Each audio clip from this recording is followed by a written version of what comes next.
We go to Krista. Good morning, Krista. Yeah. All right, Krista, what's the name of the patient in the game operation, please? Cavity Sam. Cavity Sam. That is correct. Hang on a second, Krista. I love that game.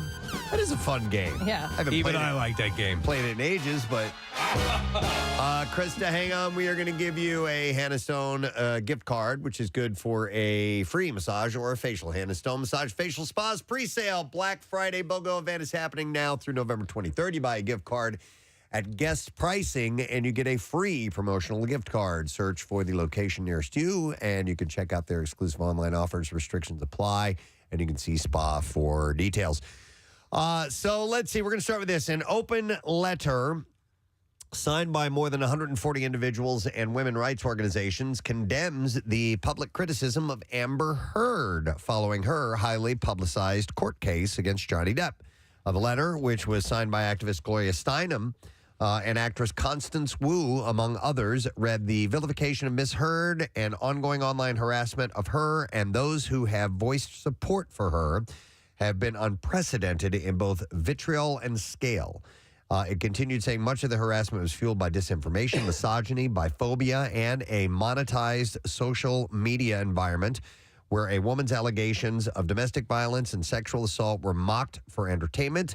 The same disinformation and victim-blaming tropes are now being used against others who have alleged abused.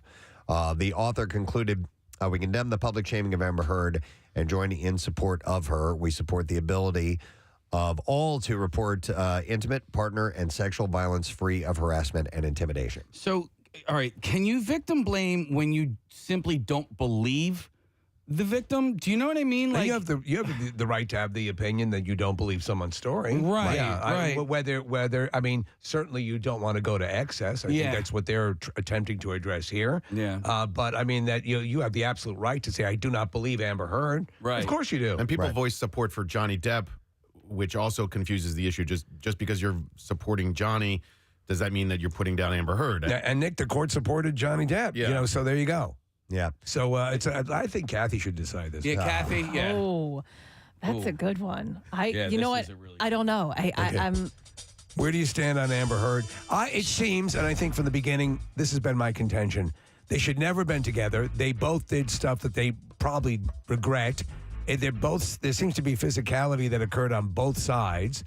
I don't know. I think I blame her legal team. I don't think they obviously trained her to not answer any questions.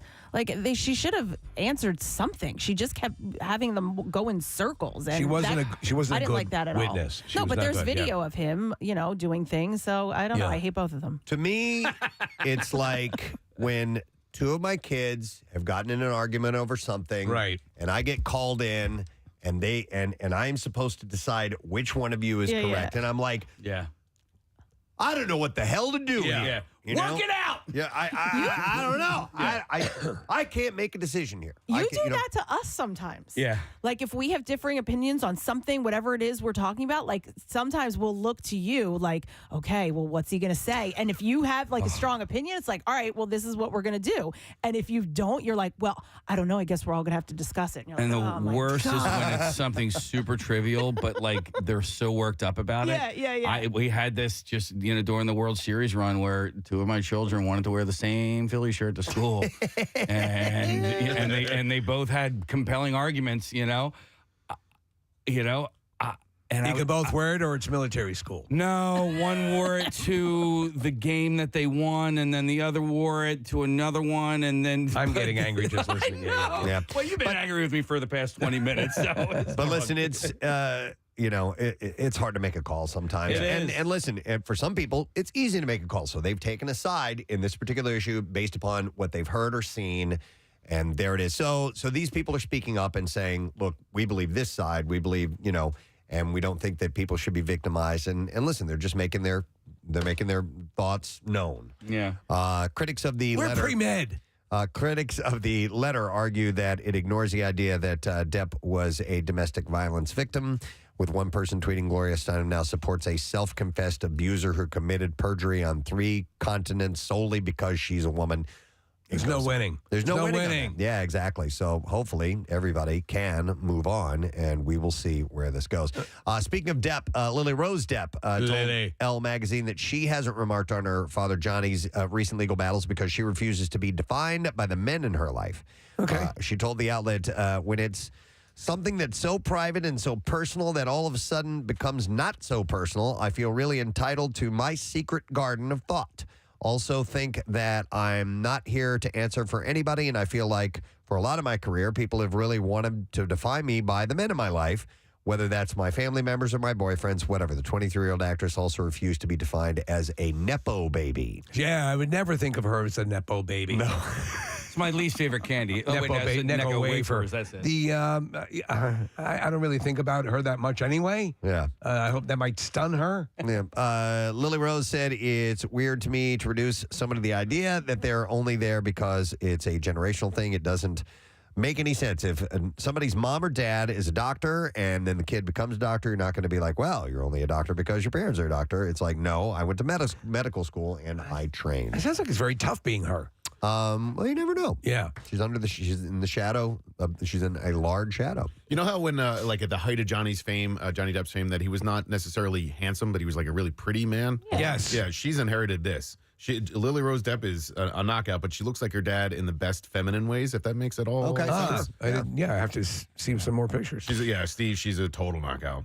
With his performance in Darren Aronofsky's drama The Whale, Brendan Fraser has become an award season frontrunner, carving out his own comeback. But as the Hollywood Foreign Press Association makes no plans to usher in a new era for the Golden Globes, nonetheless, Fraser says that even if he receives a nomination for The Whale, he will not attend the ceremony. What? He said, I have more history with the Hollywood Foreign Press Association than I have respect for the Hollywood Foreign Press Association. He said, no, I will not participate.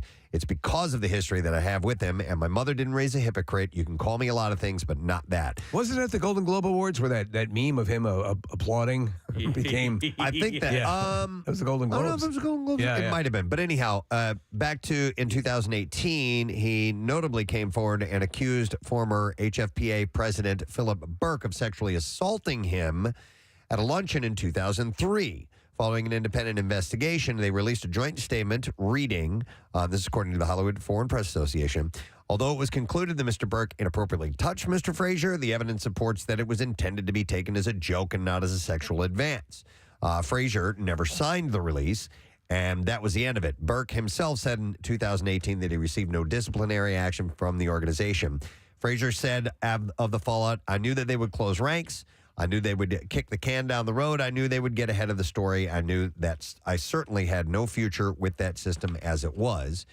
Despite these supposed changes the organization has undergone in the last few years following the bombshell revelations concerning demographic makeup of the HFPA, Fraser has not forgotten how Burke maintained his position and faced zero consequences for his actions following his public allegation. I wonder if there's no, they wouldn't be that obvious to mess with his potential nomination over this. For years after the accusation was first made, the HFPA went on business as usual. And when asked if he believed HFPA could actually enact the sweeping internal changes, Fraser said, at the moment, no. Maybe time will tell if they're going to. I don't know what they're going to do. I don't know. So anyhow, he's not going to be a part of it because of that. They didn't take any action on what he said was this guy. And they remember admitted that he touched him inappropriately, whatever that was. I never heard what the details of that were, but he didn't face anything from it. Did you watch the trailer for the movie? Not yet. Yeah, it looks really good. He looks, obviously they have him in this prosthetic outfit that looks really convincing, but apparently the performance is just unbelievable. Actor Robert Clary, the Auschwitz survivor who starred as Corporal LeBeau on Hogan's Heroes, has died. He was 96 years old, and he was the last remaining original cast member. We're probably the only two guys who remember this.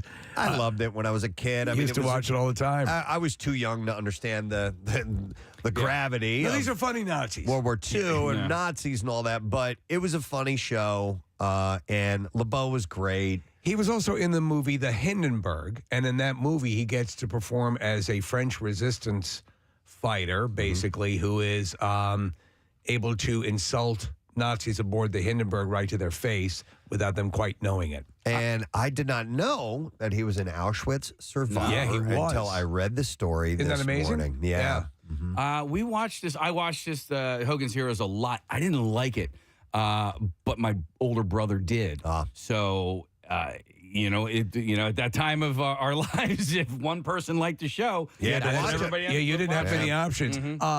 It was basically a comedic version of Stalag 17. Yeah. That's a great movie. Yeah, it was a great movie. So Clary was born Robert Max Weiderman. He was the last living member of the show's original cast. Like I said, when he was a teenager, he and his family were taken to Auschwitz, where his parents were killed in a gas chamber on the day of their arrival. What? Like they just wiped him out when they got there. He said, my mother said the most remarkable thing. He recalled in an interview. She said, behave.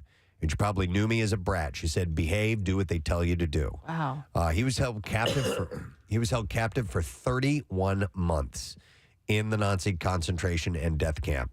He credited his love of performing with helping him to survive the experience. He said, singing, entertaining, and being in kind of good health at my age, that's why I survived. He waited nearly 4 decades to speak publicly about his Holocaust experience. In the 2001 memoir called From the Holocaust to Hogan's Heroes, he revealed how starring in the sitcom helped him talk about his time in the concentration camp. He said, I had to explain that Hogan's Heroes was about prisoners of war in a stalag, not a concentration camp.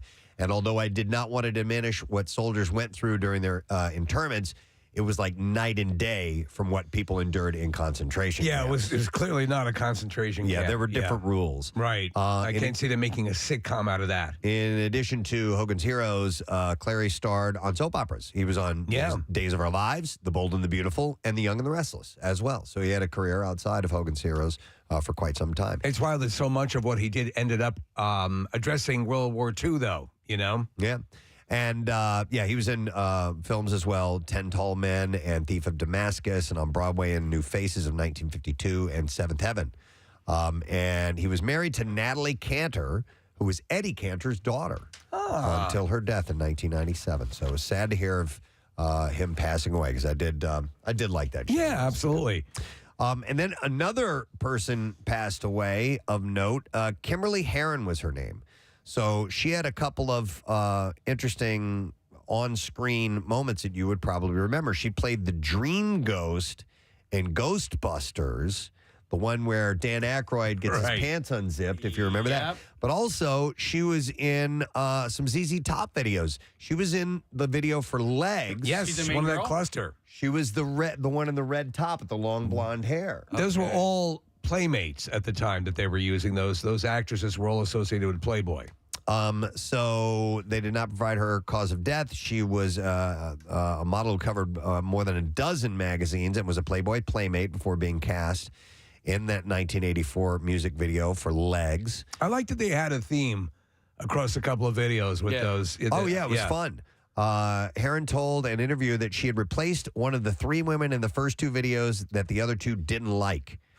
She was the woman in the bright red top and Legs, which became the band's biggest hit. Have you guys watched that video recently? It's hard to watch because there's so many jump cuts. Oh, and yeah. I mean, it seems like every less than a second they're cutting to a different scene, and it's kind of like it throws my brain for a loop. The rule used to be 1, 2, cut. 1, 2, cut. In music videos? Really? Yeah. Yeah, there was a lot of rapid fire editing for sure. But so I was sad to hear that, because I remember that video. I was a teenager when it came out, and I'm like, ooh, look at this. And she was the standout of those 3 to me. And they always were like superheroes. They would come in and they would change the save the scene day. around and save the day. It saved the people who were getting bullied. That's what they did. Thank you, ZZ Top. Wow. Follow-up story on Jay Leno. His doctor said the comedian's in good condition after sustaining the 3rd-degree and 2nd-degree burns in the accident over the weekend. We reported yesterday. Dr. Peter Grossman said in a press conference that he has already undergone a grafting procedure and will undergo one more by the end of the week. They had a picture of him in a hyperbaric chamber. Yes. I guess it is. It infuses his system with more oxygen. Yeah, it helps to heal, for the heal sure. process, and he will be getting skin donors for those graphs. But he was apparently during the process was joking and seems to be okay. They said he was being Jay Leno. Being Jay Leno. So his spirits are up and good. Brad Pitt has reportedly been dating Paul Wesley's estranged wife, Inez de Ramon, for the past few months. I thought so. Source told People magazine that although it's not an exclusive relationship, Brad is really into the 32-year-old tastemaker. The two were photographed at a Bono concert. A Bono or a Sunday. U2 concert or a Bono? No, I guess Bono's doing some live stage show. Right. For his memoir. Conversation, so Right. I assume that's what they're calling concert here. So, yeah, I guess they're happy to be together. We'll see where that goes. Let's see. I have a split for you. We have people come together and people go. Oh, no. Ansel Elgort and his high school sweetheart, Violetta Komshan, have split. This can't be happening. The 26-year-old ballerina told E! News Tuesday that she's currently single. And she was checking out the new Fairy Muggler Cortissime exhibit at the Brooklyn Museum. Man. I know. You get all the breaking I stories. do. I liked him in West Side Story. That's the last thing I saw him in. I don't know who this woman is, but it tears me apart that they've broken up. All right, two more quick stories. Another breakup? CNN, is cutting back on its boozy New Year's Eve celebration. During a town hall discussion held Tuesday between CNN staffers and the company's chairman and CEO, Chris Licht, he announced that on-camera drinking eroded the credibility of the news network's personnel. You think? And damaged their respectability. I can't believe they let him get away with that in the first place. Not only that, they let him get away for it for years. For years. Yes. For the longest time. Anderson Cooper. You can hold off a little Right. bit till midnight and then you're have a doing couple lines. cocktails. But they were getting lit up. And who was the guy that was going on about like Journey? It's not Journey without Steve. Oh, Perry. that was from Bravo, Andy Cohen. Andy Cohen, yeah. Was that it? So it was Andy Cohen and Anderson Cooper who are besties. Yep. And then you had that issue that Kathy Griffin for a while was also co-hosting, and that became a problem. They get him hammered. Yep. So not anymore. They're going to cut back on that. And then one last bit of information. The Princess Diaries follows, of course, Mia Thermopoulos, Anne Hathaway. Well, it looks like The Princess Diaries 3 What? could be happening. Disney is working on the new film, according to the Hollywood Reporter. Adrita Mukherjee, whose credits include Supergirl and Quantum Leap, is writing the script. They also added Deborah Martin Chase, who was a producer for the last two installments of The Princess Diaries, is set to return for a third. So is Anne Hathaway going to kind of be in the Julie Andrews role now? We don't know. So due to the film still being in the early development stages, unfortunately, the cast has not yet been announced, and this means we still don't know whether the original characters will make an appearance or not. They really need to bring it. Who won't be there is Julie Andrews. Oh. She confirmed that she wouldn't reprise her role as Queen Clarisse Rinaldi. I enjoyed those movies. I thought, yeah. They were cute. I thought, yeah. Yeah. It was a fun little thing. And that was Anne Hathaway's intro. That's the first time I saw her. Yeah. Are you a fan? Or I know you, Kathy, of The Princess Diaries, or do you hate Anne Hathaway? No, I don't hate her, but no, I was not a fan. All right. Okay. So anyway, it remains to be seen if Anne Hathaway, she had said in 2019 that she would love to do it again. And Mandy Moore, who played the school bully, Lana Thomas, also said that she would be game to return as well. So if they could make that happen, I think they'd have a hit on their hands. All right, we are ready. Actually, you know what? Hang on a second. Oh, Steve, did you send me like a movie opening? There is a today? movie opening today. I know it's Thursday. A bizarre movie I'll just give you opening. a little. All right. Okay. So A Christmas Story Christmas, Yes. starring Peter Billingsley, Julie Haggerty, and Zach Ward, starts streaming today. The family comedy A Christmas Story Christmas is long-awaited follow-up to the annual holiday favorite A Christmas Story, and this time Ralphie is all grown up and must deal with Christmas and all that comes with it as a dad. Peter Billingsley returned to the role and made kids of all ages anticipate Christmas morning like no other. It's an hour and 35 minutes long, rated PG. It's streaming on HBO Max. That's where you can get it today, and a 71% score at Rotten Tomatoes. It's not bad. You say it's not going to redefine anything, but it's not an insult to the legacy. That's a little in advance. Yeah. We'll do more movies opening I'll tomorrow. check it out. All right, clips. Here we go. So Ralphie, here you go, reconnects with old friends when he returns to his childhood home in Cleveland in A Christmas Story Christmas. And in this clip, star Peter Billingsley talks about creating his character Ralphie. Case, are we going to be able to play this? Yes. Okay. Fixed. I just realized it's the piece of equipment that we have had issues with all morning long. Billingsley talks about creating his character Ralphie with the help of director Bob Clark. He would read the narration, not Gene, in the cadence that he felt it was ultimately going to be in the movie. And then sometimes would just go off book from the narration and just talk to me about what you might be feeling. So it was actually sort of like having a subconscious. So as I was working, he was my interior monologue in many ways. What the is this? Christmas Story Christmas is on HBO Max today, like I said. So, Steve, I thought that Melinda Dillon had passed away. She's still alive. Is that right? Yeah, and so I thought she had as well. But she hasn't done anything since 2007. Maybe So she's in a bad way. Yeah, maybe she's just not acting anymore. But I She would was have loved perfect. to have seen her as his mom. Oh, I agree. And Darren Yeah. McGavin has passed away. Yeah. But they remember they had the sequels to the movies and these kinds of things, but it was not that good. They weren't good at all. All right, we're ready for the second clip.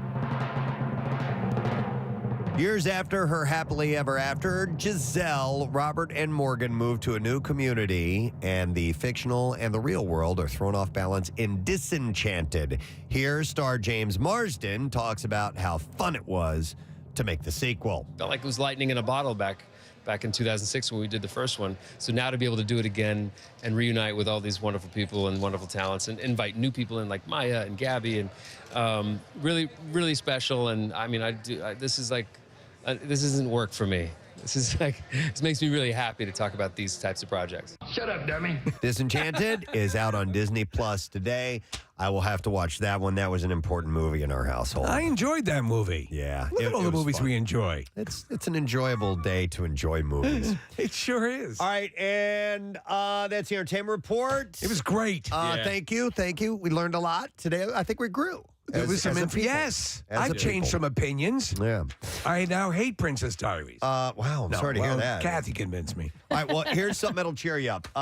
We have a giveaway. I have a $50 gift card to Barnaby's Westchester. Why? Because Casey's going to be there tonight with the Army, and it's the Bud Light Thursday night kickoff, 7 to 9 p.m. Barnaby's in Westchester, and you can enter to win a pair of tickets for the Eagles game on December 4th versus the Titans, or a Javon Hargrave autographed Eagles jersey, courtesy of Bud Light. And we'll take caller number 12 at 215-263-WMMR. If you need info, just text BIRDS to 39333. We'll send you a link with all the event details. Wanted to mention this too. Our YouTube channel was not working properly yesterday. It is working today, so we're getting some texts from people who are asking. Yes, it's up and running.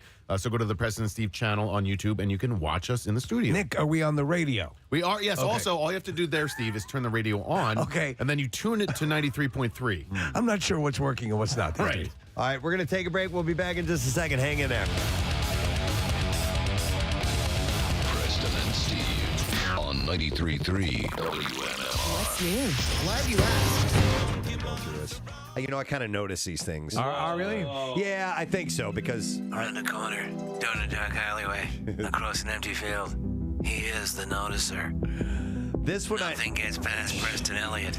this one The I noticer. I On noticed. the Preston and Steve show. All right. This one I 6 noticed to 11. because Steve said it to me. All right. Human Steve beings, sent this to him. we as human beings get turned on by many things. Most commonly, we're turned on by other people that Yes. we are sexually attracted to. And animals. There are also people. What? Oh, I'm sorry. No. There are also people who are turned on by inanimate objects. I've mentioned that stuff on the Bizarre File before. Hence people marrying the Eiffel Tower. But this I've never seen. There are certain women who are turned on by themselves. Oh Gee, my I gosh. wonder where a woman like that might exist. Where a woman who would find themselves so beautiful, they would get aroused. It seems almost impossible that such a woman would exist. Yep. They What are you saying? They stare at themselves in the mirror and they think, I'd like to tap that ass. Well, yeah, but then you don't actually get turned on, right? No, these people do. Well, we don't, but you do. According to Yeah. Oh, yeah. Oh, yeah. So beautiful. I'd hit that. According to Dr. Michael Aaron, a New York City therapist and author of Modern Sexuality, The Truth About Sex and Relationships, it's extremely common for a woman to be sexually attracted to herself, and it is called autosexuality or autoeroticism. Yes, so just the visual is enough to get this type of person worked up to the point of being orgasmic? Well, no, not they're not going to stare at themselves and actually have the orgasm, but it will turn them on. What about a person who wants to vomit whenever they see themselves in the mirror? They didn't Like cover that. myself. Is that you? Yeah. In this study. Oh, no. Oh, no. And is as vain as it sounds to want to have sex with yourself because you're so hot, it's not narcissistic, apparently.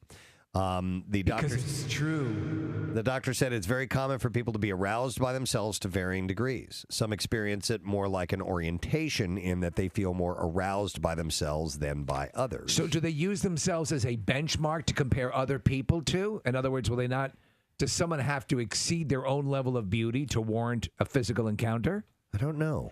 Another psychologist explains the easiest way to tell if someone is autosexual is from their self-pleasuring habits. If she's picturing herself and thinking about how sexy she is when she's doing that, Yeah. That's weird. Is that how you do it, Kathy? Stop she's it. obviously an autosexual. Do you think are you thinking of yourself mostly when you're going at it? I'm asking in the most clinical Stop it. ways. We're gathering data here. When Listen. you are there, when you're upstairs, when you've got the device, when it's plugged in properly, you have it in the power strip so it doesn't short out. Need a surge protector. Right, or surge protector. How do you see yourself dressed in your mind?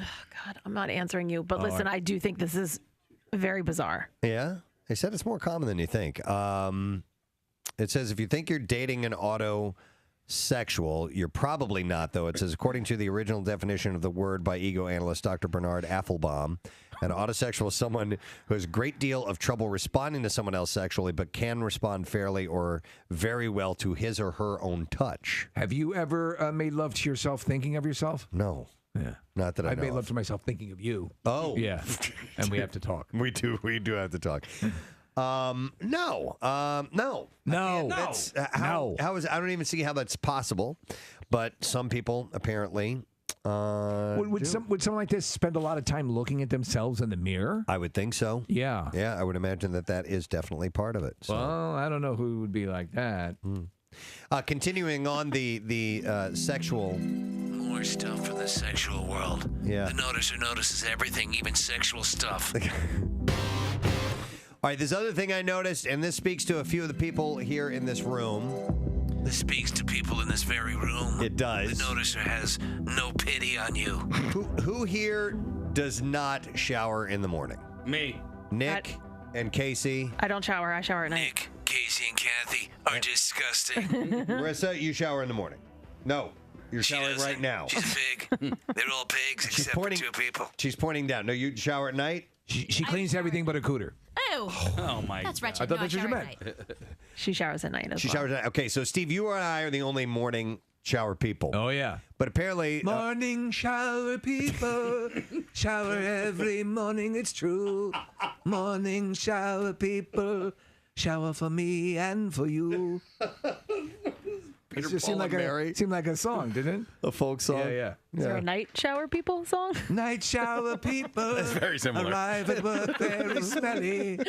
Kathy, Nick, and Casey, and little Marissa too. They all smell so bad, we can hardly take it. I like when I get up early enough to shower in the morning. I just don't. And I prefer to get that extra 20 minutes of sleep in the morning, and that's why I'll shower If you at take night. a shower before you go to bed, you're fine unless you're a sweat ball. But to me, I use it as much for waking up as I do for anything else. All right, so tell us what is Morning shower people. Morning shower people. Shower every morning.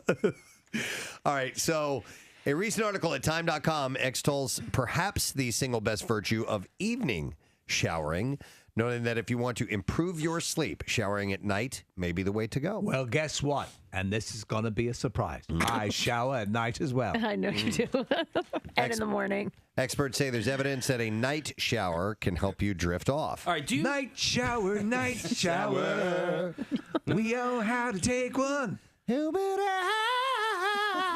Every night shower, night shower.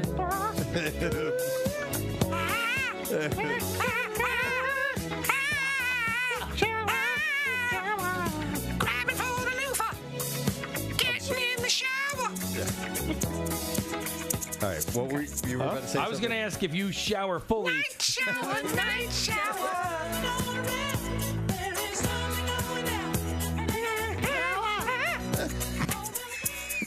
You do that better than anybody. Thank Steve. you. I got my higher end back. Go ahead. What were you gonna say, Case? Do you fully shower both times? At night. And I in the do morning. military showers. I have no hair. Yeah. That cuts down on a lot of it. However, I at night I take a hot shower, a quick hot shower. In the morning I take a wake up shower. Okay. I don't know why I just enjoyed you saying I have no hair. The goddamn truth. I just have In no case you haven't hair. noticed, the same way Kathy pleasures herself to herself. I have no hair. Do you guys ever wash your pubes with shampoo? Oh, my God. Every day. Why? With shampoo you do? Yeah. Okay. No, Not I do soap? No, toothpaste.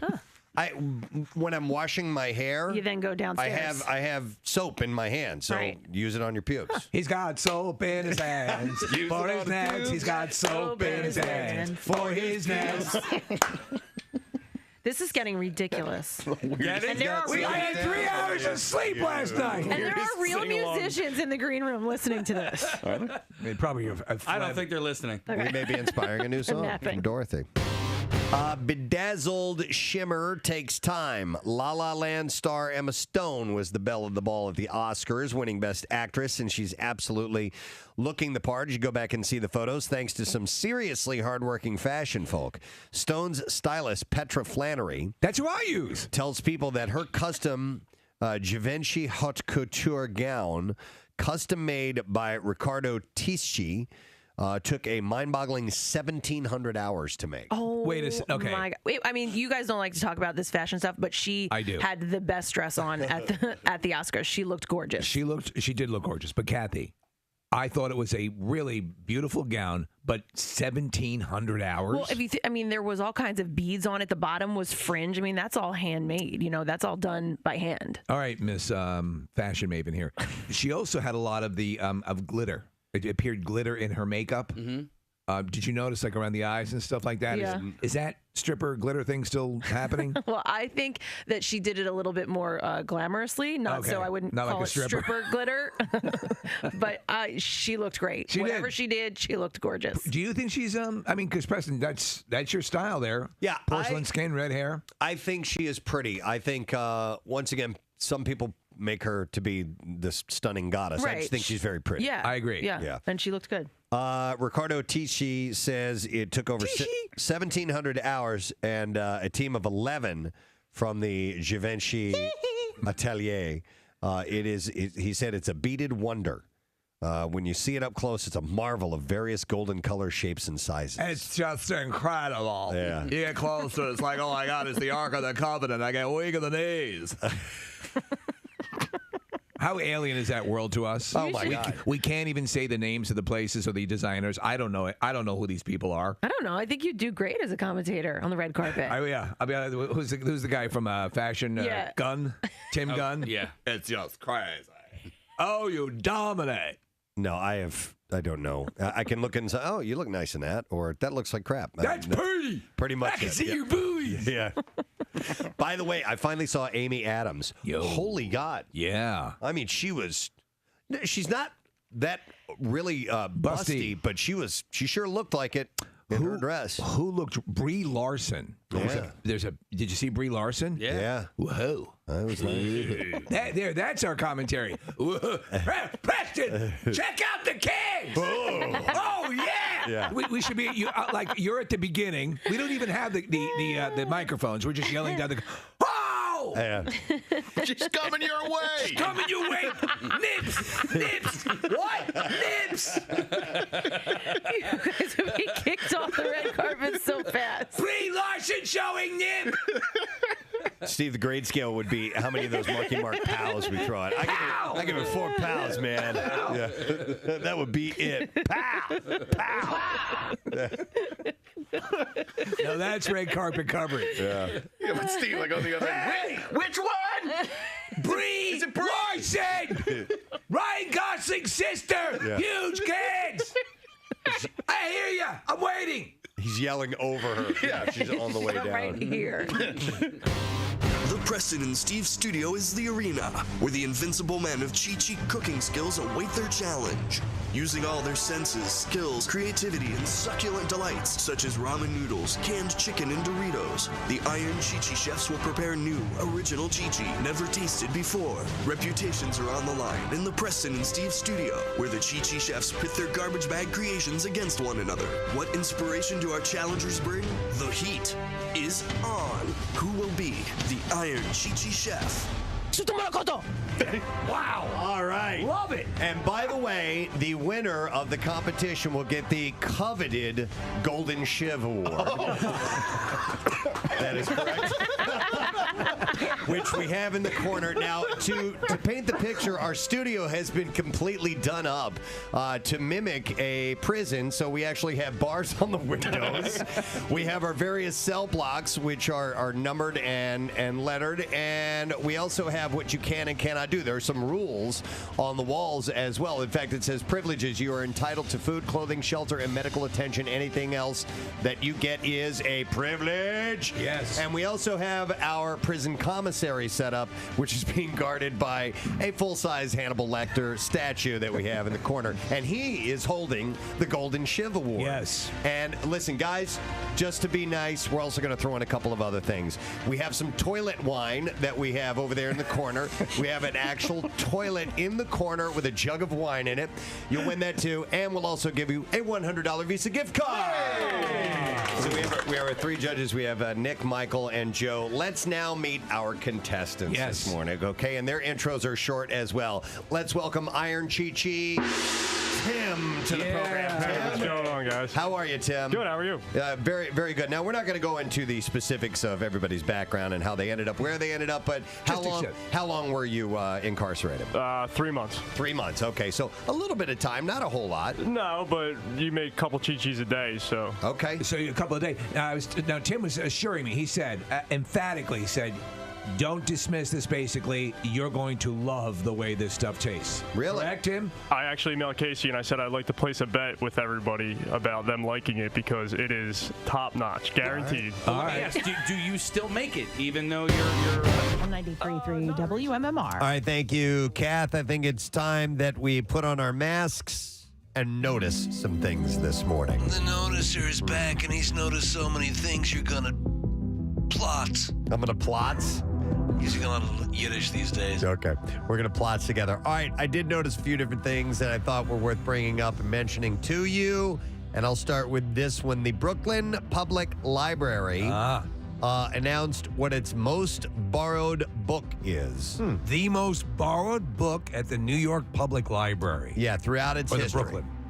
So for the past 2 weeks, the institution has been sharing its most borrowed books throughout its history to celebrate the 125 years of service to the Brooklyn community in New York City. By the way, the Brooklyn Public Library, also known as the PBL, or the BPL, sorry, is the public library system in the New York City borough of Brooklyn. It is the 16th largest public library system in the United States. and holds the 7th by the number of visitors. So it's a busy public library. That's interesting. My head's reeling on what would be the most borrowed book in general. What would people most want to gravitate toward? It doesn't have to be like a school book, right? Like something. That's what I would think. I was going to say, a kid's book. Yeah, I can steer you in the direction. All right. Kathy All right, is please. indeed correct. That's one correct. It is a kid's book. If you were to think of one of the most popular children's book Green Eggs and Ham of all time, that's a really good guess, but it is not that. What about what's the tree book? Oh, the Giving Tree. The Giving Tree. Yeah, the Shel Silverstein. That is not About the it Givens kids. either. The story of the Givens kids? Young adult or like kids? Kids. Okay. Okay, like kids or kids? Kids. Stop it. What? Okay. This book has very vivid illustrations that you guys would clearly Is it know. the inchworm? The worm? If you saw it is not. That's a great one. That's an award winner. The Very Hungry The Caterpillar. Very Hungry Caterpillar. Is the one you're thinking A of. Richard Scarry book? What's that? Richard Scarry? I don't know who Richard Scarry Oh, is. you don't? Richard Scarry. No, what is he written? You'd recognize some of his drawings. Wait, by the way, Busy Town? No. Sorry, that Caterpillar book, I never liked that. I loved it. I could see the ending coming a mile away. I thought it was cute. I can't believe you don't know Richard Scarry. No, Nick, I'm sorry. Oh, it's so Richard good. Scarry. All right, I'll steer you even closer to Okay. this. All right. Okay. Very vivid images, illustrations, Okay. very iconic. You guys would know them. There was a movie made Polar Express? out of this book. Berenstein Bears. Incorrect. No. No. The Polar And it's not a Bears? series of books. Okay. It's just one. It's just one. Very vivid Yep. illustration. Oh, Good Night Where the Moon? Wild Things thing. I was going to say that. Casey got it right. Maurice It's not Sendak. Where the Wild Things thing. Where the Wild Things thing. Where the Wild Things are. That's a funky movie. I never saw it. It is trippy. Yeah. It's actually a little disorienting. Yeah, James Gandolfini does one of the voices, which is also from? kind of jarring. I guess I'm like a bull or something. It was, it's a good movie. I liked it. It's just, the book does not have a lot of words to it. No, there's no words on They it. had to extend the movie to an hour and a half. Maurice Sendak is the author of that book. Thing sucks. And that is the most popular book by far. That's interesting. That would be the most popular book. I told you guys when I was in grade school that the librarian had to call my mom, basically your son keeps taking this book out. It's for children, but it was the little golden bug book. Yeah. It was basically like Where's Waldo before Where's Waldo. Right. Where every single page you had to find a little golden bug. I like that game. I hated reading, so I was like, and you were required to take. Wait a minute. Yeah. Wait, you sound as if they were embarrassed. How old were you? I was probably in 7th or 8th grade. Oh, and I was taking out a child's and book. they were concerned. The librarian, and I want to report your son for reading. They basically were just like, can you have him not take this book out anymore? Is he an idiot? Kind of was. You enjoyed the what would compel a librarian? Because he was too old for the book. He's enjoying the book. It's like a kindergartner book. That's okay. Yeah. I wouldn't have reported you. Thank all you. jacked up for that Sister book. Lucinda had to call my mommy. He's the devil. And he keeps calling you mommy, by the way. We wanted to point that out, too. He says you're mommy. At one point we weren't allowed to rent any books from the public free library. Why? Because my mom never returned them, and we had so many at our house. You said your mom was a sort of a recidivist, right? She was the worst. She would go and get new library cards so that we could get books. That's not responsible. No.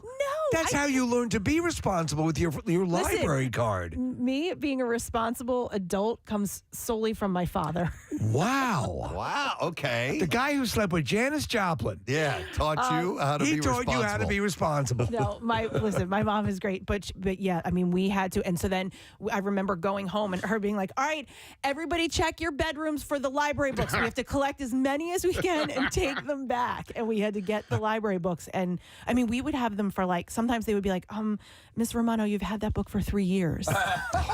Jesus Christ. And she'd be like, I think how I many gave people it to ended up someone. illiterate in your neighborhood?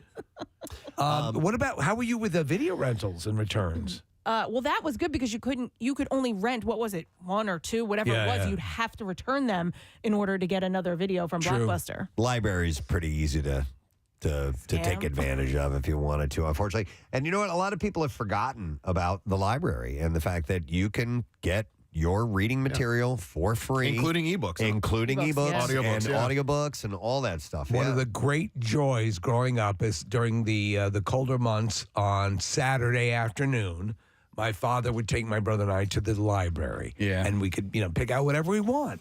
And it kind of let your mind run wild and it let you gravitate towards things you were interested in.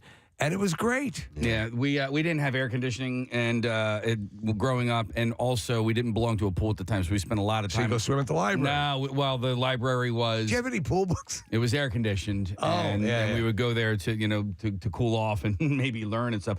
I haven't been to my library. It was the Ridley Township Library in a long time. And you know how the smell that it brings back, I love it. Most definitely vivid memories. And so that library smells like burned rubber. Has a very, very distinct smell. And I've been compelled. I want to go there to see if it still smells the same because that library had a very, very, and it was a good smell. Yeah, it's like school, like an elementary school. It has that is such a nostalgic smell. I love the smell of old books. Yes, I do. I think they smell great. That's a beautiful thing to enjoy. Well maintained. If someone has a library in their home, I wish I appreciated reading when I was a student and did go to the library because I was not a reader until I was an adult, and now I love it. But my main function at the library when I would go to there to quote unquote study, was to take paper clips, break them in half, take a rubber band, and use that as a weapon to shoot. And that's what we would do at the library. And then you use your books as a shield. As a shield. Exactly. All right. So was this this is what we would do. And it would be like, it was like social hour. You would, talk to your friends. And then you were like, we're going to meet at the library tonight. What time are you going to get there? And then we would all get there at like 5 o'clock. It would be you, like, the jock, the pretty girl. No. It'd be like me and Jeff and Matt and Aaron. Wait, and, that was a hangout? Well, if we needed to do like work, but also like have fun with our friends. You could hide yourself in the library, and that was something that was the way it was designed. If you didn't get outlandish, yes, you could hide. Yeah, and I didn't have things at home that they have at the library, like computers and microfiche and Oh my God, copy machine. Remember microfiche? Yes. Yeah. What it kills me when people go into the microfiche. This is basically a film strip. It's the way a lot of this stuff is archived. It saves space. We know it, but you'd see somebody just immediately call up an article from 1901. No. It ain't that easy. It took forever to find things on microfiche. Right. Yes, when you watch a movie and all of a sudden found it. They stumble across, in 1872, some newspaper article that proved that the gold is indeed buried there. It would take you months to find. You'd give up. Yeah. Oh, the hell with it. They do that in Stranger Things. They have to do some research, and so they go to the one. Yeah. When I was a kid, I went to the Paoli Library, and this was the first example of a building I can ever remember being moved. They literally, it was this old schoolhouse. They picked it up, they put it on the back of a flatbed truck. Cool. Drove it down Route 252, and then now it's still there. It's parked outside of I think Paoli Presbyterian Church or whatever. But to me, this was this massive feat of engineering because they took an entire building and put it on a truck and moved it. It was an amazing thing. By the way, the second most checked out book at the Brooklyn Public Library was The Snowy Day by Ezra Jack Keats. I'm not familiar with that. It's a kid's book. It's got to be, right? Yeah, I want to say, is that where there's a mitten and like an animal comes and goes and gets inside of it? And a kitten mitten? And keeps warm? Oh, no, it's not. Okay. I remember this. Oh, it's the first in the Jason Bourne series. No. It's this kid walking through the snow in the city and the experiences along the way. I do remember that one, too, and it had pretty iconic illustrations. They're both Caldecott medal winners. Maybe the other one was The Mitten. That might have been the name of the one I was thinking of. The titles for kids' books tend to be very axiomatic. Like The Mitten is about a mitten. Yes. There's never... What word did you just use? Self-explanatory. Axiomatic? Yeah. Okay. That, I need to go to the library. I'll be right back. Yeah, hang on. It's axiomatic. Oh, yeah. Yes. I don't know any of the other aromatics. I like this mitten, Preston. The cover art for it. Yeah, that was a good one too. The animals are they're regarding this mitten, I guess, with confusion, right? Well, no. So this. Do they try to have sex with it? Well, no. They all try to get inside of it. Oh. So in a way, yes, they are. They do try to get inside of it. Yeah. And eventually a bear gets inside of it. Yeah, You bear's tell me like, how that happens. there's only one thing in mine that can fit. Oh, man. You're all gonna want to move out of the way. Yeah, I'm sorry, man. I don't like the feeling. You anything a little bit? Yeah, got any barebacks? Oh, God. All right, anyhow, we're going to notice something else. Oh, okay. Yeah, we're moving on from the library. We had a good time at the library, It didn't was we? really good. We learned about things. How about the game Wordle? Stumped quite a few people over the last year or so. In the past few months, there have been some words that are deemed much harder than others to solve. And a new study revealed the 10 toughest words to solve. I just saw. So this is interesting. In case you tweeted out something. Now you guys are all still actively doing Wordle. I every day. have fizzled a little bit. You fizzled, Yeah. Kathy. I mean, I don't do it every single day, but yeah, I still.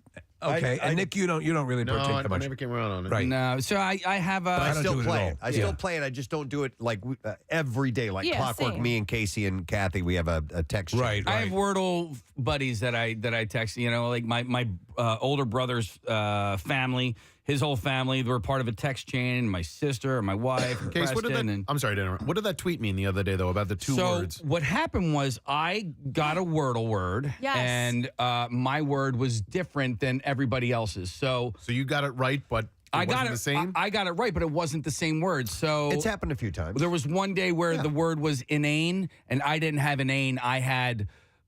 I can't remember what I had. There I was had a day that I There's was inane and ain. no, I had He had glyph. axiomatic that day. Case. Was it during camp out? Was it that week? Yes. There was that week. I got 2 words. Like I solved it, and then I went because sometimes I'll forget that I do it, and I went back and I saw it, the word that and I'm like, oh, okay, I already did today, and then it reset. And I did it again, and it was a different word. So isn't the big sell that it is the same word for everyone? It should That's be one of them, yeah. And that's One of and the to big me, sells. that's the big appeal. Yeah, Like, but there's been a number of times that it's not. yeah, they did it one time where like one word was they deemed it like, well, maybe this is insensitive, so they kind of switched it midday or Midway, whatever. yeah. Has that happened?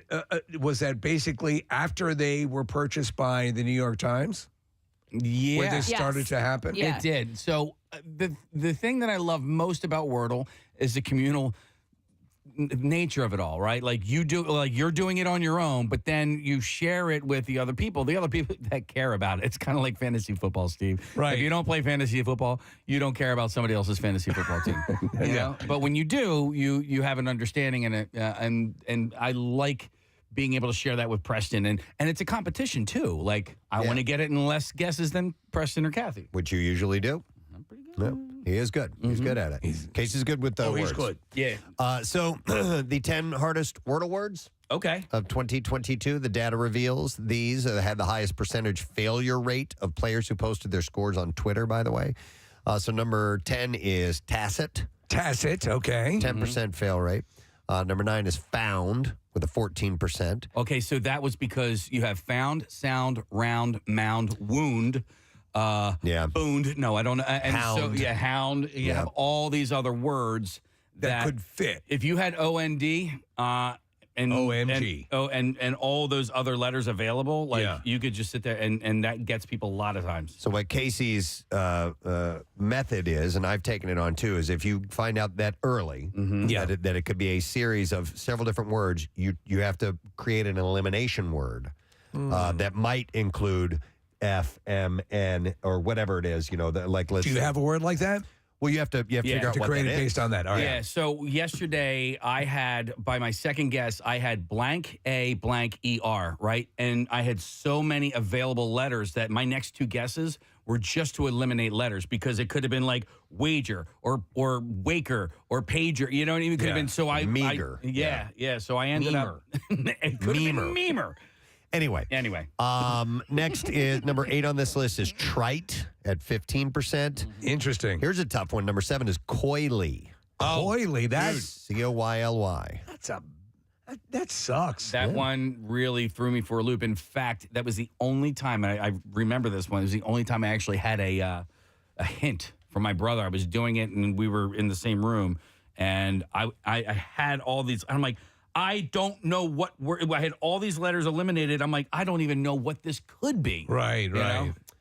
Number 6 on this list is cater with the same 15% fail rate. I remember this one, mummy, because I used 3 M's. That was a tough one. That's a big that pisses people off a lot, right? When you use but after a while you're going to expend so many words. 18% fail rate on that one. Number 4 was watch, WATCH, with a 20% fail rate, and catch, CATCH, 23% fail rate. Number 2 was foyer. I remember that one. 26% fail rate. And I also remember this one, number 1 on the list, and I remember getting this right, was parer, Parer. Wow. Yeah. How many failed on that one? 48%. Wow. I can't believe people fail that much. Yeah. Wow. Some words are harder than others. My brother is waiting for error to be the word, and that's gonna not ERROR, but ERRER. Someone who errs is an error. An error. They are going to make changes. They're going to be very soon. Plurals are no longer going to be a part, so it will not end in S. Really? If that means a plural, yes. It doesn't mean you can't use that as a guess. Yeah, they don't usually. But they're not going to have that as a solution. They don't usually, but they are going to make it official. Okay. Yeah. And I also play, and I love these, and my sister and I are the only ones that like share these back and forth, but Quirtle is one, and that's 4 Wordles. Right. And I think you get like 8 guesses or something like that to get all 4 words. That's a lot. Yeah. That's a lot. And then also Octurtle, which is 8. It's fun. I just go to the library. Hang out with my friends, shoot paper clips at each other. what you gotta Preston. do. I don't have time for Wordle. All right. I have another thing that I noticed. And Notice so much. Did I mention you're going to plot? I am going to plot. You're going to plot. The National Toy Hall of Fame's new honorees were inducted. Very exciting. It was on Thursday that they announced the top master. I'm sorry, not the top. The top, the actual toy, the top. Masters of the Universe and Light Bright as the inductees this Those year. are good inductions. We had gone through all of the finalists, I think, a little while back because it was it included Bingo, Breyer Horses, Catan, Nerf, the Pinata, Phase 10.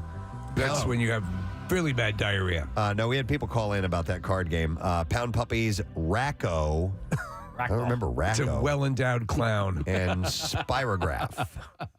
I actually bought Phase 10 when we were going to drive across the country. I was like, because we were talking about it right before then. I'm like, let me try this out. And I never took it out of the box, but I do have it if you guys want to try Phase 10. Yeah. You know, so the top is a standard. I always enjoyed tops. Do you remember that it was a top that had a built-in gyroscope in it, and you would Oh, it had like a motor. Right, like a motor. You would have to rev up. Yeah. Who I made totally that? remember that. I don't know. Do you remember the name of it? No. They were great. Yeah, they were cool. And sometimes they would like light up and things like that. Do you Yeah. guys remember these things? And it would balance itself. Is there a game that you can play with the top? Because in that they have that dreidel song. Boxing. Yeah, no. Well, but okay, so there was that game that when my son was a kid, you would spin it. Man, what were they knock called? pins over? Yeah, but basically, like it would go into like an arena of death. Like battle top. Yeah. Oh, And- what is that? And Bakugans. Is that what that's called? I think it was Bakugan. Or no. Hold on. Bakugan was a different type of it was in an arena. Beyblades. Beyblade. There you go. Yeah, he loved Beyblades. Yeah, my boys had tons of those things. Yeah, and it was it was a battle to the death every time. It was a lot of fun, you know, especially for little kids and adults. Simple people like me. Yeah. You're great. Make it go faster. I won this one. I want a beat of chocolate milk. Who shows up to these things? I mean, like if the inventor is still there, do they? Yeah, I wonder what that audience is comprised of. Mostly toy inventors and their prostitute escorts. So apparently the top earned the place because it's been a staple of cultures in Asia, Europe, the Americas, and Australia. And they noted that ancient Greek pottery shows people playing with the twirling objects more than 2,000 years ago. Well, if you make ancient Greek pottery, it's one of the if oldest you're up on a Grecian urn, then toys. Hasbro's Light Bright maintained its popularity for more than 50 years after being introduced in 1966. I bet you got a nice boost from Stranger Things. Marketed in 1968 as a magic light box, the toy encourages kids to create glowing pictures by pushing colorful pegs into an illuminated black background. God, I loved my Light Bright when I was a kid. Yeah, we had fun with that. Although the pieces ended up everywhere. Oh, yeah. Eventually, you'd be doing the Heimlich on your cat. There was like a little box you had to keep them in, and there were hundreds of them. Did they not end up all over the place? An animated Light Bright? Oh, I don't know. I remember one where you could do the picture would alternate. That I don't know. Yeah. I don't remember having that one personally, but so that gets inducted. And then finally, Masters of the Universe. Of course, that grew into popularity in the 1980s following the cartoon series He-Man and the Masters of the Universe, and it allowed Mattel to introduce new characters and toys to the line. I was watching a video of Dolph Lundgren when they were trying to sell him on playing He-Man. Yeah. I'm going to play a toy. I never actually saw that, which is surprising because I was horrible. Wasn't Courtney Cox in that movie? Courtney Cox is in it. Yeah. And Who did she play? Frank Langella plays Skeletor. That's right. Yes. Case, I think there's a crossover from our world to He-Man world. It's horrible. Yeah. It's horrible. But it was one of those cartoons where it was just like such a direct marketing for the toy to the cartoon. Clearly and the cartoon. And I mean, Transformers did the same thing. GoBots. They were all like reinforced commercials. Yeah. There you go. Steve, Nick found the tops that we were referring to. It's called the Wizard. Wizzer. And I love those things. From Super Impulse. So, yeah, they had, I remember had those as a kid. They now sell missile tracking systems. Oh, well, they've come a long way from the top to missile tracking systems. All right, one more thing maybe? Sure. Notice, let's see. One more for the noticer. I want to make sure I get to one. He's looking at all of his options. What will he select? How about a world record? Oh, like this.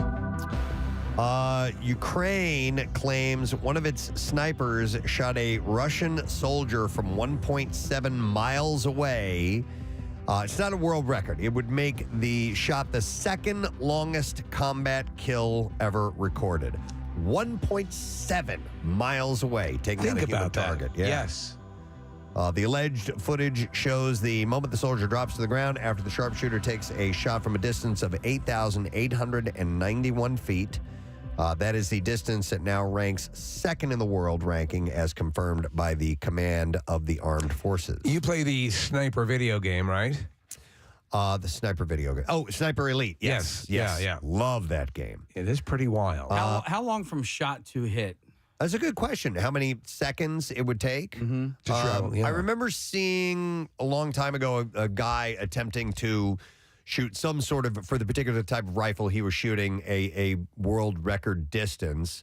And there was a definitive wait in firing till... point of impact. Yeah, till when it landed. Like how many seconds? Like it was like, maybe he had count lunch. of 2 or something like that. Yeah. But wow. But anyhow, Canadian sniper currently holds the record for the world's longest kill after taking out an ISIS soldier in Iraq in 2017. That was a much longer distance, 11,300 feet, as opposed to the 8,891 feet. It's insane. In the original Modern Warfare, you have to do a sniper shot, and what you're using to determine when to shoot is you're shooting at these people alongside a diplomatic vehicle that has flags on the front. Yeah. And so when the flags stop blowing in the wind, that's when you shoot. Right.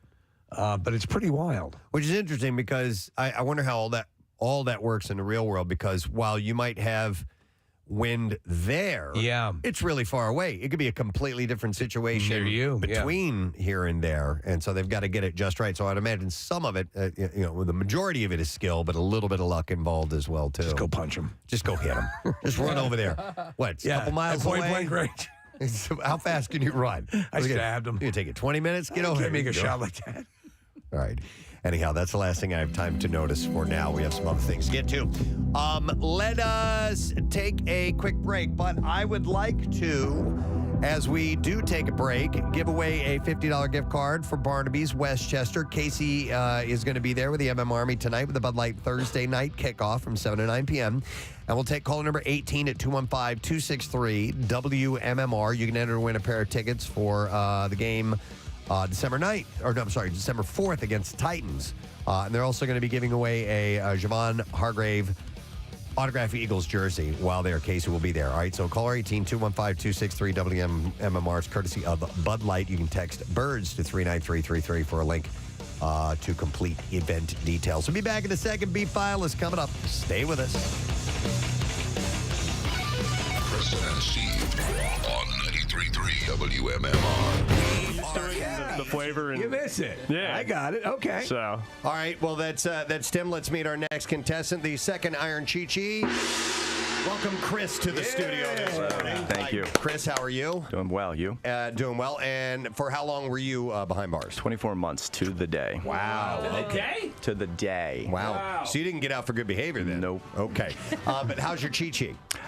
It might be a little rusty. It's been a few years since I've been away on vacation, but it's all still here. Vacation. No, Chris, that the fact that you stepped away from it might breed a little bit more creativity and improvisation. A little bit. I have been a cook for about 20 years. That was my main profession, and then So you're bringing that wealth of knowledge into your Chi-Chi preparation. A little bit. Okay. All right. Fair enough. All right. Well, good luck to you. And let's go over to our final Iron Chi-Chi. This is Mike, everyone. Let's hear from Mike. Hey, how's it going, guys? Good, man. How are you, By the way, Mike? sorry for bothering you at work. Oh, it's okay. Good. All right, Sorry to bother you on parole. That's been going for a long time now. So. Mike's actually wearing a prison T-shirt, by the way. I don't know if you guys noticed or not. Mike, if you can turn around.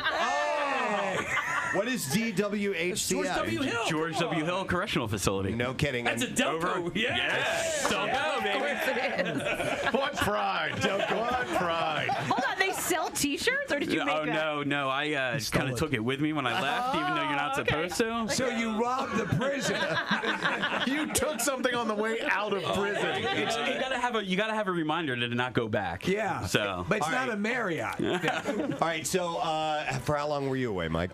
A little over 7 months. Okay. I did 3 different times. One was a weekend, one was 12 days, and the longest was just over 7 months. But you had your Chi-Chi experiences and your Chi-Chi preparation skills are up to snuff? I actually emailed Casey. I told him Chi-Chis aren't even the best thing that they make there. So Yeah, he said he was going to make a Stromboli. wow. Well, they call it a wrap in Delco. It's a Stromboli in where Tim's from. Okay. All right. And by the way, these guys all sat in the lobby together for a little while, and so they were sharing stories. None of them served time at the same place. They were all 4 different places. Perfect. Then we might get 4 different completely. Foods are they're just different regions. Italian cuisine that will give you different tastes. So maybe we'll experience that as well. Okay. Are you guys ready to get started? Yes. All right. Let's Iron Chi-Chi. Head over to the commissary and get what ingredients you guys need. I see immediately that Tim is going for the cheese puffs and ramen noodles, and Mike seems to be still considering what he wants. Chris has grabbed a lot of macaroni and cheese. We have enough for everybody of every ingredient. So Yeah, so I see Chris took all the ramen noodles. There's more up there. That's not right. There's a whole nother. No, you just don't. It's good. They're sharing as you do in prison. Yeah, not unlike Iron Chef. I mean, there's a pantry of items that you can go to. Now I see some Cheez-Its are being taken, or no, not Cheez-Its. Is that rice? I believe Tim has some minute rice, instant white rice. Cheese Whiz. Yeah, Cheese Whiz. refried beans. Refried beans. Very good for that Mexican sort of flavor. We have both Cool Ranch Doritos and regular Doritos. Did you need beef ramens? Because that's top shelf right there. Top shelf to That is top shelf beef ramen right there, buddy. What are the flavors of ramen we have, Casey? Just beef and chicken. Okay. And did everybody? So everybody has the ramen. Did everybody grab a summer sausage? Is that the common ingredient? I think they call it a beef stick, Casey. Yeah, each person has grabbed one. The old beef stick. Yeah. Case, we know that at least one served in a Delaware County prison. Has anybody served in a Bucks County prison? I think the rest of them, yeah. Because I would imagine that's going to be like a higher class Chi-Chi. You know what I mean? Tim's doing a fist pump. Buckskull. All the way. I'm looking at Chris. He's got a technique where he's smashing up the cheese puffs inside the bag. That seems like a common it all tactic. break down, so it's like a cheese sauce, no Yeah. chunks. Oh, okay, and you're going to mix that with the hot water? Correct. Yep. Okay, all right. So We used to let it sit in the sink and run the hot water over it. That would be the insulation idea he's using, but we're not Okay. So there's have to make very, it work. very similar techniques being employed here, but a different selection of menu items, which I think is intriguing. Oh, you know what? Preston had a question yesterday about smoking in prison. Is it illegal to smoke cigarettes, and do people smoke? Yeah. But you can smell it though. I can only speak on Bucks, but it is illegal to smoke in Bucks County Jail. People do smoke in the jail. But if it's an infraction, though, they can send you to jail, can't they? That's the thing that sucks, is you might actually get arrested. But, all right, so if you were to smoke, where would you smoke? I'm not going to say that you empty the toilet out and then blow the smoke through the pipes and flush the toilet. Right. But if I had to take a guess right now, that would be my assumption. So the toilet is just not for pooping anymore. Oh, not at all. It's an oven. It's an oven. It's an aeration system. It's a hot tub at times. It's a hot tub. You bored? Prison sounds great. Bucks is also known as Bucks County Country Club. There we go. She knows. We have a ripped bag. We have a ripped bag. We've got more bags. I bought 1,000 of them. There is. There's a mess all over the place. Chris is helping out Tim. Cooks are coming together. Yeah, it's a beautiful thing. By the way, Tim, that looks disgusting. But it smells so good. Does it really? I swear it does. Although Okay. I'm a little. Tim might have gotten some contraband. Oh, really? No. He snuck a packet of sugar over here. Oh, no. Casey, That's allowed? Sugar was allowed. All Casey, right, that was one of the items. You can get that at the commissary. All right, so here's what we're going to do. I'm going to put about a 10. What? He called me a rat. Snitches get stitches, bitch. That's that golden shank. Don't worry. Nick's already had the butt stuff. So, Mike, let's ask you about what our chefs are going to have here. If you were to describe this dish, what would you say about it? It's basically like a poor man's mac and cheese. A poor man's mac and cheese. Okay. Like if you took Franken beans and got rid of the beans part and made it with mac and cheese. Okay. Our judges, Nick Elmy, owner and head chef at Laurel, Michael Klein, who's been writing about food for a long time, and then Joe, who's actually done some time and had Chi-Chi on several occasions. Nick, what do you think of our first creation from Mike here, the poor man's mac and cheese? 10 for presentation, if we're grading on 10. Okay. It's like you took ramen and dumped mac and cheese on top of it with some spicy sauce and some sausage. It's I don't know. I would like to know what the sodium count is. I could have a stroke. This is disgusting. I mean, no disrespect, Mike.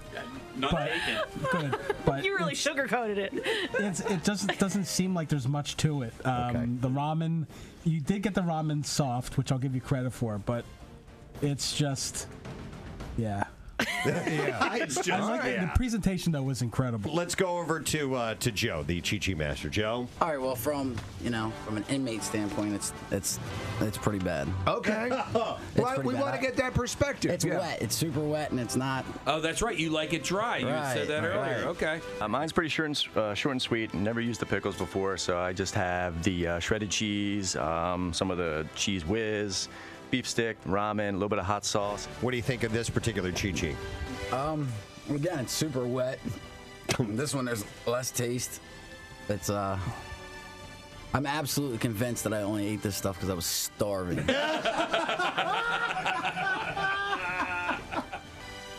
Have you ever had a salt lick? Yeah. You know what? With cheese. It's a salt lick with cheese. That's what you're calling this. All right. Were you in for assault? Michael, very good. Sorry. All right.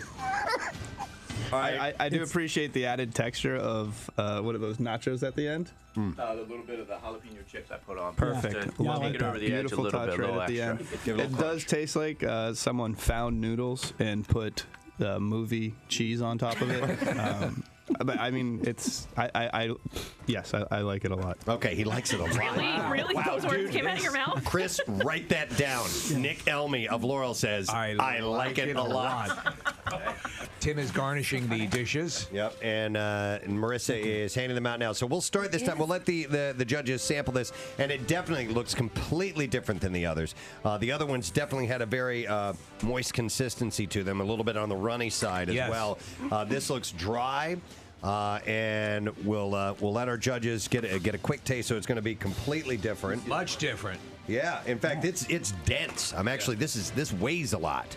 All right, let's go to Michael Klein. You need a little bit more time on that, Michael? Oh, no. Oh, okay. You sure? Keep eating, my God. I got plenty more. I actually like this one the best. I think. It's, even though there's more texture to it. Okay. And that helps out. I think. Okay. All right. Let's go to Nick Elmy next. I'm actually going to agree with that. Like, wow. It has a very rice and beans kind of flavor to it. Okay. The Doritos on top are pretty good. It's, I mean, easily my favorite one. Okay. And then let's go over to Joe. What do you think? This is definitely the best one. So would you agree, Nick? Yeah. That it's definitely the consistency thing, right? Yeah, it's a consistency thing. All right. So it is. It's time. It's officially time to find out who our Iron Chi-Chi champion of 2017, because we have to do this every year now. I think so. No, we gotta wait for some next people to get out of prison. Let's go voting one at a time. We have Mike who went first, Chris was second, and then Tim was third. Let's start with Nick Elmy. Nick? Yeah, I think Tim looks the most dangerous, so he wins. So we have one vote for Tim. Let's go to Michael Klein. I'll go with Tim also. And is it going to be a clean sweep, Joe? It is. Tim!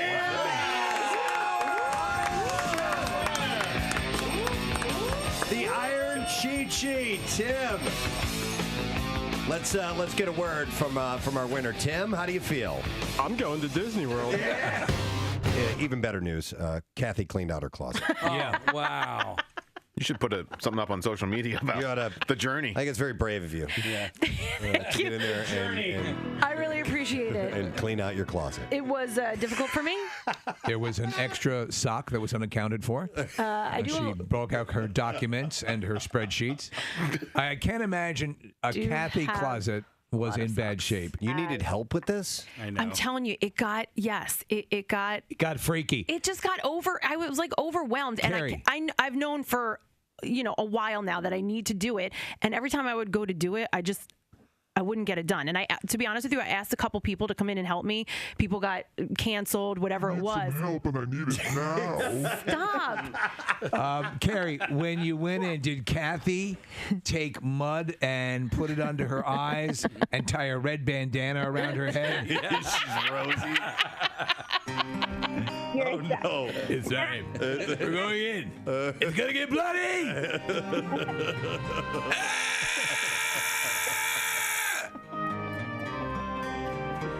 Oh Carrie, my God. these are the people I work with. Wait a second. This still has a tag on it. I never wore it. Doesn't this go on your legs? Yeah. It's good on my legs. I haven't shaved my legs.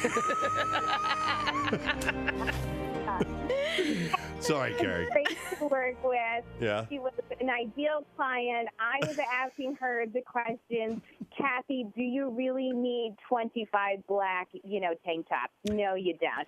When was the last time you wore this outfit? Do you want to wear this outfit again? Tell them about my sock situation. Exactly. Kathy probably had enough socks for probably about, Coming back, being called sock wearers. People spit on, hey, where's your socks?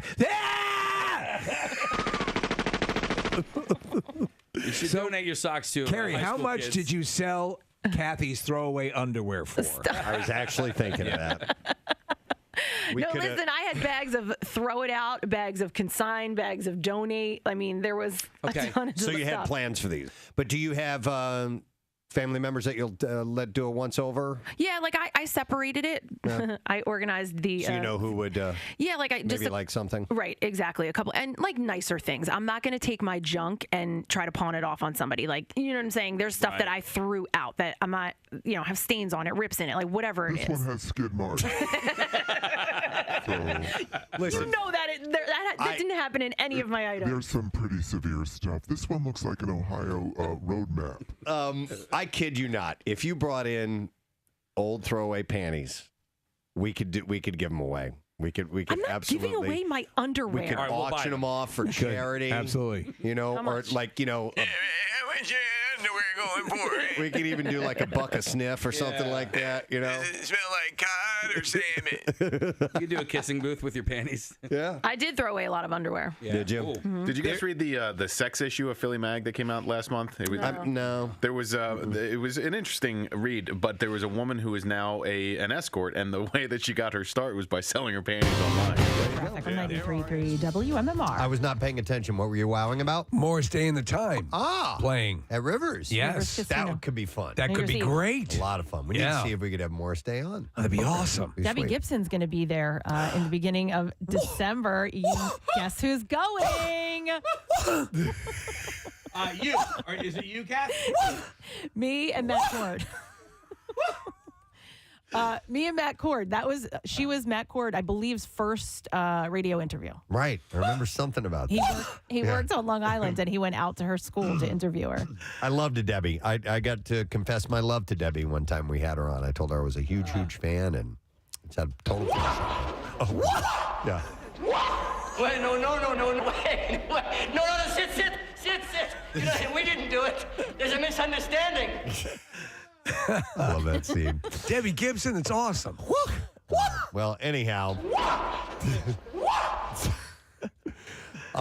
Thank you for the information. Let us now do the bizarre file. Here we go. WMMR presents Preston and Steve's Bizarre File. Bizarre file this morning brought to you by Helium Comedy Club. Big laughs to Philly, bringing big laughs to Philly for many years. Helium Comedy Club has the Big laughs, bro. No, I said club. I know. We let it go. I know you did. I know you did. Thank you for that. Helium Comedy has, and it doesn't even say club there. It says just Helium Comedy. Yeah. It's the best comics. You had the plug. Of today and tomorrow, live every week. Tickets and lineup at heliumcomedy.com. All right. Construction, machinery, and equipment manufacturer Caterpillar Incorporated is facing a hefty proposed fine and citation after one of its employees fell to his death in an 11-foot deep pot of molten iron. Oh, my God. 39-year-old melting specialist who had been on the job for only 9 days was removing a sample of iron from a furnace at a foundry in Mapleton, Illinois, when he fell into a melting pot. I can only imagine that he went quickly, correct? I don't know. I hope so. The pot of molten iron was heated to more than 2,000 degrees Fahrenheit. So, yes, I have to believe that just the shock of that alone would put you completely out before extinguishing you. OSHA's investigation found the facility did not have legally required guardrails and restraint systems to protect workers from falling into dangerous equipment. Do you think they might want to have that? Yeah, how would that even be an option? Investigators found the company routinely exposed employees to unprotected fall hazards as they worked within 4 feet of deep ceramic containers of superheated molten iron. OSHA said in a statement, Caterpillar's failure to meet its legal responsibilities to ensure the safety and health of workers leaves this worker's family, friends, and coworkers to grieve needlessly. Matthew Dierkes was identified as the deceased worker. And it says OSHA has proposed fines of $145,000 to Caterpillar Incorporated for the accused violations. That seems a little low to me. I don't know for a company as big as that, but nonetheless, and I would imagine maybe a lawsuit to follow by the family. That's my guess. A 25-year-old man, it's a terrible story, either jumped or climbed onto a moving 18-wheeler before starting to dance. But when the semi-trailer passed underneath a bridge, the dancing man slammed into the overpass, was knocked off the vehicle. He landed on the freeway below.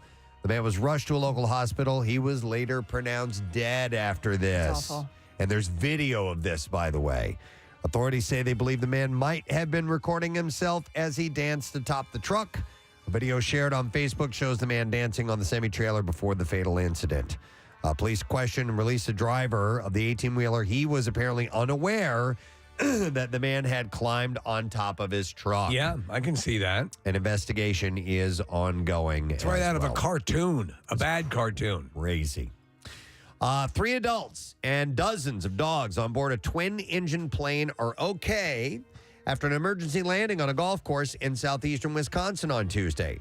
The people of the plane that went down on the back green of Western Lakes Golf Club had injuries that were not life-threatening. 56 dogs were being transported from New Orleans to shelters in Wisconsin. One of the dogs contacted the control tower, Preston. Oh, and took control.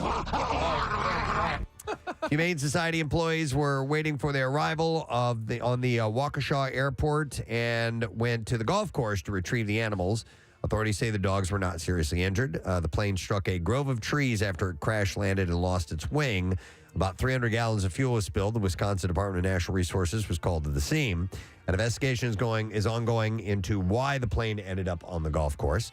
The dogs are going to be available for adoption when they are medically cleared in the coming days. On an unrelated but similar story, did you guys see the footage of that mid-air collision at the Dallas Air Show last week? Yes. No, I missed it. Okay, so horrifying. You were in bed sick all weekend, but yeah, it was a Dallas Air Show, and these two planes just collided with the one plane. They were in. One was in the other's blind spot. Yep. So it was not that they weren't that high up, Preston. One was a bomber, I believe, a World War II bomber, and the other one was, I forget what the other craft was, but it basically sliced it in half. So were they both vintage aircraft? Yeah, they're both vintage. Man, it happens on occasion, and it's horrible to see. I remember in years passing, collisions like that. But did anyone survive? No. Oh my God.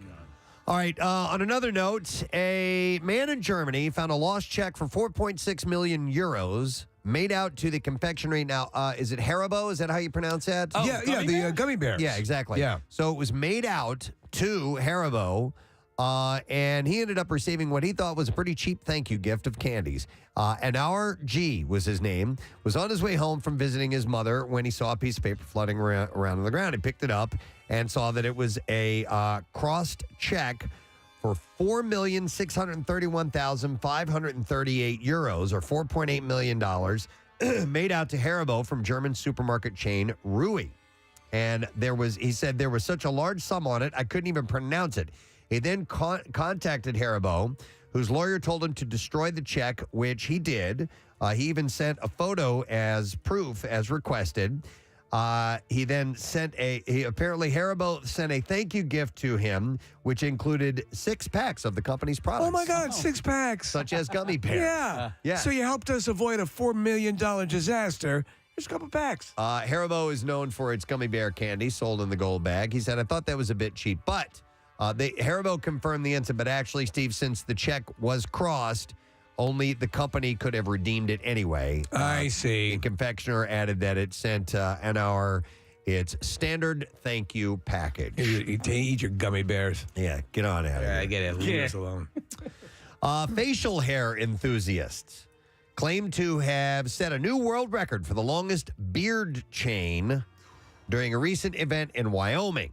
I don't like this. Participants gathered at Gaslight Social Bar in Casper, where they stood side by side and clipped their beards together to form a 140-foot-long chain. That's more than double the Guinness World Record at 62 feet 6 inches, which was set in Germany in 2007. Kathy, you hate facial hair, right? This would be something. This is awful. Yeah. The event occurred on the sidelines of the National Beard and Mustache Championships, which took place this past Saturday. So you never let your beard get much longer than it is right now, No, Preston? I don't like a long beard. It gets in the way, does it not? And it doesn't look right on me personally. Right. And yes, I think that much facial hair is kind of gross.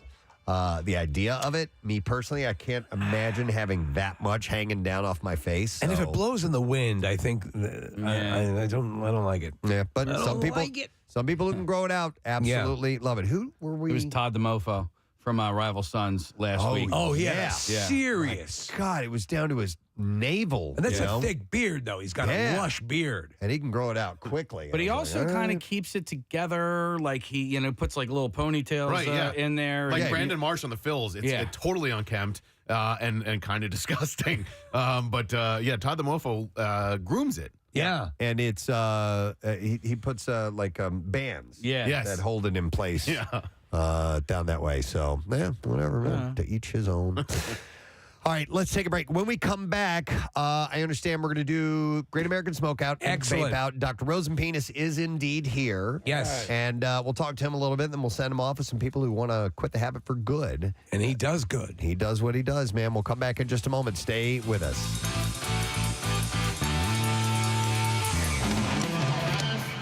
Preston and Steve on 93.3 WMMR. Netflix. They claim worn panties. Mm-hmm.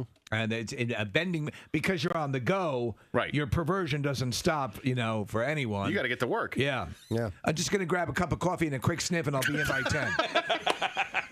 Yeah, that meeting's at 10. Great. I have time for coffee, a bagel, and a quick sniff.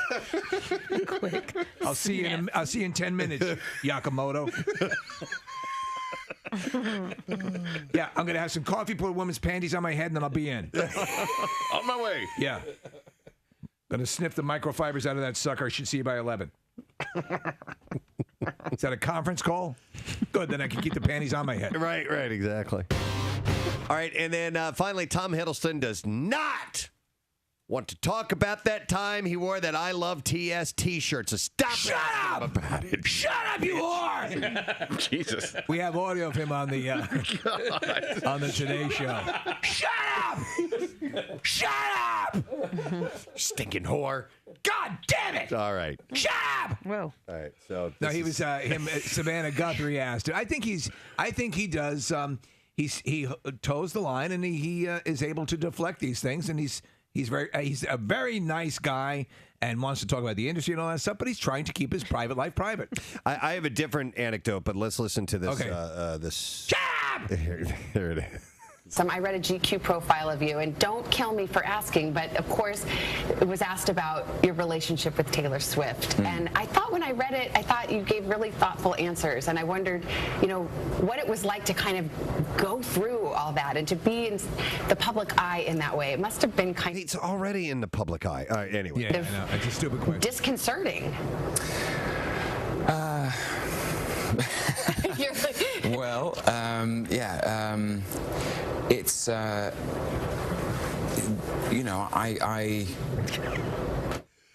Shut up! What the hell? I'm gonna hit you! make a clear distinction between my work, which I absolutely dedicate myself to, which is for the public. I really believe in that relationship between an actor and the audience. There is no, you can't call yourself an actor without the audience. And my private life is private. Yeah, makes sense. Yeah. Listen, there's enough to talk to this guy about outside of his 10-minute fling with Taylor Swift, which has been over for a long time now. He's got a major movie coming out. Yeah. I tell you what, though, I could see him definitely as James Bond. If Daniel Craig, who I think is phenomenal, steps away from it, he could definitely do it. I think he'd be great. So anyway, in this other interview, the Telegraph reporter asked him if he regretted the relationship and the publicity and all that stuff. What I will regret is in about a minute when I fart into your mouth, which I'm going to do. I'll regret it for the briefest period of time, and then I'll smile because I've known I've shut you up by floating a fecal cloud down that gob of yours and asking such a ridiculous question. According to the reporter, Hiddleston responded testily, asking him, "What should I regret in your mind? I would rather not talk about this if that's all right." Yeah. He continued, reflecting, saying, "I'm just thinking about this. Everyone is entitled to a private life. I love what I do, and I dedicate myself with absolute commitment to making great art and great entertainment. And in my mind, I don't conflict the two. My work is in the public sphere, and I have a private life, and those two things are separate." Yeah. And now I'm going to fart in your mouth. Yeah. And now, if you'll excuse me, I'm going to blow an air biscuit down your gullet. Yeah. Finally, it's pretty cool, man. Coming up June 2nd is U2's Joshua Tree at 30 collection, which will be released in numerous CD, digital, and vinyl formats. According to the band's press release, alongside the 11-track album, the Super Deluxe Collector's Edition includes a live recording of the Joshua Tree Tour 1987 Madison Square Garden concert. Wow. Rarities and B-sides from the album's original recording sessions, as well as 2017 remixes from Daniel Lanois, St. Francis Hotel, Jackknife Lee, Steve Lillywhite, and Flood. What would you expect to pay for this amazing record package?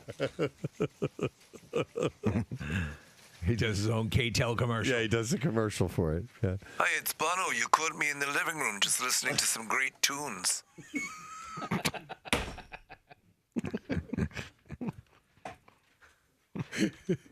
He's just there with the. Is that clearly not his paneling on the wall? It's clearly not his living room. Is that the Joshua Tree? Well, yes, it is. Well, now you can own the Joshua. Yeah, turn it up. Turn it up.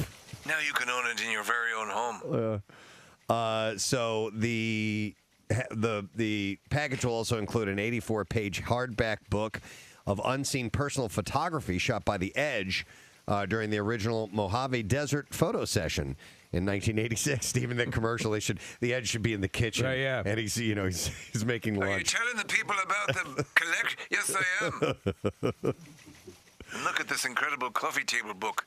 With lots of pictures out of focus. The Edge commented in his introduction to the newly published book of photos, saying, when I see the people we were back then, I see a bunch of pilgrims on a journey towards some kind of creative home. Yeah. And I think that really does capture the spirit of the band at that time. I think that's my favorite look of the band, the Joshua Tree period. I agree. Yeah.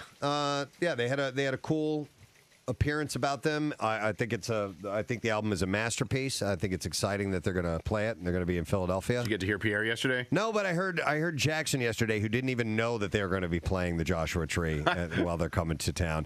But no, I know that Pierre tracked side one vinyl of Joshua Tree, and I missed it, and I wish I would have heard it. I don't know if it was special vinyl that he had, but I went to this studio when he was getting ready for the Workforce Blacks yesterday, and he had that vinyl out, and it seemed heavier to me for some reason. I'm not sure. Apparently it makes a difference in the world of phonographs. That is what I have in music news for you. Hope you enjoyed that little treat for you this morning. No, Marissa has it. Little Nid. Hold on. There we go. Oh, that's the very one. The very album in question. Oh yeah, it's definitely. What'd you expect to pay for this heavy record? That thing must weigh 20 goddamn pounds. It's like a manhole cover that plays music. You can feel it. In 180? Absolutely. Yeah. Marissa says it's 180. 180 pounds. It's 180 pounds. That's a good 50 pounds more than the original album. 180 grams. We've just we remastered the Joshua Tree on Captain America's shield. Yeah. Vibranium? Vibranium. You can listen. This is one record you can listen to in a moving truck. Right. Okay. It absorbs all the vibrations. Yeah. All right. So they're coming out with a special edition. I love that album. I love the album artwork. Yep, it's fantastic. Nick might be going to Joshua Tree. Yes, We're talking about a trip out to Los Angeles, and it is now my goal in life to get to all of the national parks in this country. So there are two relatively close to L.A. One is called Channel Islands, out in the ocean in the Pacific, and then the other one, which is a little more accessible, is Joshua Tree. Nick, why didn't you ask Steve if he's been to the Joshua Tree? Hey, Steve, have you been? Casey's been there too. I was just there in October. I was expecting to see more Joshua trees. I didn't see one. There are a lot of Brad trees and a few Eddie trees, but there's no. It's they're actually few and far between. Did you go to Death Valley as well? I don't think so. Okay. I've been. Have you? Yeah. I want to get to that one as well. The national park? Yeah, I want to get to all the national parks. I think Yosemite's at the top of my list, but that's a little too far from LA, I think. So, Yosemite. Sorry, that cracked me up. Could have kept it inside. He said your friends may have mental issues that need to be tended to. Oh my God. Hi, this is Bono with a serious message. Sometimes people randomly yell out Yosemite. They need to be corralled and taken in for medication. Casey's justification was he said Yosemite. Yeah, it's a park. It worked for me. Yeah, but there are certain things that should kick in that to keep you from pooping in public. Right. And yelling Yosemite for no reason. Is like Yosemite a name or something? Yeah, Yosemite. Okay, all right, got it. Get over here. Yeah, you big lug.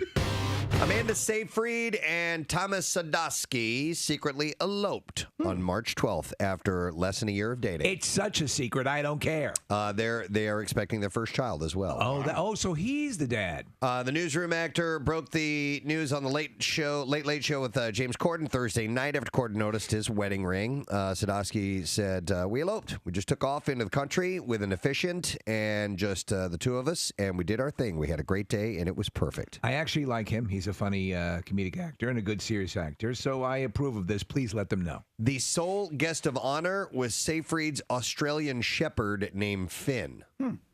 It's an honor to be here. What the hell's that all about? Her Australian Shepherd? Their dog? Oh. It's okay. It's a Monday morning, man. It's all right. No, I thought it was legitimately an Australian. I thought they had a group of well, you know what? I don't know. Sheep. Maybe they do. And they tended them. And of course, I had to leave the sheep for a little while, but I wouldn't miss this for the world. Probably their dog. Kidding. I'm not a dog guy. Obviously. I'm a shepherd. What do you do? Hey, I'm here for the Seyfried wedding. And I'm the only person here. Generally, a guest of honor is not a dog. No. Yeah. So, It doesn't usually make the news story either. And I'm an idiot.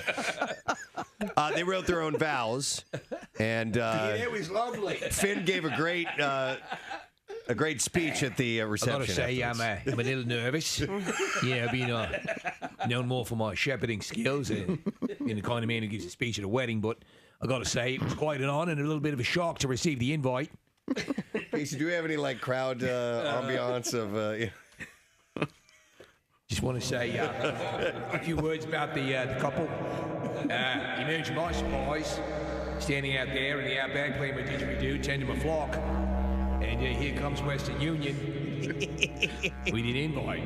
It was mostly a shock because I'm not even friends with these people, but I'll go anywhere if you provide airfare and a hotel. I understand they'd reached out initially to a soothsayer, but decided to go with the shepherd. All right. They were going to get their German Shepherd to show up. Now that I would have known. That I would have known. It's good to be here. Anyhow, they wrote their own vows. And, Always a mistake. Sadowski described their ceremony as beautiful. Yeah, he was great. He expanded saying, listen, she said, the person who I love, admire, respect most in the world, it was she didn't say that. She's the She person. told me I'm the person she admires most in the world. Who I love, admire, respect most in the world. On 93.3 WMMR. All right, thank you very much, Kathy. Ladies and gentlemen, today is Thursday, November 17th, the Great American Smoke Out, Great American Vape Out. All of that is taking place. Sure is. Today, and we have the good doctor here with us this morning to make sure that some people give it up for good. Please welcome Dr. Rosenberg. Yay! Thank you. Better known as... Oh, I'm not going to say that. No. I get emails with that name on it now. It's ridiculous. You were referred to here professionally within the building as Dr. Rosenpenis. Casey was just telling me that there are emails floating around. Last night I had a lodge meeting for my Mason's Lodge, and everybody called me Rosenpenis. Oh, man. You're welcome. It's ridiculous. I was actually thinking yesterday when they were promoting this, I'm like, this man, he is an adult, he's a professional, and this is what we're calling this. You know what? It's I done have never been accused of being an adult. It's done out of love, and it's one of our favorite movies. So yes, No, Thor is better. the Thor smoking cessation. Yes. Wow. Well, it's nice to see you again, sir. Good to see you too. Yeah. And I need to give a shout out to my lodge brothers, by the way. Nikki is saying hello, and Kurt is saying hello. The guys are really. I didn't realize that was your lodge, right in the city. We Yeah. had the opportunity to go in and check it out. It's an amazing complex. Oh my God! Listen, it's beautiful. Yeah. it's my building. It's lovely. How long have you been a member? I've been a member 9 years. Wow, Yeah. it's very cool. We were blown away when we got the invite to come down and visit. I'm the chaplain of my lodge, and it's great. Wow. Yep. So You're the chapel of your lodge? Chaplain. Oh, chaplain of Yes, the lodge. yes, Okay. yes. How many people in the lodge call you Dr. Rosenpenis? Just about everybody. Well, today is your day. This is like what Christmas is for Santa Claus. This is your This is deal. my holiday. Right. Yeah. And we've known over the years the effectiveness of what you do because we've had people report back over the years that we've had people get your treatment, your one session walk out and not smoke again. Now you're dealing with the vaping. There's another part of it. How much have you seen that rise? Quite a bit. And the vape is same thing. Except, vaping is probably worse than cigarettes. So you get that popcorn lung syndrome. Right. And it's terrible. Right. So, the important thing is to stop smoking anything. Anything you're bringing into your lungs. Yeah. Right. Yeah. So, it's amazing how detrimental it is to your general health and well-being. I have a question about hypnotism. And, Absolutely. And what if you have a hard time concentrating when trying to, because you are supposed to focus, kind of let your mind go That's free. the word. Yeah, focus. Yeah, I can't even focus to think of the proper word. It's called ADD. Are there things that you can do to kind of prepare yourself going into hypnosis? Actually speaking, what hypnosis does is to really get you to focus, so that when I have a person who cannot focus, in fact, I had a woman come in the office the other day, and she said, "I just can't focus." I said, "Well, we'll try it and see what happens." She was the best subject ever. She just couldn't believe how easy it was, and everybody, it's a time warp. We were together for maybe about 25 minutes of recording the session, and she had to listen to the session after recording it for 3 weeks in order to get the aversion that I do. So she said, "Oh, well," I asked her, "How many minutes do you think it recorded for?" "Oh, maybe about 3, 4. Yeah. And it was 20. Wow. Yeah, I had the same experience because I still use the session that you recorded for me a while ago, which is just a good sort of, it's a meditation that works for me. When we originally recorded it, it seemed like it was just 5 minutes. Yeah, I remember you saying that. Yeah, it ended up being about 20, 25 minutes. Correct. Which is very cool. And then, so that shows that you can, especially, it has to come, I think, with the desire to make the change, right? I mean, absolutely. Yeah. I mean, no question about it. And first of all, they're going to stop menthol cigarettes very shortly. Right. So there's a ton of people out there saying, "Well, I got to get in because I've been smoking these menthols for years, and I got to get in there to stop because I want to get ahead of the curve." Right. And menthol, I mean, that addition of that flavor makes it a lot more difficult to stop. So I'm going to be glad when that's over. I remember, I was a long-time smoker, and I've quit for over 20 years now.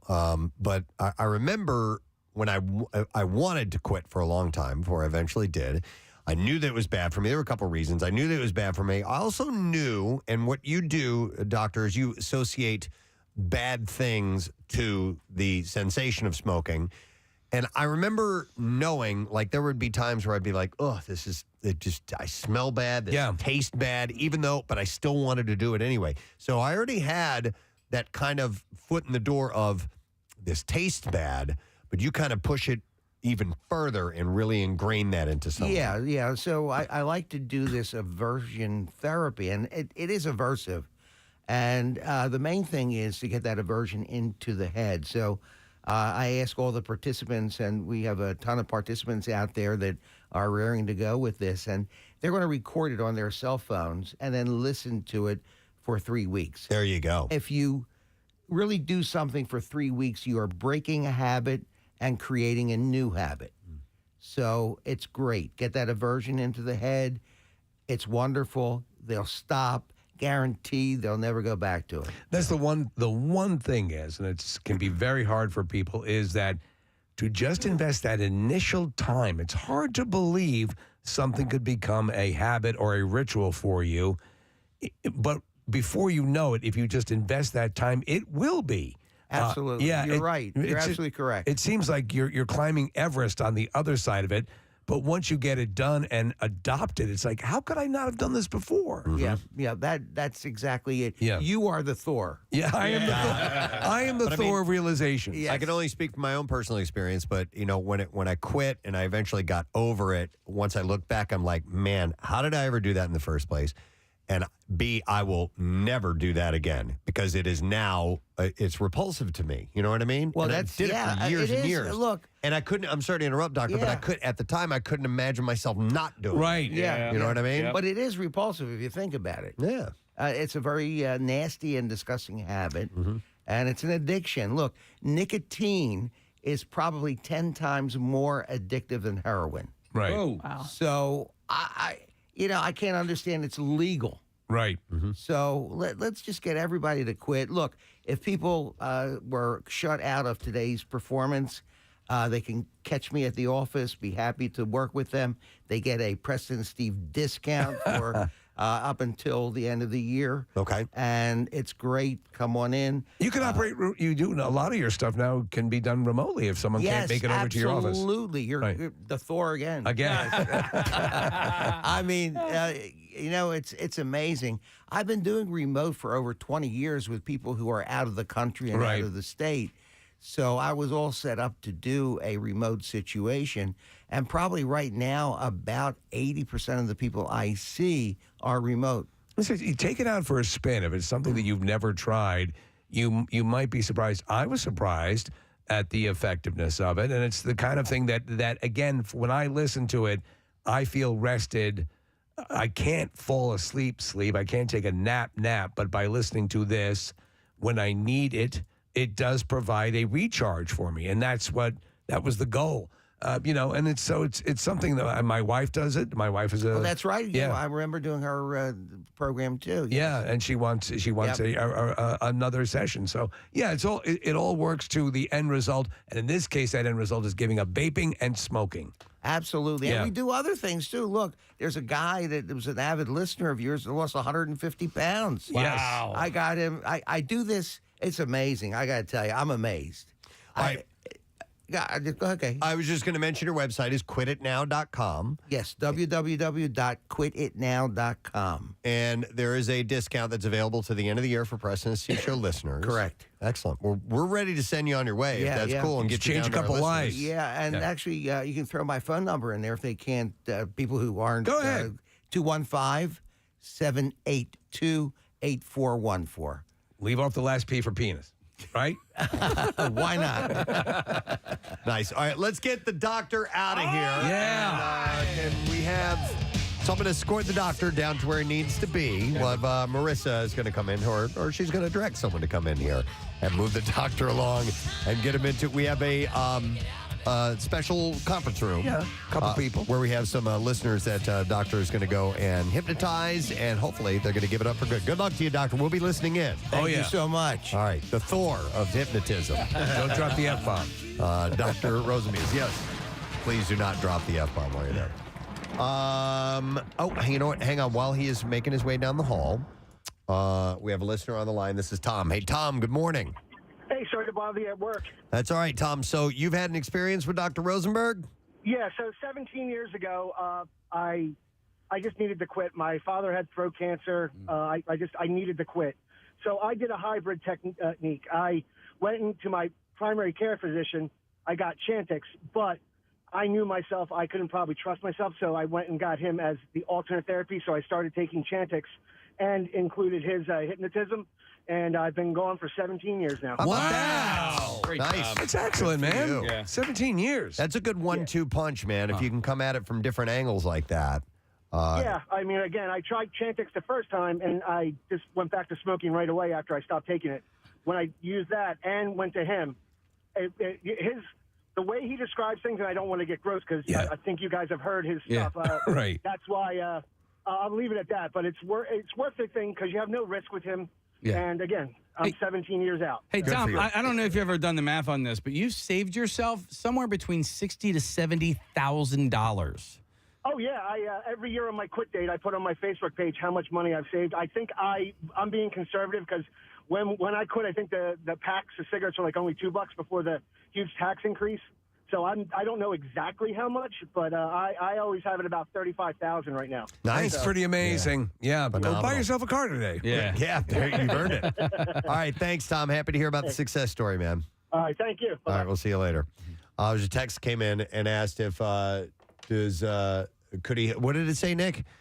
Could he help out with adult thumb suckers? Yeah, well, I mean, I think that's a serious question. Yeah, I do too. And so I said yes, check out his website. And then there was somebody else right before we talked about the overeating and weight loss, asked can Dr. Rosenpenis help out with the weight loss, and he can do that too. So, check out his website because he can address a lot of different addiction issues. He's actually works with a lot of athletes too to help them stay on exercise regimens and things of that nature. Anything that you want to modify can be modified through this. We've talked about adult thumb suckers on this show before. Do you know anybody who is an adult thumb sucker? I had a friend years ago. She was all put together, like the manicure, the whole thing. She was a thumb sucker. Yeah, I just don't see. I mean, socially I understand, but like, what's the big deal? Who cares? It's not like picking loogies. I know, but like, if it brings you comfort, Yeah. No, if it doesn't ruin Suck your away. Suck away. Yeah, I mean, I'm sure. Yeah. Is there something at that point if you're an adult and your palate is developed and everything? Because they always say with kids it'll screw up your Listen, I sucked my thumb for a long, long time, and if I didn't get braces, I never would have stopped. But the braces it ruined the way everything fit in my mouth, right? And it took the joy away from it. But I remember, I mean, it is a pacifier, right? And it was something. And how long did you have a pacifier when you were a kid? I didn't. Oh, you didn't? I was a self pacifier, and that's kind of how that thing works. Isn't that wild that that's the default? Like that the kids just find. Yeah. It's the most obvious. Developmentally, right? I was very, very immature, but I sucked my thumb for a long time, and there was one time in particular where it was like embarrassing. Because I tried not when Your I got professor told you to stop. When I got older, I made sure that I only did it where I tried to only do it like when I was not around people. Sure. And then one time I was in the schoolyard, didn't realize that I was doing it. Oh, no. And I was sucking on my thumb, and I was like, and I looked sucking up. on a chili dog. I was sucking on a chili. I mean, I would have much rather been sucking on a chili dog than sucking on a chili dog. Sucking on a chili dog. So how badly were you busted? I just remember looking up, and there were like 3 boys that were in a grade 2 grades below me who were laughing at me. I was like, oh, God damn it. But whatever. Dude, I remember one time, okay, this is different than that, but I was only in like first or second grade or something like that, and I went in to go to the bathroom to use the urinal, and I did the little kid thing where I pulled my pants down. All the way down? Yeah, and some kid, no. I'll never forget it. I can hear it plain as day. I saw Preston's butt. Oh, man. And I'm telling you, it like hit me like a sword to my heart. There's nothing you can do. But that's why there's no getting it back. That movie, Boyhood, and now guys pay $1,000 to see that. Oh my God! But that's why that movie Boyhood, I think, stood out to you so much. Yes, because it was just little snapshots like that. That's exactly it. Kathy Because it was so terrible. Kathy didn't understand the movie. Yeah, but I didn't understand it until I you just said thought it was that. terrible. Yeah, but I didn't understand it until you posited it to me that way. I was like, it was essentially snapshots of a kid's life that he remembers for one reason or another that sticks with him, that these were pivotal moments. And I'll use an example. There was a moment in a bathroom there where this kid threatens to fight him. And you're thinking later on in the movie there's going to be another confrontation with this kid. No, it was just that it resonated so strongly, that moment, that he'll never forget it. That's how our memories are. Yeah, they're that's not, what it is. It's not a continuous stream of everything you've ever experienced unless you're Mary Lou Henner. Yeah. Otherwise, those snapshots that get recalled. Like in the movie Dreamcatcher, they try to create a depiction of it, the Stephen King story about those things, the way they're filed in your mind. But those are those moments. I want to go back maybe and rewatch it just because you love it so much. But then, like, I've wasted so much of my life on dumb things. I don't know if I want to you know what? It's put another 2 hours hours in. You know what I mean? Why don't you go to the bathroom first, and when you go to the bathroom, stand up at the urinal and drop your pants all the way down? Now, there's a moment in the movie where he sees his mom offer some advice to a guy that came by to just do some work on the house. And they ran into that guy again years later, and that little bit of advice changed that guy's life. And so it imprinted on this kid, and he'll never forget it. Yeah, so. I mean, and that's all our lives are at this point, or just all we are is dust in the wind. That's it, man. But we are. According to Socrates, yes, Right. he agrees with that. He was in Kansas. The way that Boyhood addresses the way that you form memories and the way that Inside Out addresses how you form memories is really not Inside Out. Yeah. Inside Out. Yeah. Great movie. Outside In? What am I thinking of? Yes, Inside Out. The where they- animated film? Yeah. Oh, you know what I'm thinking of? What? Well, I'm thinking of Inside Out, and then I got confused. You thinking on of my Good own. Burger? Nope. Oh. No. What's the Tom Hanks movie? No. The movie where Kevin Kline is gay. In or out? In and out. In and out. In and out. Right. Yeah. But that one too, probably. I think I'm gay, isn't he? Well, the way that the titles crisscrossed in my brain. I'm not sure if I'm gay. I'm not sure if I'm gay. Anyway, what were you going to say, Casey? Because I'm going to bring up something. No, Boyhood's 2 hours and 45 minutes long. Oh, dear God, no. that is a long That movie. it is a long movie. We Almost just 3 hours. lost Kathy I know. completely on that. That's like a bottle and a half of wine. I do remember a girl. Watch that Inside Out thing. A girl I went to high school with sucked on 2 of her fingers. And, I mean, that was all the way up till our senior year. I don't know if she still does it at this point, but, you know, again, I don't see anything wrong with it. Hang on a second. We have some callers on the adult some thumb sucking thing. I'm gonna go to Stephanie. Hi, Stephanie. Good morning. Hey, good morning. Hey, what's up, Steph? Not much. Yeah, I suck my thumb. It's kind of embarrassing, but it's so like relaxing and nice. And I'm 38 years old, and I've never been able to stop. And I will tell you, my teeth are perfect. People comment all the time, like, "Did you have braces growing up?" And I'm like, "No, I sucked my thumb my whole life." Stephanie, do people know that you do that? They notice you doing it? No, I mean, I don't. So, like, I only do it weird times. Like, obviously, like at night when I'm snuggling, like with my kids, or sometimes if I'm driving. But that's really it. So, like, people don't really know. I mean, my husband knows, and he kind of thinks it's sexy, but whatever. And then, like, only like my close friends and my mom. I mean, I see my mom like once a month, and she's like, "You still fuck with mom?" And I'm like, "Yeah, sorry." Wait, so would you say you do it every day, Stephanie? Oh yeah, every single day. Every day. Do you suck ever your thumb. do you ever accidentally do it like at work or somewhere where you're like, oh no, they don't know?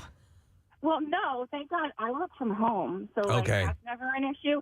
But I will tell you, like sometimes, like on a webcam, like I have to be like, oh crap, I gotta turn my camera off, like 'cause it's a stress reliever, right? Like for me, like it's a comfort thing at night. But then, like if I'm having like crazy day, like sometimes I'll just like sit down and pop my thumb in and then I'll. So you don't feel you don't feel that it's like a deep dark secret for you. It actually provides you comfort.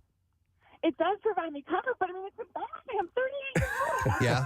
Yeah. And my 12-year-old son says like something, and I'm like, great, I've passed off. The Listen, bad. I want you to remind yourself when you start to beat yourself up for thumb sucking, remind yourself that you're potty trained. You got that? Yeah. Hey, Steph, have you ever tried to stop? Have you ever gone to a therapist or anything along those lines to stop it, or does it just bring you too much comfort? I've never tried to stop. So my mom, when I was growing up, let me tell you, tried to make me stop by putting like hot sauce on my thumb, and then there was this like really nasty like pink stuff that she would put on there, and I would just suck right through it. Yeah. Wow. There, You're I would committed to suck right through sucking. it. Yeah. Wow. Well, listen.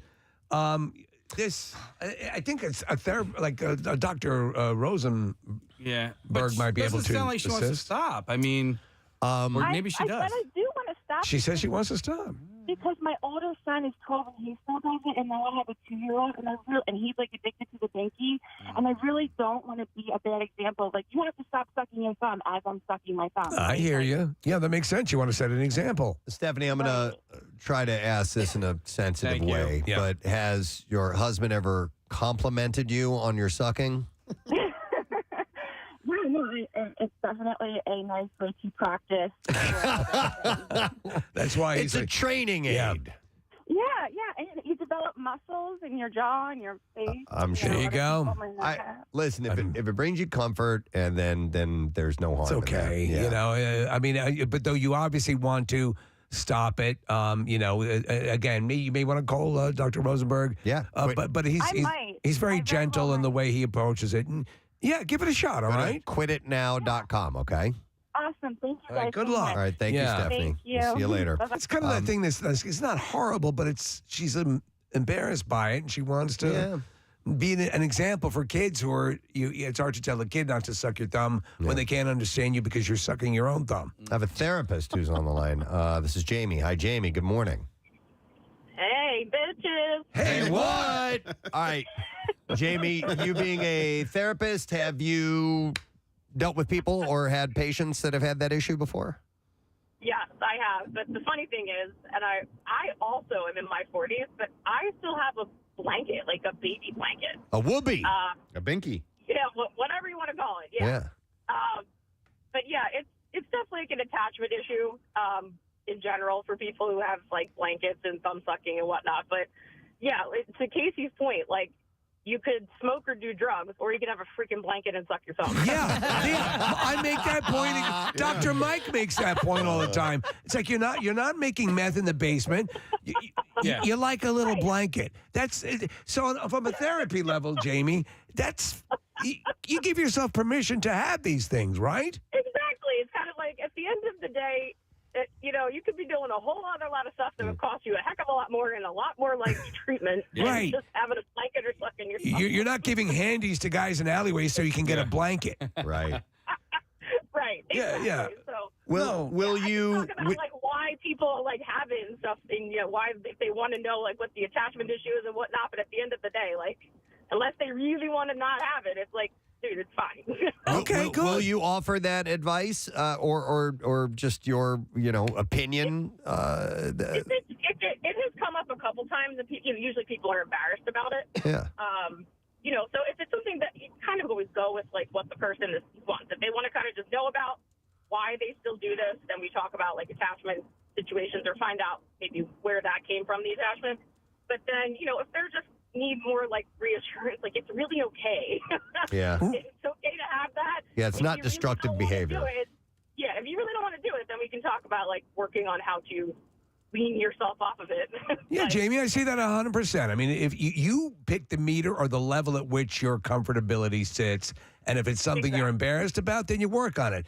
But if it's doing no harm whatsoever, and like it's a little blanket or whatever, so to someone who sucks their thumb, Fucks their thumb. fucks their thumb.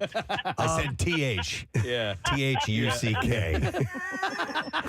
You did, and I heard it. Yeah. And you don't do that to your thumb. Your thumb does that to you, by the way. So would you say it's okay if someone's an adult still doing that?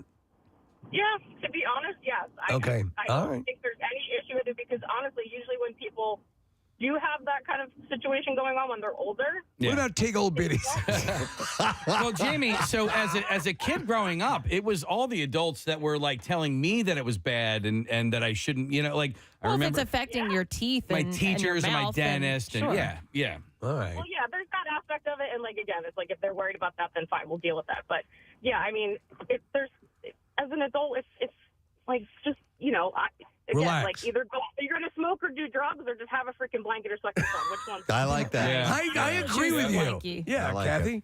Preston, remember Thank you, Jamie. my friend who had her pillow from growing up. We talked about this. Kathy and I, this was not on air, but this was at Camp Out. Yeah. Yeah, my friend, and we had her on years We ago. did. Remember, Oh. she called it Pooey as her pillow. Yeah, we were talking about, people who are adults who still have things like that, like Right. a whoopee, and she had this beat up pillow that she had Disgusting. forever. Like it was worn down. Kathy, show me a picture of this thing. Yeah. Really? Go ahead and tell Because the story. she How do you let that happen? well, and Steve, she was my roommate all through Yeah. college. She's like one of my best friends. She had the pillow when she was a kid. She brought it to college. She had it at college, and she's married with 2 kids, and now has it in her home that that's she lives creepy. in. But she finally had to. And Preston, I was half wrong. She had to get rid of the pillowcase. Okay, thought so. That looked all right. too She goes, thin. oh Yeah. God. She goes, no. She goes, I would never get rid of the pillow. So she still has That's this okay, then. disgustingly Yeah. stained pillow. She just Oh, got- really? I guess she's putting a new pillowcase on it, but it was the same freaking pillowcase from when she was a kid. I have a picture. But Steve. Steve, You have to see it. It looks like material from the Mummy, like Really? like rotted, Yeah. falling off material, and it looked bad. It was really Yeah. gross. But I remember having her on because she was like me. She likes a thin pillow. Yeah. Yes. And we talked to her. Oh, that and- looks and like used men's underwear. Yeah. Kath, real quick, when people found out that this was like her thing, was there a target on that thing? Did people Case, want- I didn't find out until a few years ago when we talked about something on the air, and she was like, "Don't you remember my pillow?" And I was like, not really. And I thought that was a rat tampon. no, but I think she kind of kept it quiet for I that kind of reason feel because like- we had another friend that in college also that kept her Care Bear from a kid. Yeah. And people found out about that and then they started making fun of her. Well, not only that, or like stealing it, or like hiding it, holding it she for ransom. brought it- Case she brought the Care Bear to spring break in South Padre, and yes, the guys who stayed in the room across from Did us, they violate it? They took it and they put lotion on it as if they had. Yeah. Oh, wow. That's when you get rid of your teddy bears when your friends are pretending to Having sex with your teddy Yeah. bears? At least you don't take it on spring break. Spring break. Yeah. Wow. All right, real quick, I do want to check in as the doctor is down the hall. yes. And he is. He might be done already. He's doing his magic. Let's see if we have audio and can hear him. If I bring this up. 20, I go deeper and deeper. 19 deeper. By the way, we have a cave. He's in at a the cave. End of, at the end of the hallway there that we put. Is everybody relaxed? 17 He can't hear us. Oh. and deeper. So he's taking them into the hypnotic state now. He's counting down. And he's getting them to a state of relaxation. Yeah. Just as if I were going down in an elevator. Love in an 16 elevator. going down. 15 going down. You're living it up as you're going down. Janie's got a gun. It's the old Aerosmith hypnosis. Going down. 11 going down. 10 Did he knock on the table? 9 going down. Ignition sequence started. Going down. 7 going down. All right. Well, we got to now. We got to get to the end of the countdown, right? How do you think it ends? We have liftoff. Hang on. 3 going down. 2 going down. 1 0. Deeply relaxed. Deeply subconscious. It is my subconscious mind that I want to reach. Dude. And I am able to do so by counting backwards To be- this time. What? So as you're hearing, I hear that every time. So he counts you down, and if you there, obviously the optimum situation would be where you could close your eyes and be comfortable and have a low light situation. And if you do that, that whole process is essential. It's got to put you into that receptive area in your brain and allow you to listen to the suggestion. And it does work. I'm the kind of person who initially would fight that stuff. But if you just acquiesce, because the result is something you want, it can work. Yep. He does a good job. By the way, there's a text just came in. It says, Dr. Rosenberg is the man. I heard about him through you guys. He helped me with nail biting, dermatitis, OCD, and excessive drinking. And he has changed my life. How about that? That is from Leah in Parksburg. So a number of things that Leah was having an issue with, and Dr. Rosenberg was able to get her to focus. You can use the power of your own desire with his assistance to make that change. It's something we were like, I don't know, it seems kind of weird. Give it a shot. I want to live a longer, healthier, happier, and a better quality of life. And the only way in which I can do this is to never, ever, ever smoke again. So he's giving some positive reinforcement. I do not need them. And then eventually he gets the negative attachment I to it. want to be free from them. No longer do I want that nicotine to control me any longer. I want to just get rid of them. I want to be a non-smoker. Did you feel you were under the control that it had control over you? Would you say when you were smoking? Yeah, without question. There were when I had to. I remember when I most wanted to stop smoking was when I would get up in the morning. That was your time, and I'd want a cigarette.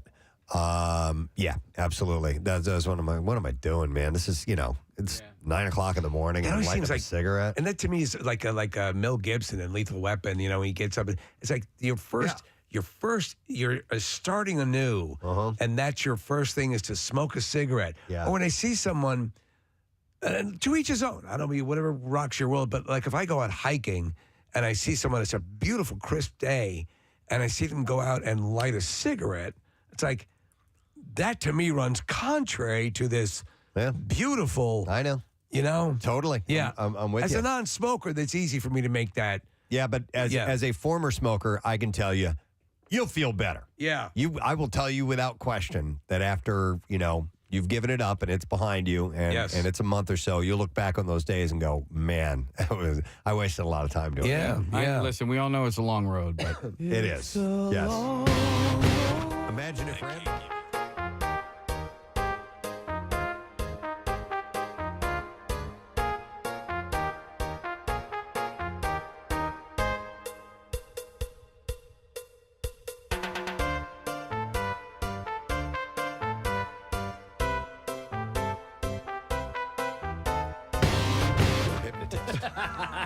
Especially in that pissed off. That pissed 10, off. 9, 8, 7, 6.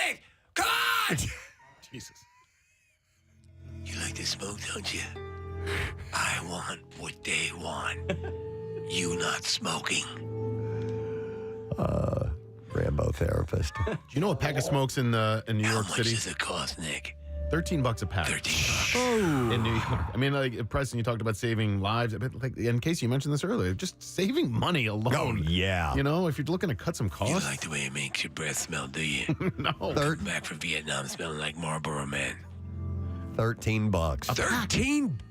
A pack of cigarettes. Jesus. Man, that's ridiculous. I remember when they were a buck a pack. Yeah. That's ridiculous. Good old days. Yeah. I remember you could win cigarettes on the Wildwood Boardwalk. Dude. Playing at what, a game or something? Yeah. No. Packs of cigarettes. They had, it was whack-a-mole. They had colored boxes inside, like, what looked like a little boxing ring, and you threw a ball, and you would basically put money down on whatever colored box you would think the ball would go in. You would chuck the ball in there, and if it landed, let's say you had your money on the red box, You'd win cigarettes? you would pack of cigarettes. Yes.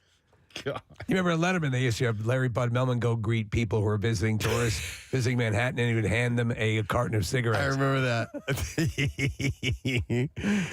I remember as a child buying cigarettes for my mom regularly. Oh, yeah, me too. Yeah, Cool. just My mom running smoked into the grocery, Cool. into the grocery store, the convenience store, and getting cigarettes for. Yeah, it's And pretty standard. What did my dad smoke? Maybe he smoked those as well.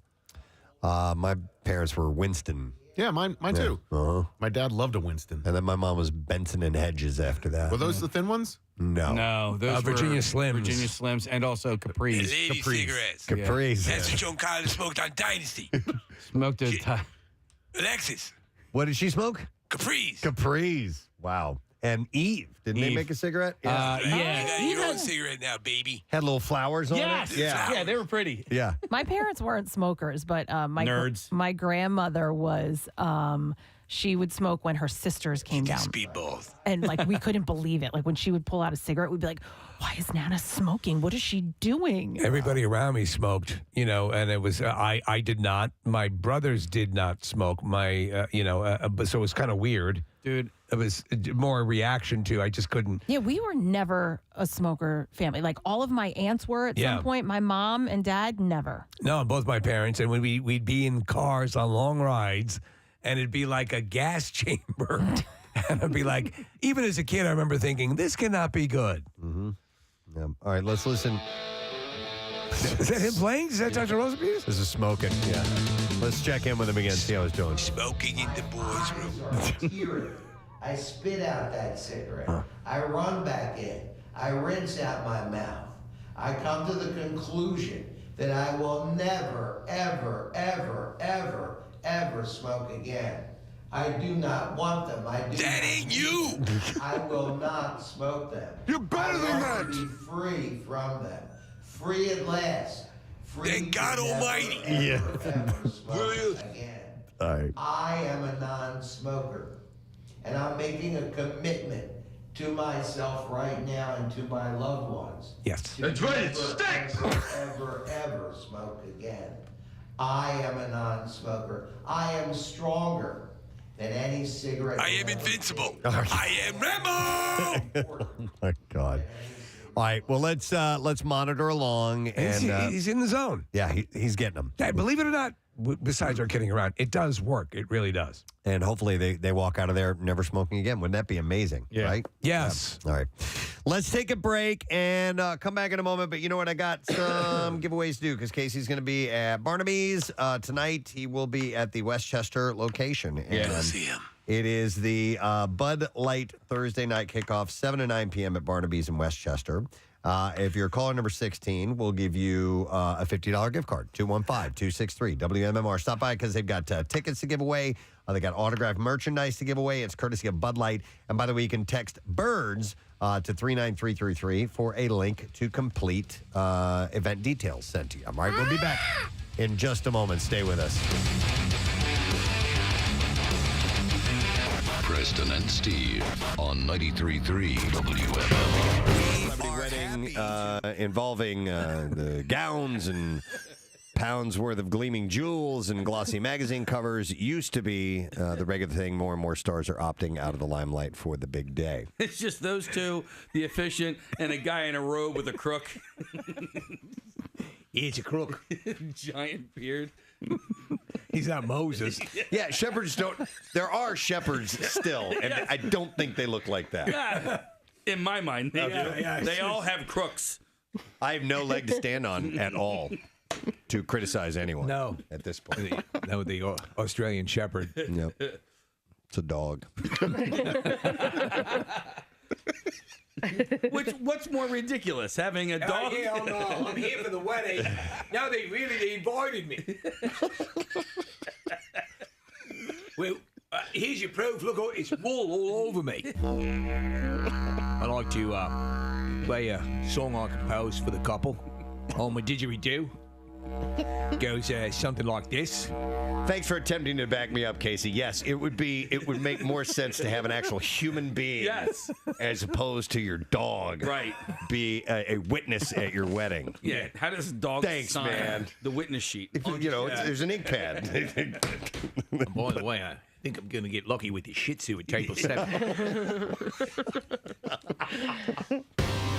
Kathy actually had a family member pass recently. That's why she was gone last week. It's been a bad streak for you, Kathy. Thursday and Friday. Yeah, I know. Seriously. Yeah, my cousin passed away completely unexpectedly. It was very sad. We were all very close with him. He lived with my family growing up for a little bit of time. So it was a little more than just a cousin. We were pretty close to him. So it was sad. So yeah, I flew down to Florida. They sort of did a celebration of life, is what they called it, and I was held at a family friend's house who opened their doors to my entire family and all of my cousins' close friends. And one of my cousin's friends was a musician, so he came out. He actually played some music, played some of my cousin's favorite songs.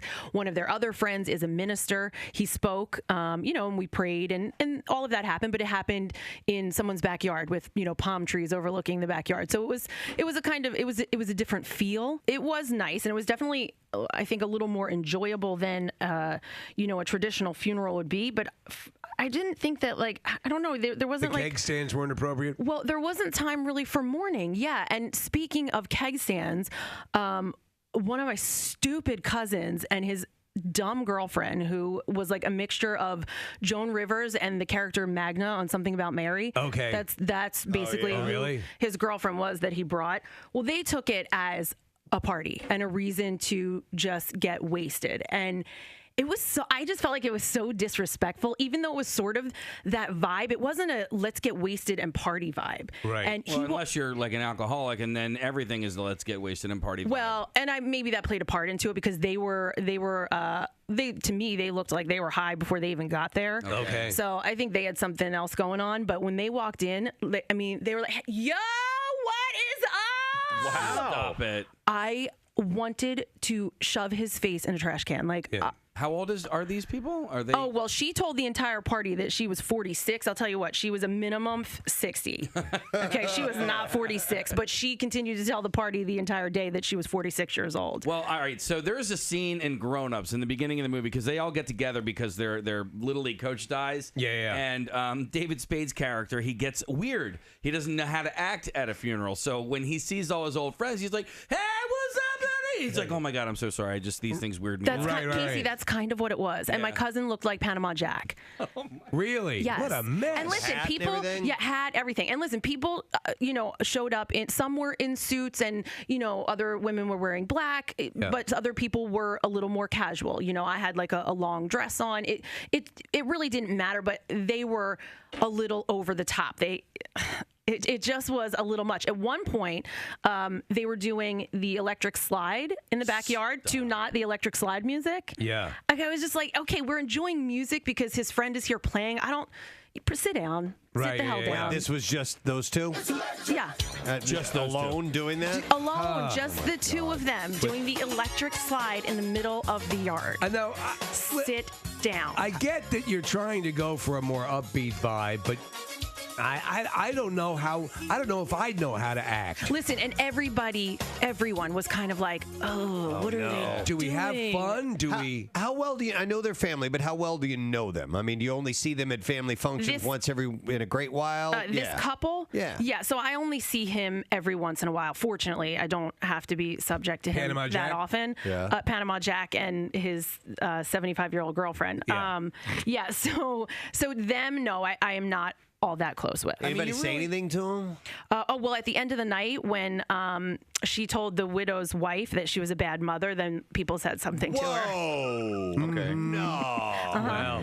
So, Wait, and this is the girlfriend. This is the girlfriend who half of us have never even met. How long have they been dating? I don't know. Casey. What a bitch. Oh my God. That's just a bad person. Yeah. It was pretty late when it finally all wrapped up and ended. Did she arrive in a golf cart by any chance? No, I don't know. Steal it from the retirement home? I don't know. And I avoided them at all costs. I just kept telling my brothers, I was like, I'm avoiding the situation. Like, I'm not going near them. I'm avoiding them. So of course I'm waiting in line for the bathroom, and both of them walk out of the bathroom together. I'm like, oh really? my God! Yeah. They were banging in the bathroom, or they were doing something. I think they were probably doing something else in the bathroom. I don't know that they were banging. So then I ended up having to be in a conversation with them, which was awesome. Which is where I learned she was 46. Yeah. By the way, if you're 60. Wouldn't you rather be looking good for 60 or terrible for 46? You better look good for 60 than terrible for 46. Exactly. And you know what, though? And she ruined it because she told a story later on in the day. About meeting Eisenhower? No, that aged her. Yes, that aged her. And me and my mom figured it out. And we're like, okay, she's at least 58. So I told him Normandy invasion will work. But anyway, enough about me. A couple of people are texting and saying, "Hey, you can't have funeral without fun."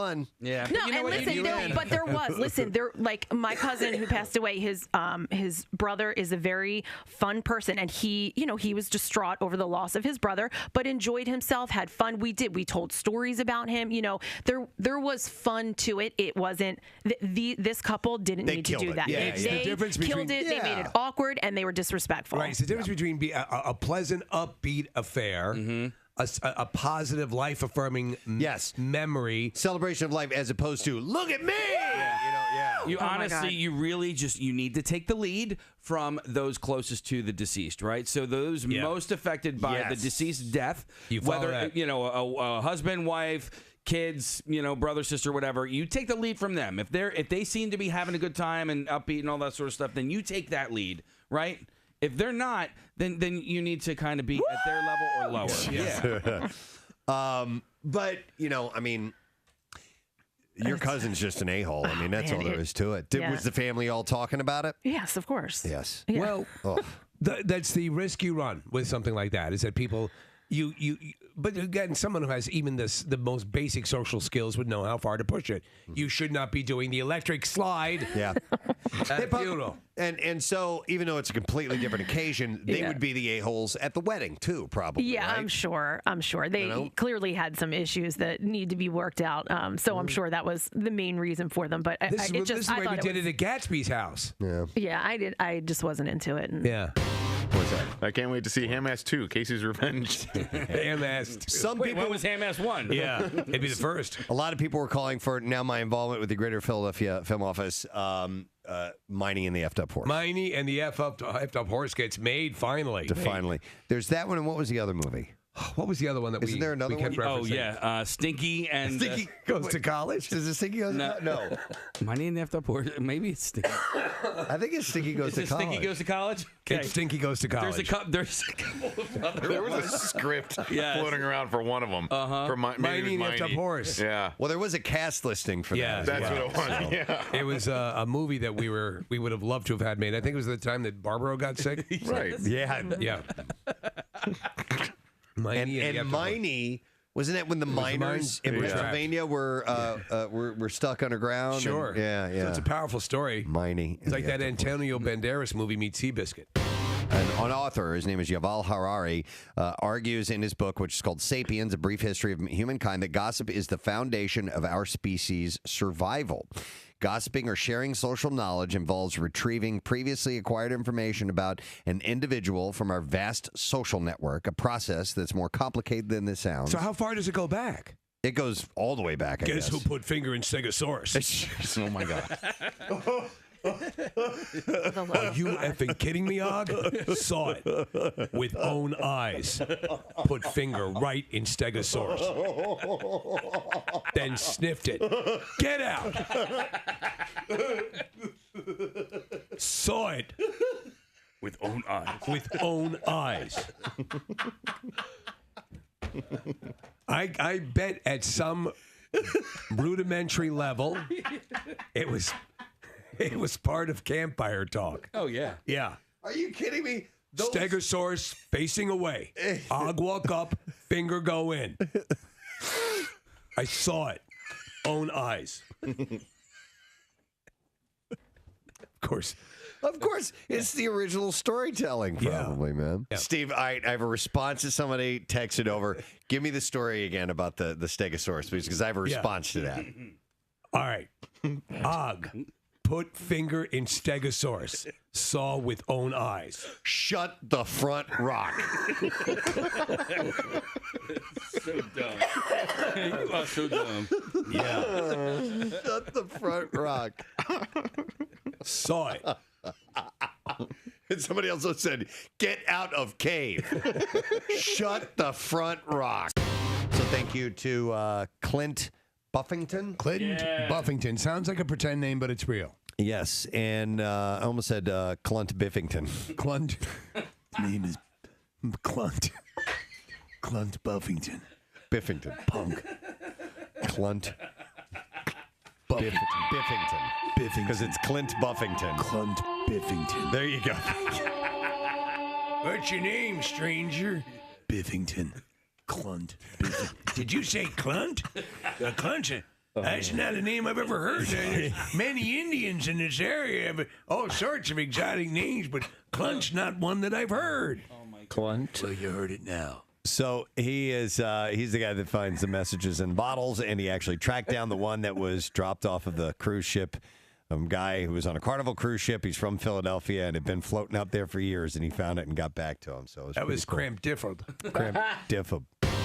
A Florida man was sentenced to 5 years in prison Wednesday after his wife died in a crash while the couple was having sex and he was driving while intoxicated. All right, so she's straddling him, or okay? That's exactly how that it can be was. dangerous. Matthew Notebart and his wife had just left a country music concert. The pair was having sex when Notebart drove into a canal. Wow. The crash left his wife, Amanda, dead at the... And Matthew severely injured at the hospital. Deputies confirmed that he was indeed under the influence. Authorities said that Matthew admitted to being naked and that Amanda was sitting on top of his lap when he drove off the end of the road and struck the opposite canal. Yeah. That's where I think the safest thing to do is if you're going to be in the front seat, doggy style, right? Yeah.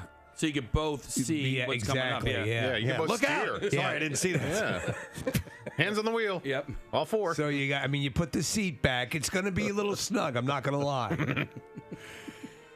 Does the person in front work the pedals and the steering wheel? Yeah. Okay. Yeah.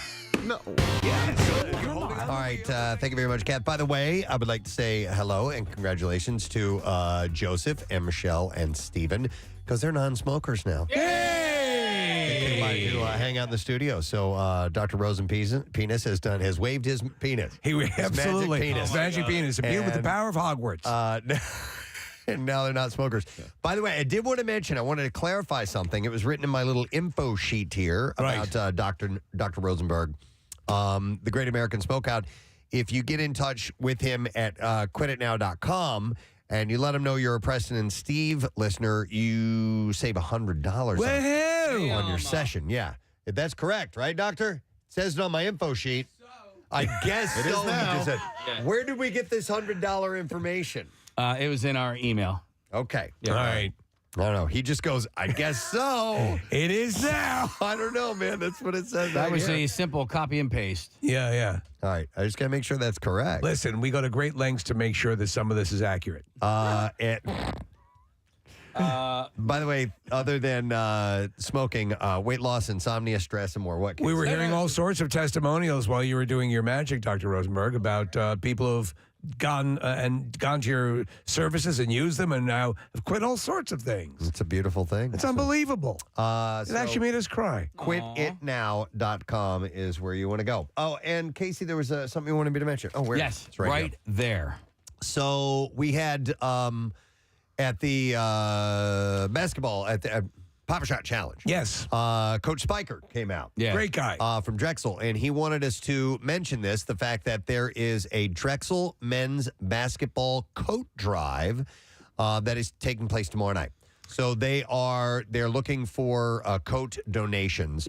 Obviously, something that's in good condition, I would imagine. Yes. And their game is tomorrow night at 7 o'clock, 7 o'clock against Arcadia. And if you can bring by a coat, you can save 50% on admission to the basketball game.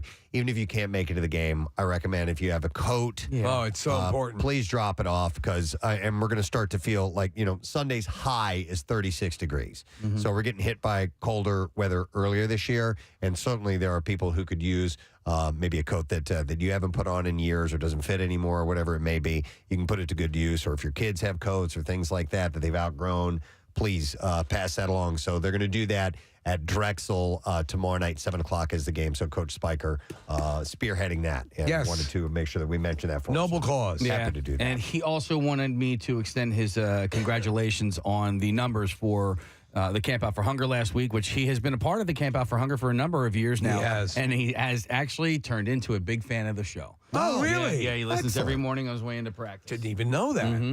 2.8 million pounds, by the way, of food raised. And thanks to the coach and the other coaches of the City Six that came out to be a part of that whole thing. Also raised was $1,078,254. Wow. As well. And, we have all that information. If you want to see the totals, PrestonandSteve.com. You can find all of that right there. And thank you for everyone's participation in that. Got really nice notes from Coach Jay Wright and Coach Neptune from Villanova yesterday. They were both really psyched at the numbers. So, and Jay Wright tweeted out a really nice thing about how much work goes into Camp Out, and the totals were impressive. So thanks again to the Villanova community for stepping up. Yep, all those institutions. Speaking of, oh my God, time to head to the Just Saying Institute of America. The Just Saying Institute, home of the world's first cryogenic radio studio research facility. Because it's very cold in here. Thank you. Is it, though? Yes. I'm not Freezing. cold. Is it? You're never cold in here. I know. You run hot. I do run hot. Yeah. Man, you Thanks, were bro. on fire, baby. But I mean, Kathy, I noticed it cold. about an Hands are hour freezing. ago. It's cold. No one, though, is colder than our intern, Emily. No one is colder than her at any given time.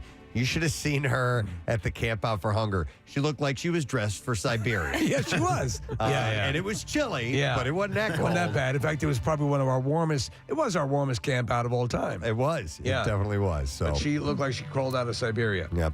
All right. So I saw a few things study-wise that were worth passing along. So apparently pretty people have more advantages than any of us ever have realized. Look, of course. That anyone has realized. We've all known this. Researchers from Lund University found that female engineering students rated as most attractive by participants had a significant decline in their average college grades after COVID hit and they could no longer attend their courses in person. They leveled the playing field, is what you're saying. Yes. So. This is like when intern Ben, we had that whole exchange.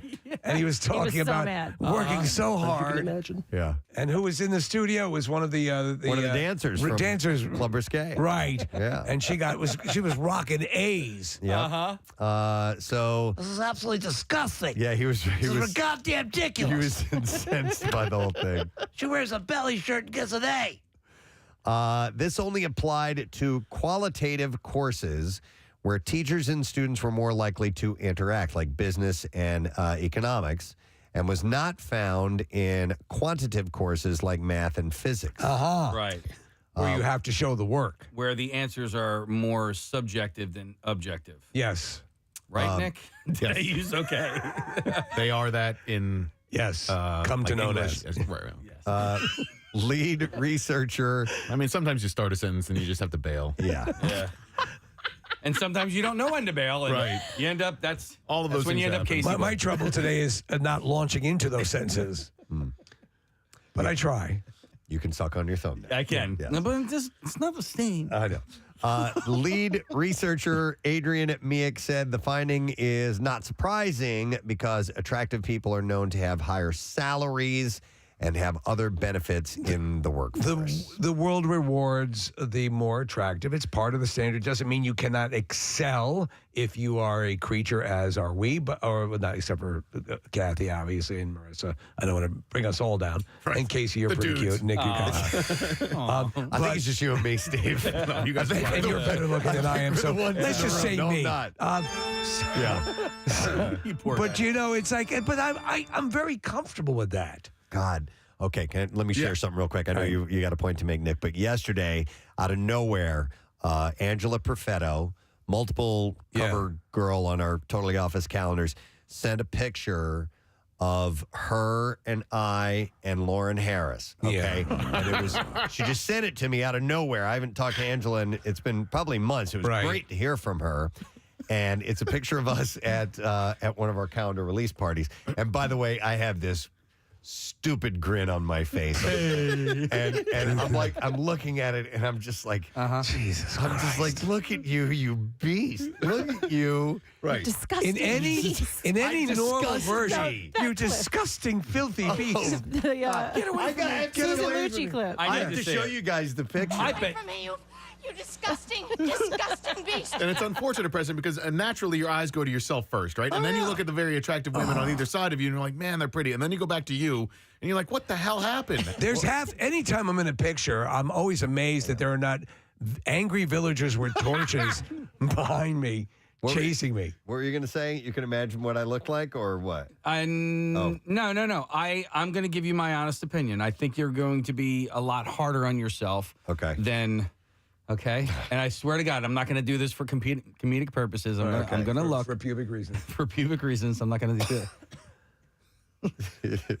Okay, maybe he nailed Let it. me see. Wait, let Okay, you gotta hang show on, us. hang on. Are you going to post it? You look good. Here's the deal. Kathy, you know what it is? It's my come here face. Let me see. I want to see the picture. Okay, they're wearing the skimpiest of dresses. All right, let us see I'm it. trying to look cool. Why is Preston wearing a skimpy dress? I don't know. No, it's just me trying to. You look good. I'm like going, hey, look at me. Hey, baby. Hey. Yeah, Hey. Of course I'm with these. Of course I'm with these two Because unbelievably hot I ladies. would look just as ridiculous. I have looked just as ridiculous. Lauren, dear God. I know. She's yeah, you busting out of that thing. You shouldn't have made that face. If you would have just smiled regularly, it would have been a nice picture. But then 'Cause that's you don't look bad. You don't look bad. Who's that here. moron you're with? You All look right. good, minus your face. God, I want to hit you. I want to throw something at you. Listen, I meant the face you're making in the picture. If you, Preston. My car door doesn't make the right sound when I close it. Can I put your head in it? Come here for a minute. If you were making this face and you were flanked by me and Casey, you'd look great. Yeah. It's unfortunate that you're flanked by Lauren and It's unfortunate. Angela. Yeah, I mean, it's unfortunate for you. I would burn this photo. But Except it's on your phone. I was going to ask you guys a loaded and very general question, and the present company excluded, especially Kathy and Marissa, but who are the two male and female most attractive people that work here at MMR? Or within like sales or promotions or whatever? That's we probably shouldn't. We shouldn't say that? Well, I don't know. I mean, that could All be. right, who are the people you'd most want to finger bang? Oh, my God. No. The most attractive male that works here is... Can you say that on the air, or is that... No, you can't. Human Resources doesn't listen. It's Andrew Saltunis down the hall is the most That's the guy you attractive like? male that works for this Philadelphia company. Yeah. All right. Yeah. I was going to say, I think Bill's a good-looking dude. Bill is a very good-looking dude. He's put together well. He's you hate his, slightly metrosexual, yet he drives a motorcycle. He's conflicted. Yes. He But his wants to be a bad boy. In a He's handsome way. The sons of anarchy, but he's also the father of Annabelle. I don't know anybody who works here, so. Oh, that's true. Yeah. I shouldn't ask you I that don't remember question. anybody's names. Or, What was the engineer we were talking about yesterday? You were like, yeah. he's worked here for 14 years or Dan? whatever. Yeah, Bill, he was joking. Oh, he was? He hadn't been here for 14 years. Okay. I was like, I hope not, because no one knew him. Yeah, I don't know. I don't know who's like the glowing, outstanding. Who's this? Yeah. I think hottest everyone person is. here. Lauren Henwood, to me, is just a knockout. I think she's adorable. Yeah. Yeah. And it's the smile that has a lot to do with it. Yeah, absolutely. I'm going to not mention any female names. No. Male names I'm okay with. Go ahead. Who would you make out with? Guys. I'll whisper it. Oh. Everyone wants Ew, to. God, you're disgusting. Sorry. Why don't you take a picture? It lasts longer. You guys have no idea how nice I am to Kathy. I think she's into and it. it is not reciprocated at all. Hey, By the Preston, way, this picture would be great if you had no head. Jackie Bam Bam, I swear to God, he thinks that you guys are going to kiss one day. No, he doesn't. Yes, he said it this No, morning. He doesn't. He and I He talked. says that to get a reaction out of you. Does he still get you lingerie for? He gets, a gift card. Actually, I have to use mine. I need a new bra. What? God. Okay. I'm sorry. Was I thinking out loud? Welcome to the club. Good-looking people, apparently. Yeah, they do. Of course. Yep. I'm tired of it. Something you already know. I'm pretty tired of it too. But I'm actually also comfortable with But it. we also, and listen, I'm guilty. I'll do the same thing. We can't help it. Help out attractive people. I don't know. Right. why. This guy is so ugly. Let's give him a free call. Though there was something that happened the other night, Preston, and talk about helping out people. Down to my last $20, and this couple. Oh, Jesus, stop it. All right, here's another study. Young children can learn new things faster than you can. Yeah. Brown University researchers found children of elementary school age can learn more items within a given period of time than adults. That's why it's easier for them to learn a second language when they're younger. Yes. Yeah, because they don't have as much crap crammed in their brains as we It's do. all stupid stuff. Yeah. What's my favorite ice cream, and what cartoons do I like? Making learning more efficient in children. They say this is due to differences in a brain messenger known as GABA. GABA. Is that okay? Yo Gabba? Gabba. I mean, is Yo Gabba Gabba just nonsense, or does that have something to I do don't know. with what Is you're it like talking Radio about? Gaga? It may have something behind it, Case, which this stabilizes newly learned material. GABA does. Specifically, children were found to have a rapid boost of GABA during visual training that lasts until after training ends. I think this is just an attempt to get people to say GABA. Gabba Gabba. What does he say? I've got a great idea. We'll pretend that we have the results of a study, and that thing we'll refer to as GABA to go along with it. In adults, This replaces last week's study that involved butt munch. There were no takers on that, but I think GABA we can get in there. you remember when you were a kid, like butt munch would have been would have been a suitable insult. Yeah. Hey, butt munch. Shut up, butt munch. You're disturbing my research on GABA. In adults, Gabba Gabba cool, man. That's what he says, right? Zappa Zappa cool. Oh, Zappa Zappa cool. That's right.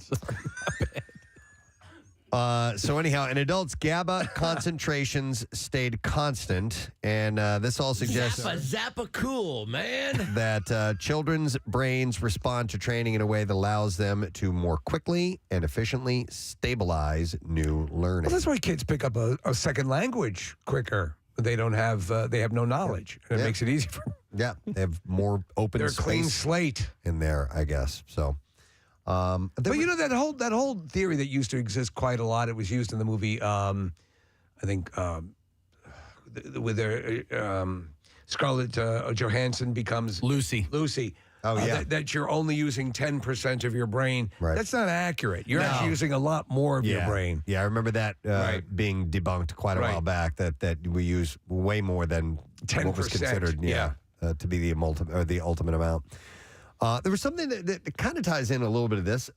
It was wondering. It was an article I saw on it, and it asked people to comment on why you think you stop as you age having less fun than you did when you were a kid. You know how easy it was to have fun as a child. Well, and as you get older, having fun is fewer and far between. The moments are fewer. What did they posit? Farther between. There were several different suggestions, and one of them was, it was essentially talking about like playing. Okay, why we don't play as adults Because we'll be committed.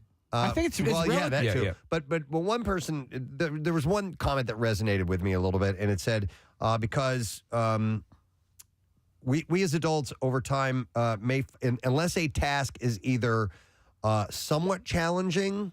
That we kind of disregarded. If it's too easy or if it's too hard, it's nothing that we really want to focus our time on. You know what I mean? Okay. Which is why the hobbies that I, which would be drumming and playing golf, I find to be challenging, but not so hard that they're impossible. Well, who wants to You have know what I something mean? that's nerve-wracking that you're trying? But they're also not easy. So easy where it's like, you throw it away. But when kids are playing, is that them tackling something that's very... Well, I guess not. Maybe they're different The arguments. reckless abandon of youth, I think, also plays into that. Like you're not worried. There are not things that I would say that I still have great moments of joy with if I'm doing something or indulging in my hobbies. But there's an ineluctable fact that you have as a kid to play. Yes, to just go.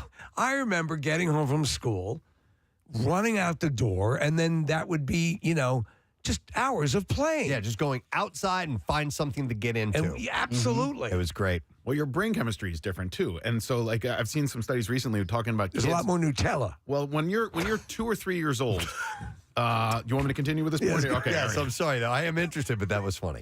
It was, yeah. So when you're 2 or 3 years old, the way that your brain works sometimes is similar to the way that your brain will function if you're on psychotropics, psilocybin. You'll see things as an adult that your brain has forgotten to see, and that you see as a child. So You're saying this is more flooding your system as a child? When a kid is playing make-believe or has an imaginary friend or is running outside and sees something that nobody else sees, or if a baby is looking at you in a really quizzical way and is just the brain chemistry that's happening there sometimes is similar to the way that an adult will function if they're doing psychotropic drugs. Interesting.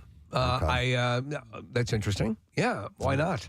Seahorses. Seahorses. Yeah. My nephew has an imaginary friend that we just learned about, and it's a set. It was, I think, this imaginary friend was created on his part so that he could voice the bad things the bad things that he's thinking. I forget his name is Melvin or Martin. Oh, I don't like that. Something like that, and so he'll be like, yeah, he said, Killer, mommy, killer. Oh my God. he goes, yeah, the other day he said F off. He thinks he's bad things. I was like, oh my God. And how old? He's the nicest kid ever. So I think it's he knows it can't come from him. Who's the So it came comedian? from We this. just had her in. I'm having a brain fart, but she... who had Maria Bamford. Maria Bamford had, and there's an actual clinical name for it. Yeah, it's intrusive thoughts. Intrusive thoughts about you want to murder people. And so she's spent her entire life dealing with that, realizing it for what it is. It is not a declaration of complete intent. It's just simply a distraction. No. But in the wrong mind, Yes. someone can hear that. I think I'm going to do this. Yeah, as a message. Yeah. Or a demon or a spiritual, you know what I mean? It's a humdinger of an idea. Yeah, Manson hears it entirely differently. No, there was a kid's book that I had when I was a kid. It was like Alexander the Zebra or something that was similar to I thought that. it was The Great. No, that was historical. Oh, okay. This was a children's book, but different. Angela Perfetto's on the line. Oh. She sent me over the picture of her and Lauren Harris yesterday. I was talking about. See what she thinks. Let's get her. Do we have some music for her? Oh, of course Looks we like do. Casey does. Yes. Oh yeah. Angela. Yeah. Hi. Hi, guys. I missed you. We miss you terribly. How are you doing? I'm great, thanks. Excellent. Yeah. So what motivated you to send that picture of you and me and Lauren Harris together over? Well, it came up on my memories. Aw. And we just all look so different. Yes, I totally. Do you mean that Preston looked different because he looked so much worse, or that you just look different?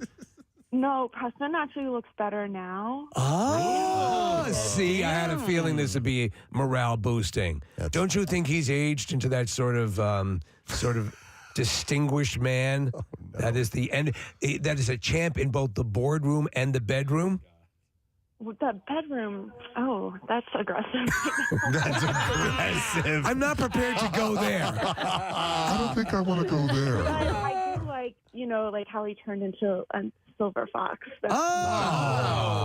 Bless you, Angela. There you go. Well, Angela defies age. She has about 1 million different looks. She has her own FBI witness relocation program going on. However, every one of those looks is awesome.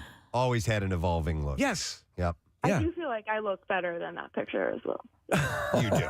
You do. Are you at work now? I am. Yeah, I'm just had a little free time, and Nick said that you guys were talking about me, and that makes me nervous. So I was like, "What?" Yeah, I didn't know if you were What listening to us or not. Yeah, we got on there was a study that was done about attractive people, and then we were talking about this and that, and then I had mentioned, that tied right into you sending over the picture, so I just brought that up, and I didn't send it to Lauren yet. I'm sure she'd be like, "Do not send me that again." She'll be so depressed. Oh, really? She looks. That's a different Lauren now. It is. Yes. She has 2 kids now and married, and She's got the idyllic, perfect existence out there. And you are a new homeowner. Congratulations. Yeah. thank you. I'm so excited. Good for you. Are you going to have us over for hummus and Meisterbrow? Yeah, whatever you want. Just let me know. I'll pick up. She'll pick up the Meister. I don't know. I don't know what kind of a parties adults have. You want to come help decorate my Christmas tree? Oh, that now, Kathy. She's got a really great Well, area. She's got this staircase that she's got some stuff you could work with. I would absolutely do that. It's Kathy's type of party. Yes, it is. Yeah. It is. Hummus and Meisterbrow. You can follow along on all of Angela Perfetto's escapades on Instagram. Right. Angela Perfetto 9. Okay. If you'd like to follow along. Yes. Where do you work these days, Angela? You still with Gravity? I'm still in Plymouth Meeting, and Excellent. I've been with them, for like almost 12 years, I think. And she met them at one of the Kathy's cuts. No way. Look at that. Yeah. We're changing lives. Yeah. I know. And then when I met everyone, I was like, I quit my other job. I'm going to work for Gravity. So it was meant to be. And then we all became friends. Preston, I still have that drumstick from Steel Panther. Oh, wow. Oh, my God. That's so funny. The one that, what's his name? Stick-Zadinia. Stick-Zadinia. Uh-huh. He threw it, and I fought someone for it. So I still have to give it to you, okay? All right. Fair enough. Excellent. It is wonderful to talk to you, Angela. Oh, you too. I'll stop by and say hi to you. You should. You definitely should. All right. Angela Perfetto. Totally off this calendar for years in front of the camera and behind the scenes. Couldn't done a lot of that stuff. She was the stylist and hair and all that stuff. Yeah, and by the way, if you go in and visit her at Gravity Hair Salon, so I go to the girl that sits next to her, it's like a comedy routine. It's like a duo. They are... I walk in there and I'm like, oh, like what's going to happen today? Like, it's not like you're going to get your hair done. It's like the Real Housewives. No, it's just fun to be there. Like, they make it such a light, fun atmosphere. You're sitting there.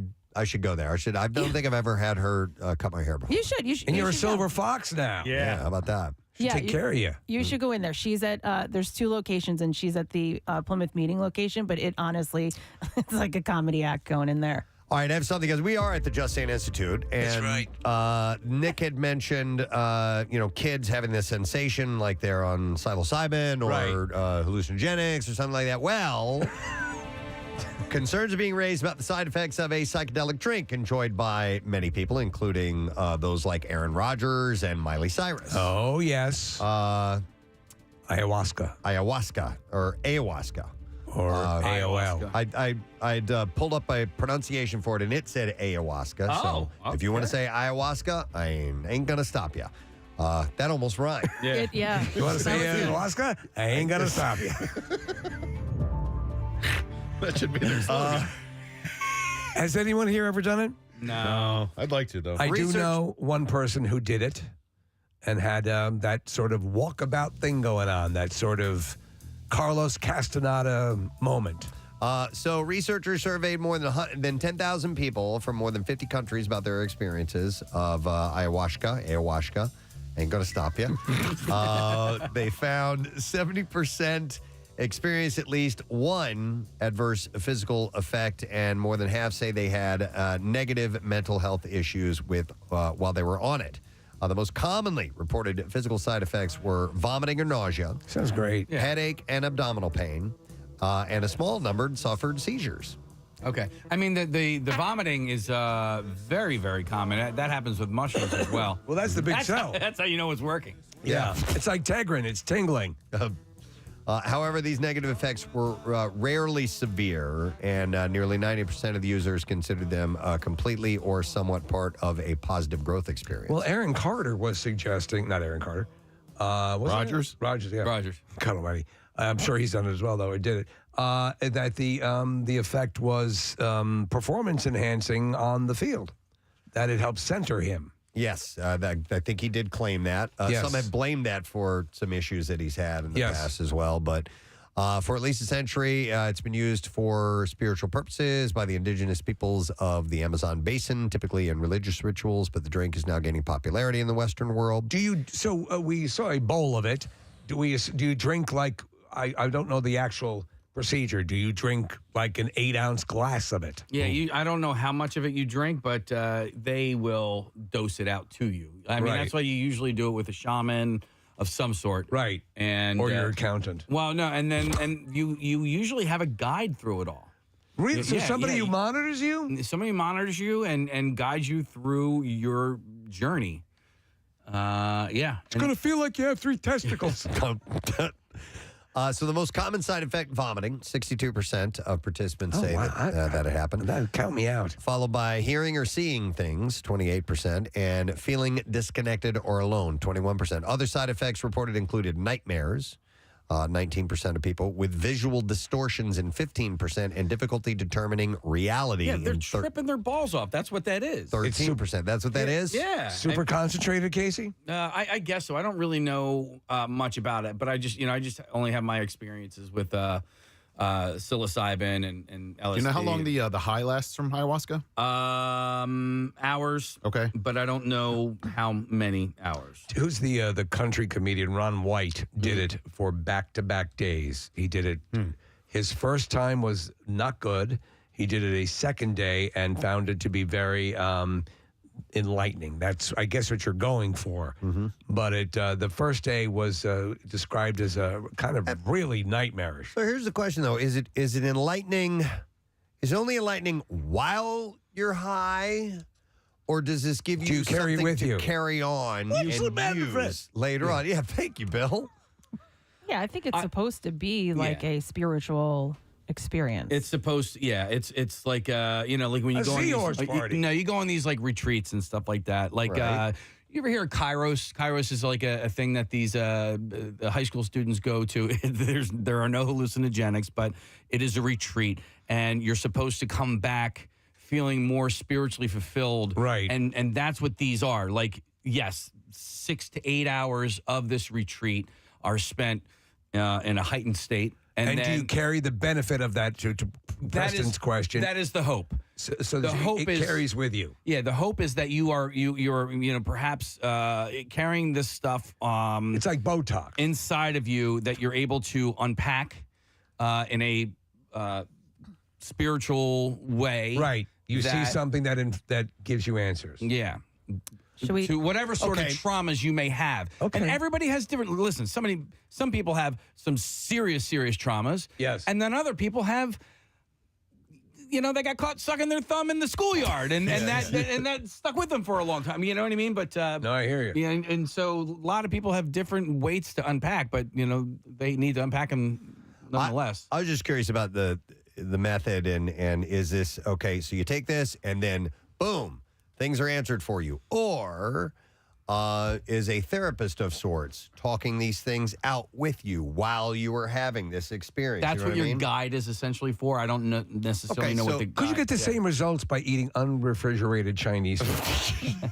Do you remember, did you ever see the movie Flirting with Disaster, Lily Tomlin? Yes, And it's great. There's a really, funny scene where this dude gets dosed with LSD accidentally. So he didn't know he was going to be tripping. And then Lily Tomlin acts as, she's, well, I'm going to guide you through this sort of thing.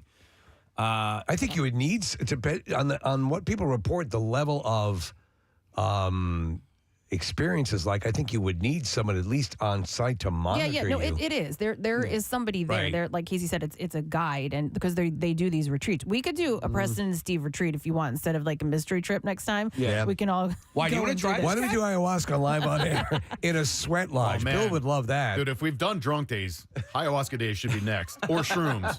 Kathy, But Casey, real quick, I just people are texting in, and I want to recommend because I brought it up a few times. How to Change Your Mind. It's a great book by Michael Pollan. It's a terrific series on Netflix. If you haven't watched it, check it out because they talk about shamans, they talk about guides, and they talk about the benefits. And Steve, it's really important to note it does not work for everybody. Yeah. You know, and for some people, it's spiritually enlightening and will open up worlds to you that you never knew existed. For other people, it can send you down a dark path. So you have to be very careful. I think that's sage advice. I'm not recommending it for everybody. I just think that I'd like to try it because I have an open mind when it comes to those types of things, but it's not for everyone. Do you know what I use? I use Southern sweet tea because Right. it's consistent and it makes me feel good. But people are searching for inner peace. There are almost 8 billion people on this planet, but we're all alone, and we all have to, not to get too dark on you, but, we all have to. It's a long road. It is. You know what, Steve? You're right. It's a long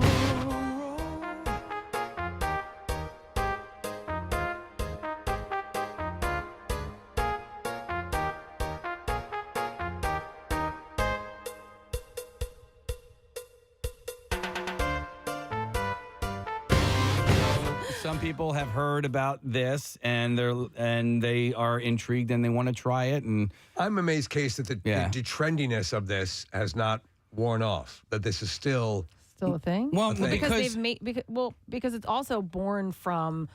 It's not like it's something new. Right. All of love this that, stuff, all of these, right, the sweat lodges and Preston, and we were both kind of Billy Jack types. Yeah. It's all more acceptable these Peyote, days. man. Peyote. Yeah. Press, what was the name of the show we mentioned where they went away? Brothers and Sisters. No. It was that show where they Nine went away? Perfect Strangers. Yeah. Is that It was it's like that. Yeah, I figured it was similar to that type of thing, but I just didn't know. You mentioned spirituality and all that stuff, but I mean, is that religion? No. Okay. I think these things intersect. I think spirituality and religion can be two different things. It's what you want to make it. If you are religious, then spirituality and religiousness, it's like a Dagwood sandwich. It's what you make it, right? Yeah. What Yeah. the ingredients you It is. include. It is. That's because you're supposed to be like. So if religion is part of you, then yes, it's going to become part of it. Okay, but what if there's no religion at all? Then it doesn't have to. Then it's you. It's What what's if you're losing inside your of- religion? It's what's inside of you, inside of your head, your thoughts. Okay, but my head hurts now. I know. She wants my ayahuasca. We have it in the vending machine. Is a migraine a part of the therapy? And Case, by the way, if your question was, would I ever do it? No way. No, you're not. But are you a little bit intrigued at all? Yeah, totally. Yeah. But I wouldn't. That's too much of like The losing fear of control, what's in that stuff. or not what's in it, but like losing control. That's Not my. being That's able been to- Kathy. That's been my thing Yeah. forever. I get That's it. why I drinking or anything like that. The concept of not being in control. It's something I've tried to get a little bit better at with just saying, it is what it is, and that's led me to have some some issues in my life of just like why trying to control everything, to just relax and let it go a little bit. That's why I start every morning with shrooms. Yeah. No, I'm more intrigued. Listen, I'm sober and happily sober for a long time now. But when I did experiment with this stuff, looking back at it, I feel like I did it the wrong way. I was doing it rectally. No, but I wanted to see trails and you know what I mean. But and now that I'm a little bit older and I have a little bit more time under my belt, I'm like. Your perspective has changed. My perspective has changed. You and wanted I'm a party before. Yeah, and it's not necessarily. I wish I could have used it. There's a pure differently. notion to wanting to see past your. What am I? Where am I in this universe? But I will get tell it. you. I will tell you. I won't ever do it again because the last couple of times I had a bad horrible, right? experience, and I'm telling you the utter terror that I felt. Right. And so you had talked about like lonesomeness. So there was a one of those things like I mean just feeling alone, like desperately disconnected or alone, desperately alone and utter despair. Oh, I don't like that. No, it's terrifying. Yes, it's absolutely Why terrifying. would you seek that out? And then you're like, oh my God, this is how I'm going to feel for like the next 6 hours of my life. And that's really, really scary. Nope, that's a deep, dark hole to find yourself in. So I'm going to go into a shallow, light hole. Okay. And enjoy it and try to go in with a slightly different attitude. All right. I like that. I think about maybe becoming a gynecologist. Yeah. Seahorses forever. Shallow. That's what he got. Oh, yeah. That's where I was going. Light. Depends on if you got one of those pen lights. You're reading between the lines. I like what you're picking up. Yeah. Open your mouth. I can't see down here. All right. Hang on.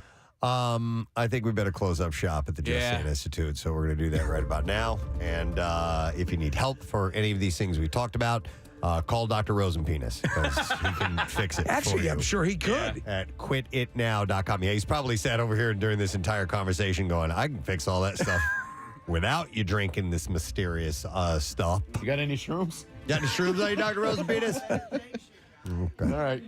He said yes. Yeah. All right. Well, thank you.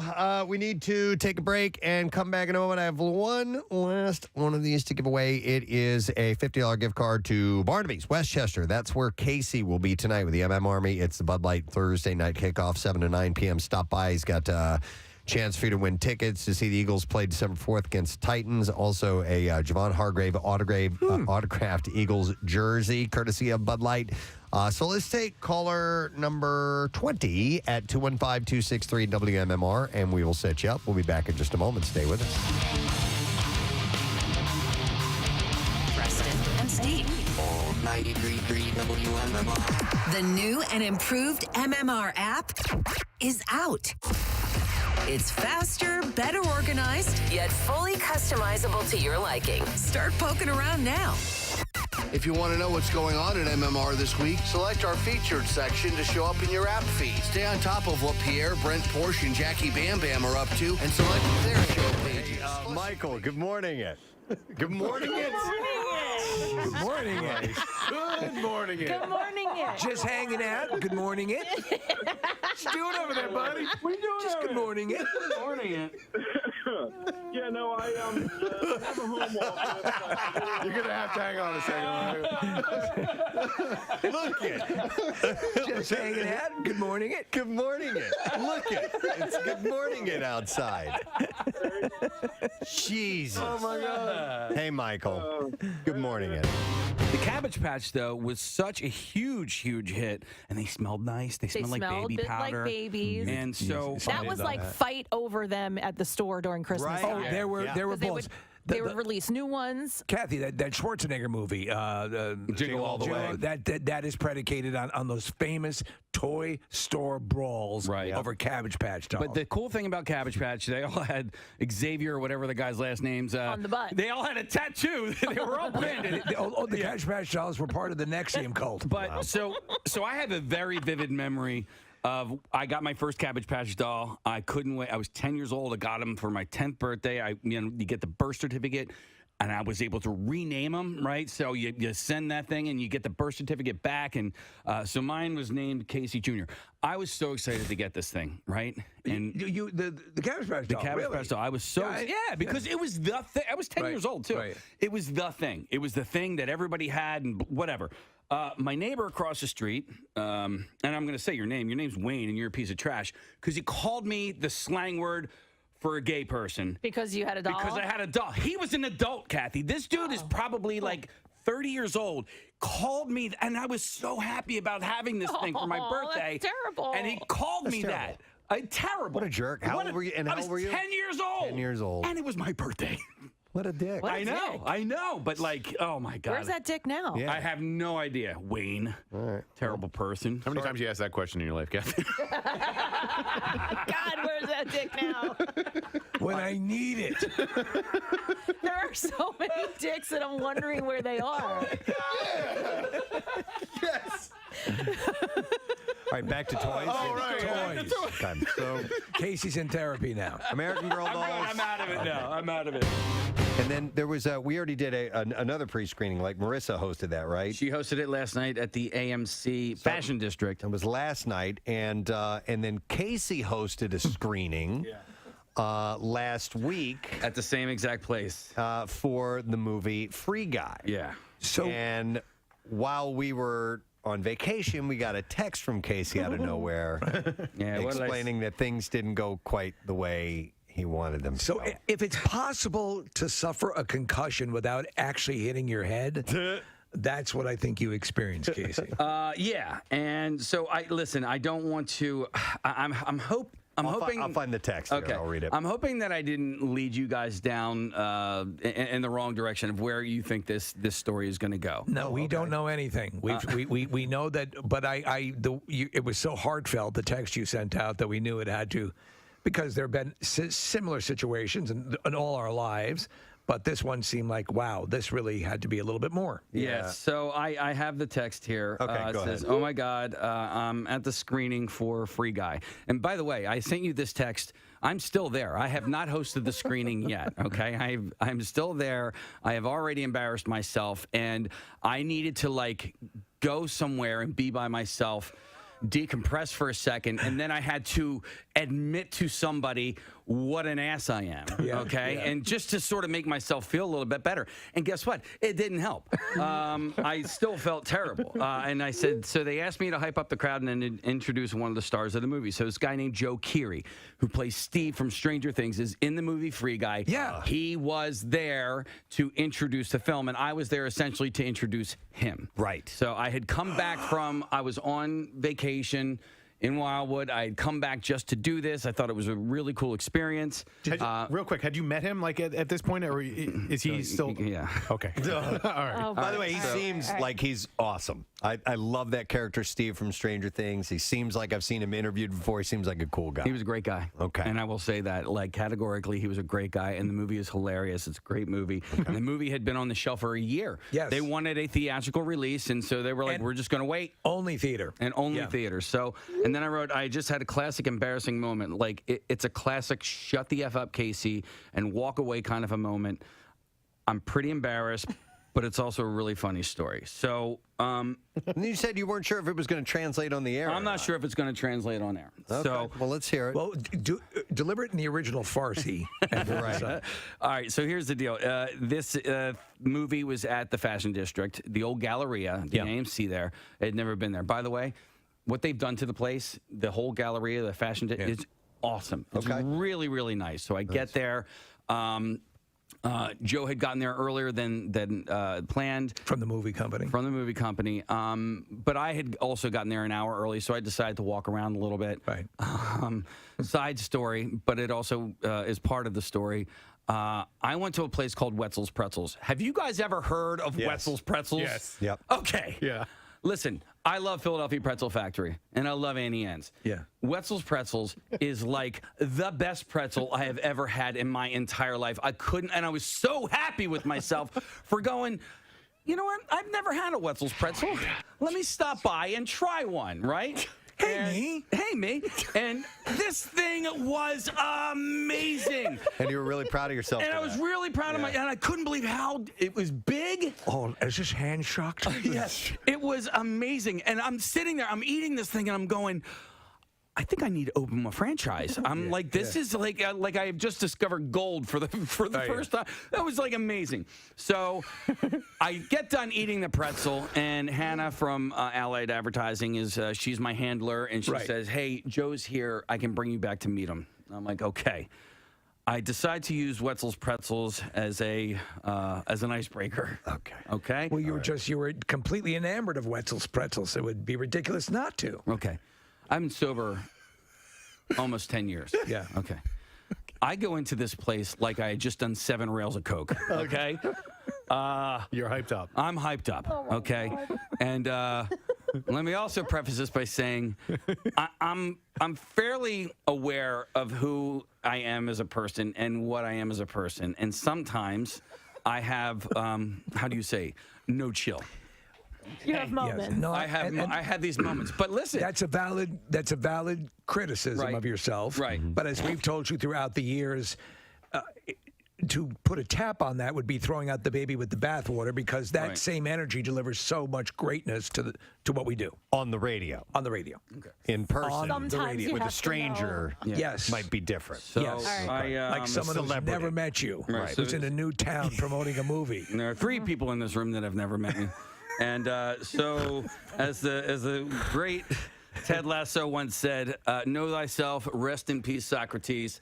I did not realize as I was going off the rails what was going on here. So I'm brought into this room. I go off on Wetzel's Pretzels. As it turns out, all 3 people in the room have heard of Wetzel's Pretzels before. Oh, good. And yes. So it was relatable. It was relatable, and we had this in common. You picked the perfect icebreaker. Right. So I meet Joe. Joe's a great guy. And then I meet 2 of his handlers. One of them, the female, was from Disney, right? Yeah. So she was his handler from the movie company.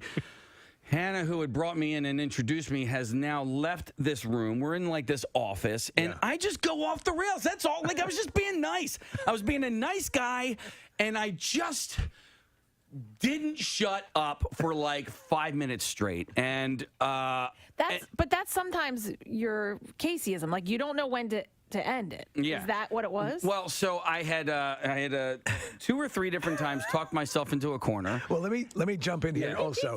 Throughout the years, and it used to be the thing where I had asked, if you realized this story was not going anywhere, and then an asteroid hit the Earth. Yes. I asked you to say, and then an asteroid hit the Earth, and we all died. Right. So there were a couple of, and listen, this is Steve from Stranger Things, and and prior to this, I thought maybe I was going to have to do a Q&A with him, so I did a little bit of research about him, and so I knew a little bit more about this gentleman. And as it turns out, I wasn't doing a Q&A; I was just introducing him, and that's fine. Yeah.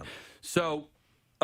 Hannah's not there. I know, like, I have to leave. I have to get out of here. Like, I am, I'm in a pretzel loop. I have overstayed my welcome. I have moved on from pretzels. I don't even know what I don't know what the bridge from pretzels to Van Wilder was. But now I'm at Van Wilder, and because Ryan Reynolds is in Van Wilder. Sure. All right. Sure. And I'm relaying the story. I had a really great interaction and encounter with Ryan Reynolds at the Van Wilder screening and press junket in Panama City, and I'm relaying this story, and then I just hear a knock at the door. And I'm like, okay, let me answer the door. It's Hannah from Allied Advertising. So I open the door, and she goes, hey, there's some people out here who want to have their picture taken with you. And I go, oh, okay, And I start walking out the door. I get halfway out the door, and I go... You weren't talking to me, were you? Wait, no. No. No, what? She was talking to me. Okay, all right. All right. But I kind of made a joke like, Joe, no, they want some pictures. And she goes, no, they want pictures with you, with me. I'm like, oh, okay. And I walk halfway out the door, and it dawns on me that there's nobody out there to take pictures with me. Oh my God. The girl from Disney Oh, God, essentially texted Hannah like, dude, get this guy the F out of here. Oh no. Oh no. Right? And it dawns on me, and I step out the door. Oh God. And then I turn back. I go, wait a second. Oh God. I go, did you send her a text message to tell her to come and get me? Oh no. WMMR. All right, let's do B-File. WMMR presents Preston and Steve's Bizarre File. Brought to you this morning by Horizon Services. The area's top home services team does it all, fixing or installing all your plumbing needs the same day, or it is free. You can get up to $200 off on plumbing repairs. Book fast at horizonezbook.com. A Chinese grandfather redefined smoking the competition after running an entire marathon in just 3.5 hours while puffing away on cigarettes. And, of course, I'm bringing this up on the Great American Smokeout Day. Images of the chain-smoking athlete are lighting up Weibo, the Chinese social media platform, as fans praise his respiratory fortitude. The 50-year-old runner, known as Uncle Chen, accomplished the breathtaking feat at the Jinjiang Marathon, running the entire 26.2 miles while either smoking or lighting up a cigarette. Isn't China one of the biggest markets for cigarette companies? I'm not sure. Smoking might seem like it would be at odds with long-distance running. However, the tobacco-loving grandpa reportedly managed to complete the event in an impressive 3 hours and 28 minutes and 45 seconds, which is considered a good marathon time in the marathon handbook. As a result, Uncle Chen placed 574th out of 1,500 runners. Needless to say, social media fans were impressed that he managed to finish the race while smoking and without running out of cigarettes. However, others accused him of harming other competitors with secondhand smoke. And it's not his first rodeo. In 2018, he finished the Guangzhou Marathon in 3 hours and 36 minutes. He also completed the 2019 Xiamen Marathon in 3 hours and 32 minutes, providing that not only is smoking not hindering his performance, it may actually be improving it. That runs contrary to just about everything we just said. That's right. It's actually a performance enhancer. For this guy. This is a pretty interesting story. An employee at a wastewater treatment plant has been charged for allegedly urinating into a water sample test bottle that was sent for borough monitoring. According to Ephrata Police, the Ephrata Borough Wastewater Management contacted police for concerns about water test results that showed potential contamination and deception. Officials said that the results were way over range and required additional testing, and it was determined that there was tampering with the test bottle inside the automatic sample test machine. So he's peeing in the test bottle. Yeah. I don't know why. Samples were sent to the Pennsylvania State Police Laboratory, which showed the presence of urine. Police interviewed Donald Gibble Jr. Gibble? Yeah, an employee of the wastewater treatment plant, who allegedly told police that he urinated into the bottle and knew that it would misconstrue the test results. Gibble, Donald Gibble, by the way. The name's Gibble. Yeah. We're Donald Gibble. Wouldn't it be great if his middle name was Gobble Gobble? Gobble Gibble. Donald Gobble Gobble Gibble. His boy. He wished turkey only cost a nickel. He was charged with criminal mischief, by the way, and no longer works for the borough. Why didn't they keep him? For whatever reason, he pissed in the sample. Stop pissing in the samples. Now get back to your desk. This is a terrible story and one with some that happened fairly close to our area. Is horrible. A teenage drummer was found dead at a recycling facility after he climbed into a dumpster and then was compressed by a garbage truck. Oh, no. After a night off. His name was Kellen Bischoff of Manahawkin, New Jersey. He was found dead on Saturday, and it happened in Birdsboro, Pennsylvania, after attending an off-campus house party near Kutztown University. He played drums in a local band called Hellfire. He had been visiting family in Pennsylvania when he was reported missing in the early hours of Saturday morning. He was spotted on surveillance footage climbing into a dumpster. Hours later, a garbage truck arrived at the location and emptied the dumpster into the back of the vehicle, and then it compressed him. It was horrible. Investigators believe the death was accidental. They haven't found any signs of foul play. An autopsy was performed, and toxicology reports are pending. And the family has, started. His band members have started a GoFundMe for funeral expenses. He graduated from high school with honors in May and received a scholarship to attend Full Sail University to study music. That's just terrible, terrible news. But a cautionary tale: don't ever mess around with getting inside dumpsters. No, you can get in and not get out, or fall asleep in there, and then the next thing you know, something like that can happen. All right, here is a lighter story. 3 teenage girls apparently caused over $350,000 in damage at a Florida foam and insulation business on Thursday.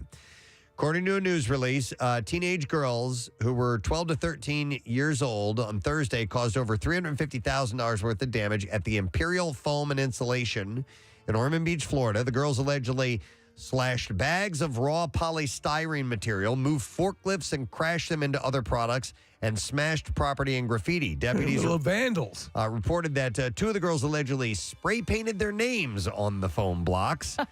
An employee went into the warehouse and reportedly overheard the girls spray painting before seeing them run from the building. The girls were caught down the street from the building. The girls each had allegedly trespassed on the property, and they've been charged with burglary of a business and criminal mischief as well. 12 and 13 years old. Yeah. All right, and then one last story. A man has pleaded guilty to processing pipe bombs after photos of the devices were found on his phone after he left it at a strip club. Dylan Raymond Orr was investigated after an employee at Rick's Cabaret in Minneapolis found his phone and went through it to try to identify the owner. While sifting through the phone, the worker found images of what appeared to be pipe bombs, which he reported to police. How are your pipe bombs coming? Really well, Candy. Police obtained a search warrant for the phone. They found text messages showing blueprints and related to the construction of pipe bombs.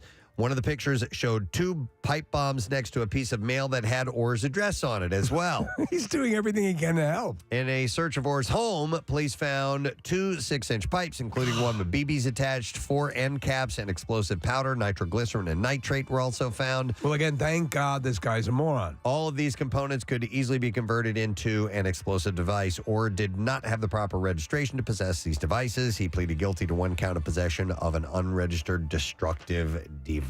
Yep. All right. And there you go. That's what I have in the bizarre file for you. All right. We'll take a break. And we are, looks like Casey's giving you something to give away. Something to give away? Yeah, we just got those. Oh, okay. We have, Snack Time is going to be performing at the TLA this Friday. They were amazing. And they'll be joined by local favorites Johnny Showcase and Mutton Chops. I don't know who the other band is. It's Threeses. I don't know. Anyway, so I tell you what, we'll take caller number 10 and we'll give you a pair of tickets, 215-263 WMMR. It is a night of dancing and released inhibitions, and some tickets remain at the venue. Nice. You can go to tlaphilly.com for information, but we'll take that 10th caller and we will give you those tickets, 215-263 WMMR. Again, it's Snack Time at the TLA this Friday. They are awesome. We'll be back in just a moment. Stay with us. Preston and Steve on I get it. I go, I'm so sorry, man. Listen, sometimes I have no chill or whatever. But I go, I know you totally did that, right? And then I shut the door and I walk away with Hannah and I go, did she send the text message? She goes, yeah, she did. I was like, oh my God. And listen, I don't care that I called her out on it. I don't. No. That's if you're going to do it, you got to own it. Yeah. I'm like, and you did. I don't know what the text to Hannah said. I don't know if it was like, hey, get this guy can you out get of this here. guy? I don't know if she was nice Please about get him it. to talk about pretzels again. Oh my God. But I mean, we're closer with Hannah than them. You should really ask what I want to know what the text said. I would, you know what? I will ask her, but she confirmed that no, there was nobody out there to take pictures with me.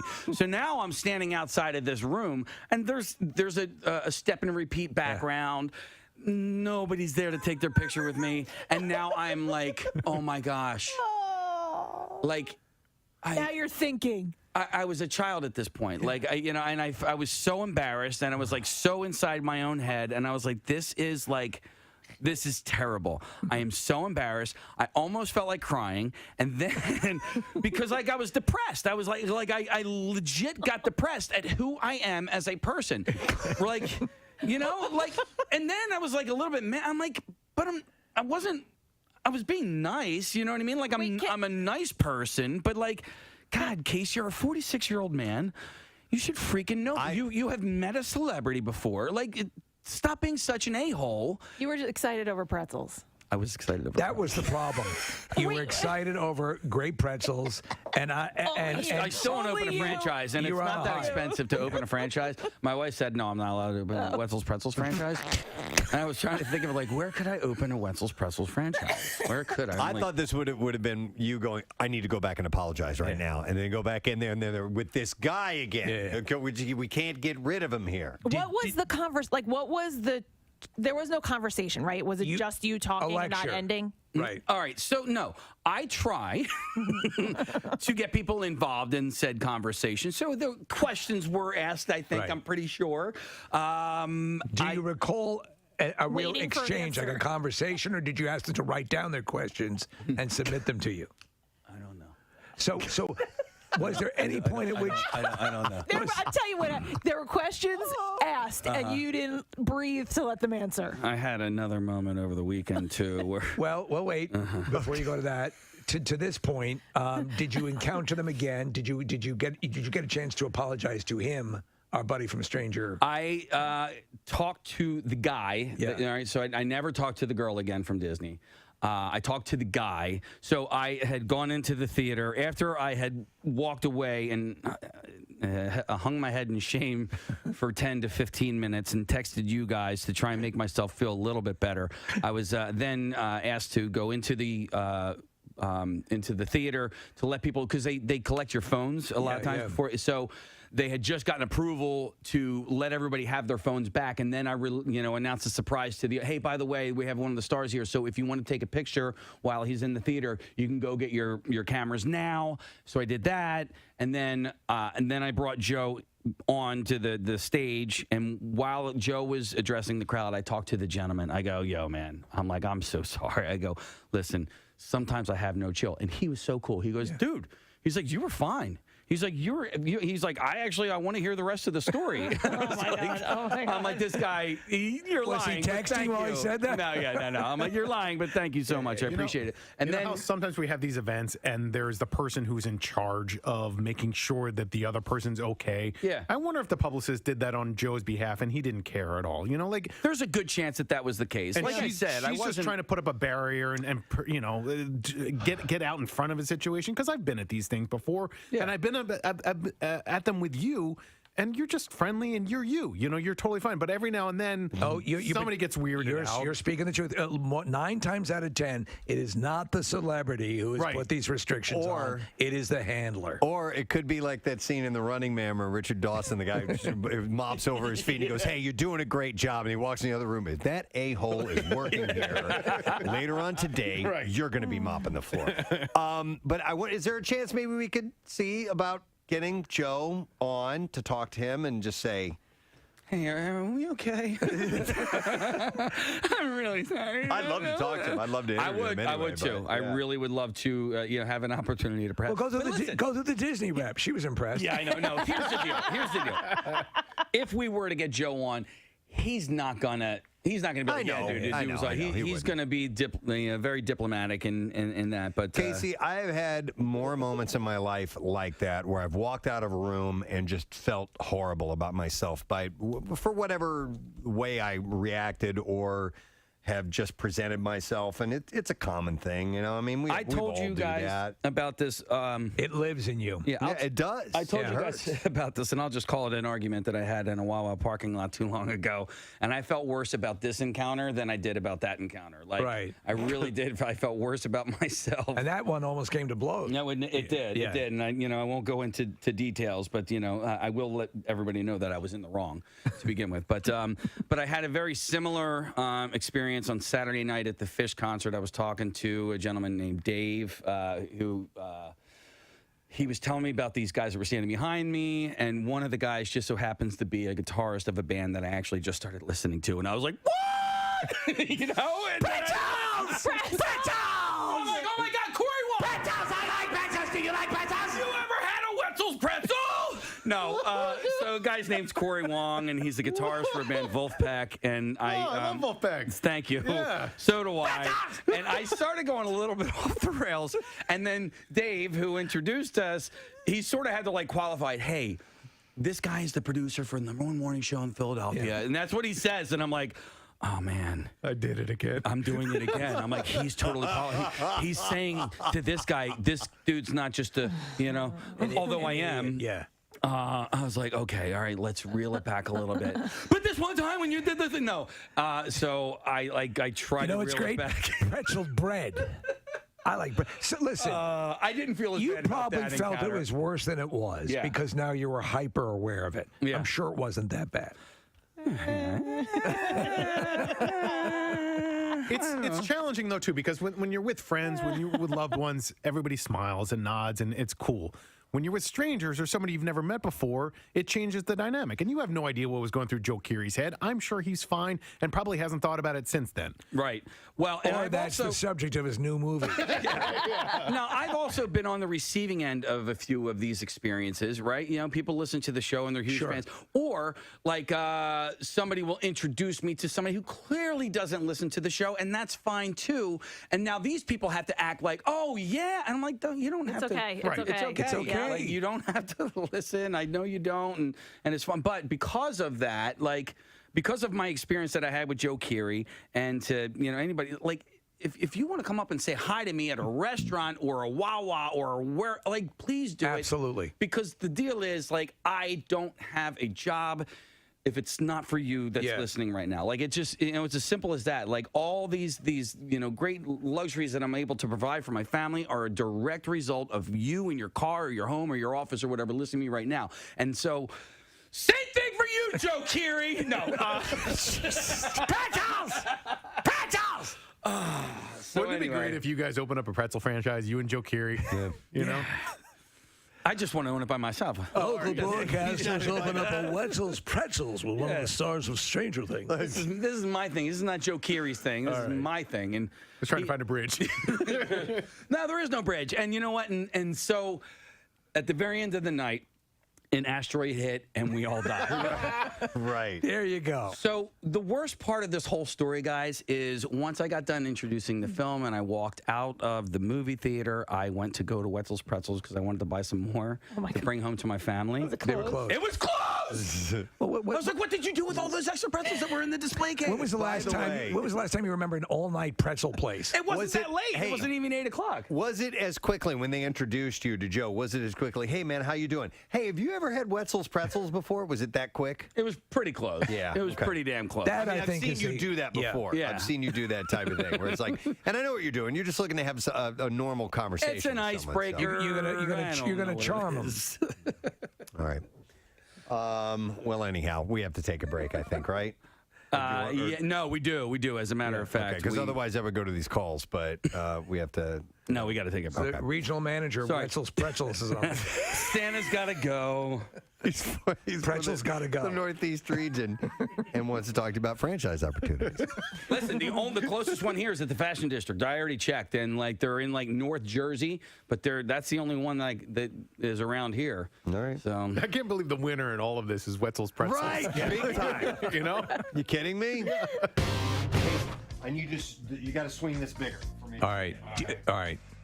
Yes. Slower, too. A slower cadence. 1, 2, 1, 2, 1, 2, 1. Yeah. Oh! You got 2! Yeah! And he's getting prepared again. He's like a panther waiting to pounce. He jumps in. 2, 3, 3. Ah!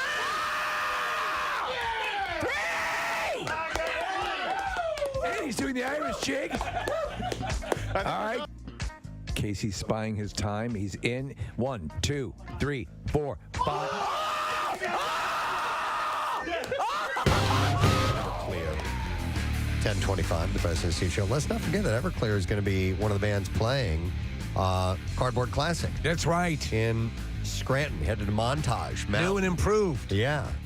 And I don't know what details we have on that. I mean, we have to save the date and all that, but I'm not sure what all we have on the website. I apologize. I was just thinking about this at the last second to mention it. We tend to jam it. At the end of the year and in Q1, we just keep one right after another. Yeah, it says click events at WMMR.com for full details. But, yeah, there's going to be Everclear Friday, the 3rd of March, 5 p.m. That show. It's an early show, and then they're doing a fireworks show and all that stuff. So, excited that is returning as well this year. So, details, WMMR.com, like I said. It'll be the first one since 2020. And that was right before the crap hit the fan. Yeah. You got sick that week, Preston, but it was not COVID. And then, we were supposed to go to spring training the following week. And, that was when the world shut down. And we haven't done Cardboard Classic since then. Yeah. That'd be crazy. New location. Yeah. I'm excited. Yeah. We'll see how we reset and do that event, one of our favorite events of the year, every year, without question. All right, today's lesson question, we're giving away a pair of tickets to see Home Alone with the Philadelphia Orchestra doing the John Williams score. at Verizon Hall. This is going to be on November 25th. And the question I have for you this morning is, this week's study focuses on GABA. What did last week's study focus on? 215-263-WMMR. If you heard that earlier this morning, we want to know. It wasn't that long ago. It was about an hour ago. Right. This week's study focuses on GABA. What did last week's study focus on? What phrase? 215-263-WMMR. Call if you know the answer. The trash business is a gold mine. 93.3 WMMR with Preston and Steve's Hollywood Trash. All right, it's brought to you by Family and Company Jewelers. Planning on getting engaged? Well, go see Angelo and the team at Family and Company Jewelers. You can get her the perfect engagement ring, a ring from Family and Company. South Jersey's diamond destination. What's up this morning, Steve? Well, the United Nations announcing that the population of the Earth has reached 8 billion people. The UN says they can directly attribute achieving that milestone to Nick Cannon. Oh, my God. Andy Dick will spend 90 days in jail and have to register as a sex offender after being convicted of groping an Uber driver in 2018. Andy says the whole incident has taught him a valuable lesson, and he will now use only Lyft. And finally, the longtime head judge of Dancing with the Stars, Len Goodman, has announced he will be leaving the show at the end of this season. The 78-year-old former ballroom dancing championship stunned the audience a second time by revealing he is not gay. So there you go. And that's your Hollywood Trash. All right, we'll go to the phone, see if somebody knows the answer to this question. Last week's study focused on GABA, or this week's does. What does last week's study focus on? 215-263-WMMR. We'll go to Tim. Hey, Tim, how you doing, man? Hey, guys, how are you? Awesome. All right, what did last week's study focus on? Butt munch. Butt munch. You got it, buddy. Hang on, Tim. Got yourself a pair of tickets to see Home Alone featuring renowned composer John Williams' charming and delightful score performed live to picture by the Philadelphia Orchestra at Verizon Hall on November 25th, and holiday fun for the entire family. Tickets for all three shows, November 25th through the 27th, are on sale at philorc.org. Now, Preston and Steve's Music News on 93.3 WMMR. You just made a mess in my mouth. All right, let's get right to some stories. Ozzy Osbourne has reacted to being nominated for 4 Grammys for his new album, Patient Number 9. Wow. That's pretty amazing. Yeah, he said in a statement, "I'm honestly overwhelmed. Making this record was a great way to me to get back to work as I continue to heal." And he said, "It's pretty great to be acknowledged at this point in my career." It's a miracle. He also discussed his mindset while recording the album, saying, "I was thinking about the times we've been living in. There wasn't much good news. It was a effing war in Ukraine and the pandemic. The world seemed to be on the brink of a bad thing." So that's where he got his motivation to do it. The guest people on that album certainly were enthusiastic and helped, I think, make it what it is. To have this occur for him at this point in his career is pretty amazing. It's huge. Yeah. Speaking of awards, Nickelback will be inducted into the Canadian Music Hall of Fame as part of next year's Juno Awards. Through a press release, frontman Chad Kroeger said, "We take so much pride in our Canadian roots and are extremely humbled by this honor. Since winning the first Juno in 2001 for Best New Group, Nickelback has amassed a total of 12 awards at the show." And Chad Kroeger donated to the Camp Out for Hunger. That is correct. $5,000 out of his pocket without really even knowing that he was being a part of a charity event. Yes. And Brent Porsche told him that we were broadcasting live. He's like, "Oh, well, can I make a personal donation?" And he coughed up $5,000. Can't argue with He's that. okay. It's very cool. He is okay in our book. Previous Hall of Fame inductees include bands such as Bare Naked Ladies, Rush, and artists like Bryan Adams. The show, which is Canada's equivalent of the Grammys, will take place in Edmonton, Alberta on March 13th. Nickelback has even more reason to celebrate this week because tomorrow, the 18th, the band will be releasing Get Rollin', their 10th studio album. It says Chibson USA. Is Chibson a guitar maker? Gibson? That's what I'm wondering if this is a typo, because this is a guitar story. Gibson. And I read that earlier this morning, and I was still tired, and I didn't really stop. Oh, it is. All right, so it is Chibson. Chibson? All right, so Chibson. it's a riff on Gibson. Is that where they make potato gips? Chibson USA founder Jason USA, well, there you go, has opened up about Oh, it's a joke. how Fred Durst feels about the Durst Burst, a guitar with Durst's face on it. So it's not real. It's just imaginary, funny guitars. Oh, really? Yeah. Okay. Jason revealed the moment that he presented the guitar. I guess he actually made a guitar for this guy. So maybe he makes these as a joke. He presented it to Durst saying that he was taken aback by the iconic instrument. He said, Fred asked me if this was some type of a deeply layered attempt at trolling. I did not have the heart to tell him that the whole thing had come to me in a dream and that I believed that the concept was something cosmic and bigger than both of us. He said, it was in that moment that I felt compelled to give the guitar to Fred as a gift. I remember him staring at the instrument for a moment, and then he confided with me about the image on the Durst Burst. Hold a second here, Preston. Look up at the screen. They have a Dyson guitar, so clearly it's a joke. Yeah. And but I think he might make I've these. actually made it, yeah. Yeah, so anyhow, he said that he explained that the baseball cap persona, which so many people would both love and hate, was simply Fred's take on an antagonistic Andy Kaufman bad guy wrestler persona, mixed with some Tony Cliftonisms for good measure, a secret that not many would know, let alone understand, he said. So that's according to this guy. And Chibson USA. Did you see the Jason USA 99 Woodstock documentary? No. Okay, so in there's the one point where basically Limp Bizkit and Fred Durst, they're the flashpoint for everything going awry, And right? they could have made a decision to not do that. In fact, they were asked, they were pled with to not do that. Right, and they did it anyway. They did it anyway, so they caused the downfall. Yep.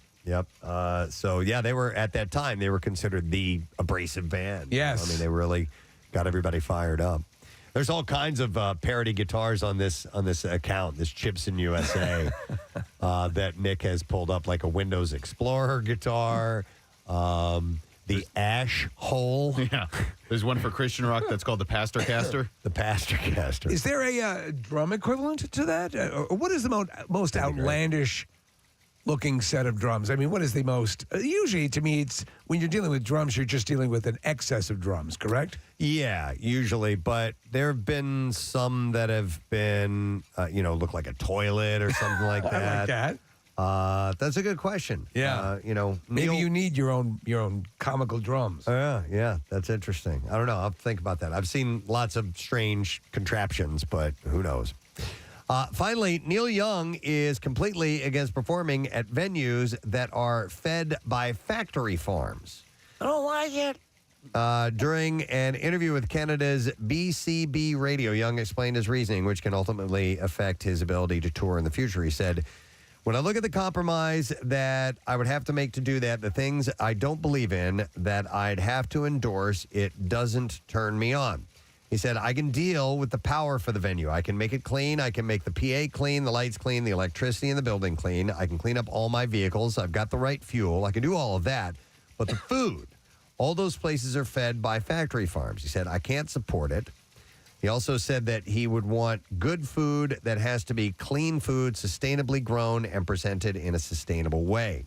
Apparently, factory farming is a form of industrial livestock production that has faced criticism because of its impact on animals and the environment. So he is now stating that he won't play any venues that serve food by factory farming. So I don't know what that means for touring for him. Let's see if he can find places to play that don't do that. And have at it. Who knows? All right, and there you go. That's what I have in music news for you. There's a new Daily Rush video that is available now, and it's called The Theaker, or just Theaker. It says, Preston likes his pasta a little thicker with a donkey. You can be the first to see the newest Daily Rush by subscribing to our YouTube channel, by the way. And it's sponsored by Xfinity's Gig Speed Internet. You can learn more at Xfinity.com. That is now available for your consumption. All right, we will take a break. Come back, wrap it up. So make sure you stay with us. Not going to be gone long. Preston and Steve. On 93.3 WMMR. That was so good. All right, retire. Wow. Go. That's how people die in this sport. All right, here we go. 1, 2, 3, 4, 5, 6, 7, 8.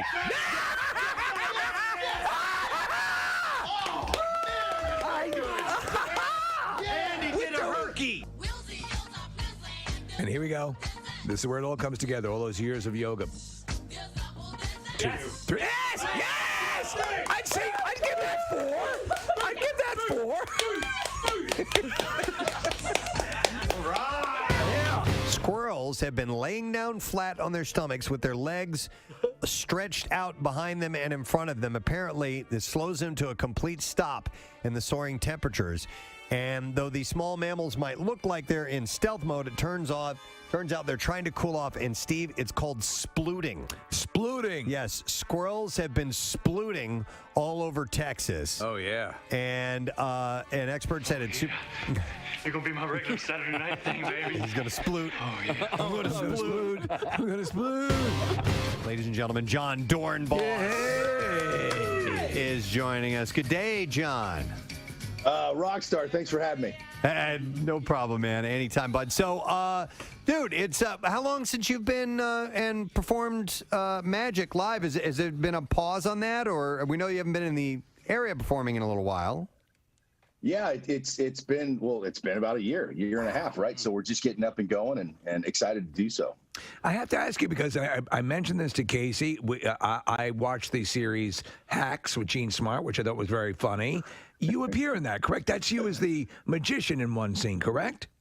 Yeah, it was one of those things where HBO called and they're like, "Hey, HBO Max," and the director's like, "Hey, we need a magician. Gene Smart's this comedian, and will you play yourself?" And I was like, "Wait a minute. So what you're telling me is you want me to be on an HBO Max HBO show as myself?" Yeah, I think I can make that happen. Right. No, it was a cool scene because there was a big party and she's at this palatial estate, and Caitlin Olsen was there as well.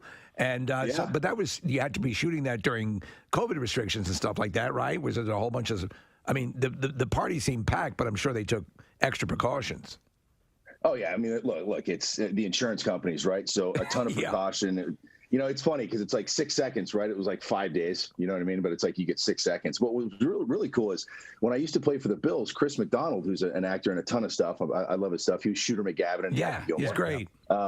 He's from upstate New York, so he would go to a lot of games. So him and I would hang out like way back in the day. And so when I sat next to him, I was like, hey, Chris. He's like, hey, what's going on? I'm Chris. I'm like, dude, Dornbach, long snapper, Bills. He was like, oh my God. It's kind of we got to hang out for a few days, and he's such a nice guy. He seems like a great dude. Well, your beard is more pronounced right now, so maybe that was part of it too. Well, it's called Children. The grays are coming in. Giving it a good shadow, How many kids do you have now? Yeah, one. I should have said child. Oh, okay. But a split personality. Yeah. But my wife takes care of me too, so she has children. Right. Yeah, she's got two. Hey, John, when you're putting together your act, your show, and I haven't seen, you've performed for us many times here in the studio, but I've never gone to your actual live show. What's it like? Because there's various types of magicians. There are people who put on a big, lots of pyrotechnics and effects, and there's people, the ones that I find more impressive are the ones who are mainly doing sleight of hand and really blowing you away with their storytelling and all the stuff that goes along with that. What's your style? Well, perfect intro, because lucky for you, I'm a storyteller, sleight of hand, and we do some big stuff. So I'm really proud of the show. It's my life story. And so it's the ups and downs that I've had through life, the magic that I found along the way that got me out of it. It's inspiring. It's motivating. Look, we do some mind-blowing magic, obviously, because that's what I love to do. But I promise you, it's not like this gratuitous magic show where you just dance around and want to be David Copperfield. I love that. I just don't want to be that. Right. It's funny because the first... I grew up with like Blackstone the Magician and all these, and Houdini, obviously, and all this stuff. And there was that sort of presentation. The presentation where there was a narrative that would start to move in, where there was a story told through the magic, started to happen, I guess. Maybe it was Doug Henning, one of the first, who kind of did like a connected narrative with the magic. Is that correct, John? Yeah. And Lance Burton did an interview way back when, and it was basically like the hardest part about magic is to get people to care. If I do a dove routine, why do people care? Right. And my style has always just gone towards telling personal experience and life stories that obviously, so when you tell a personal story, people connect to it, people relate to it, and then people start thinking about things in their life that are similar, right? And so it's a way to trigger. And then all of a sudden you do magic and it breaks down this barrier, this wall, and people become vulnerable like kids. And so now what you say to me is 10 times more impactful. Look, I'm a big fan of your show. I'm a big fan of rock and roll. I wanted to be a rock star. I can't sing, I can't dance, I can't play an instrument. Check that off the old box. You know? But cards and magic became my instrument, and now the ballad or the jam can be whatever it is you say around it. That's awesome. John, did you happen to see a special on Hulu called In and of Itself with a guy named Derek Delgadio? First of all, huge fan of Delgadio. I'm like the only magician that has not seen this yet. I have no excuse. I've been wanting to see this. I heard it's phenomenal. It's just really super unique, and that's what I think is really cool about, you know, taking what you do and putting a unique spin on it. And he's very much tells the story of his life as well during that show. I'm going to tell you right now, I'm going to make a promise to the Preston and Steve show. I will be watching it tonight.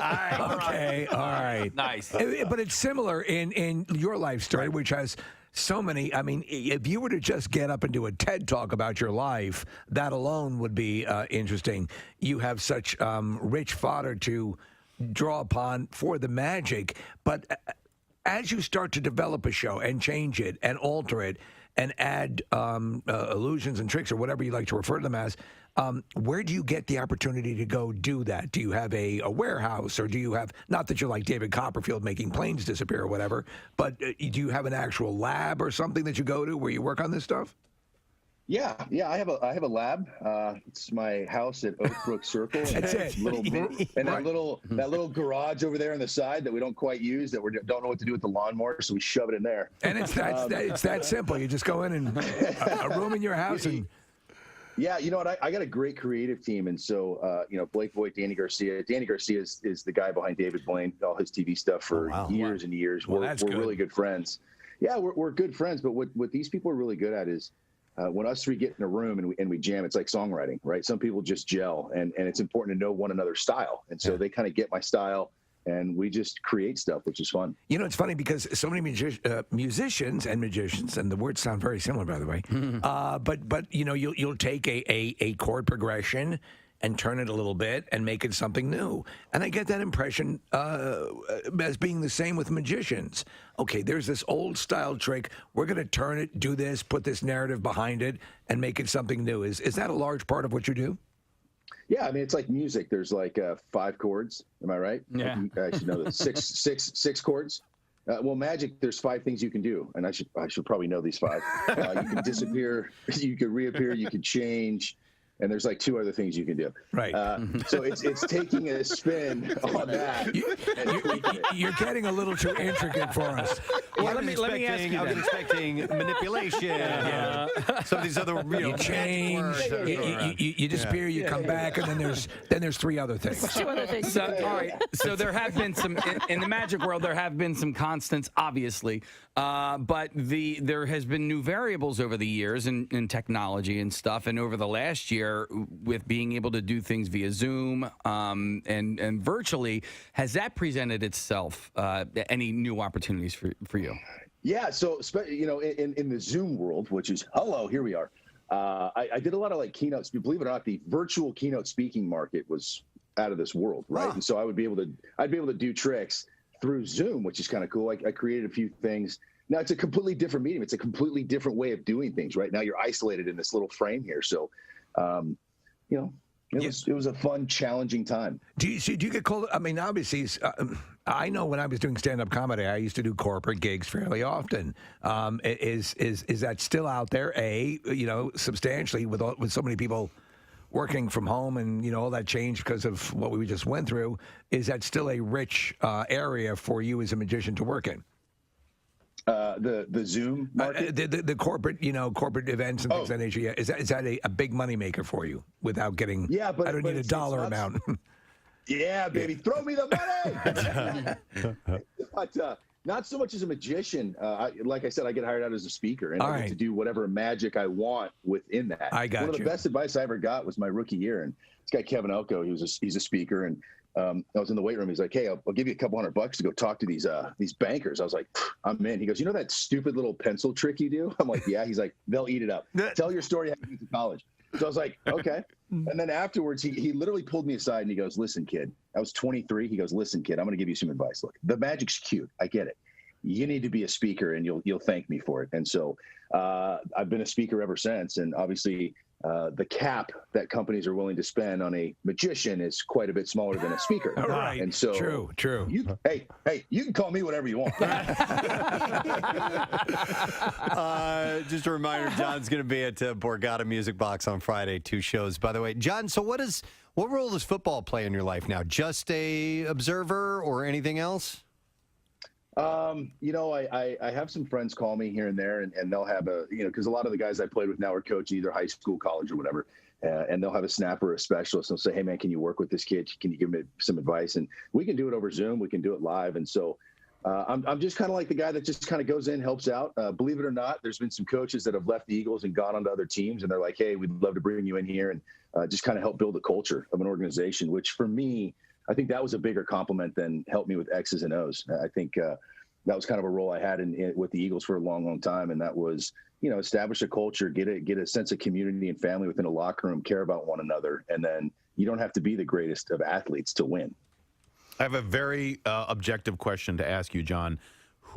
Which fans are crazier, Bills fans or Eagles fans? Because Bills fans over the last few years have really upped their game in the level of craziness. My friend, it is indeed a Thursday, and we're the majority of the way through the work week on our way into the weekend. Of course, no sad bro. No sad bro at all. That starts GABA Thursdays. As soon as we're done, GABA Thursdays.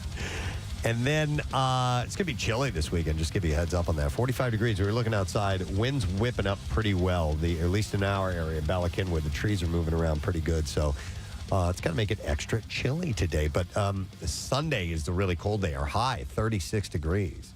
And I'm looking at 44 after that on Monday. So it's, but it's going to stay in that range for a little while. We got a little cool snap happening here. Good days for hot cocoa.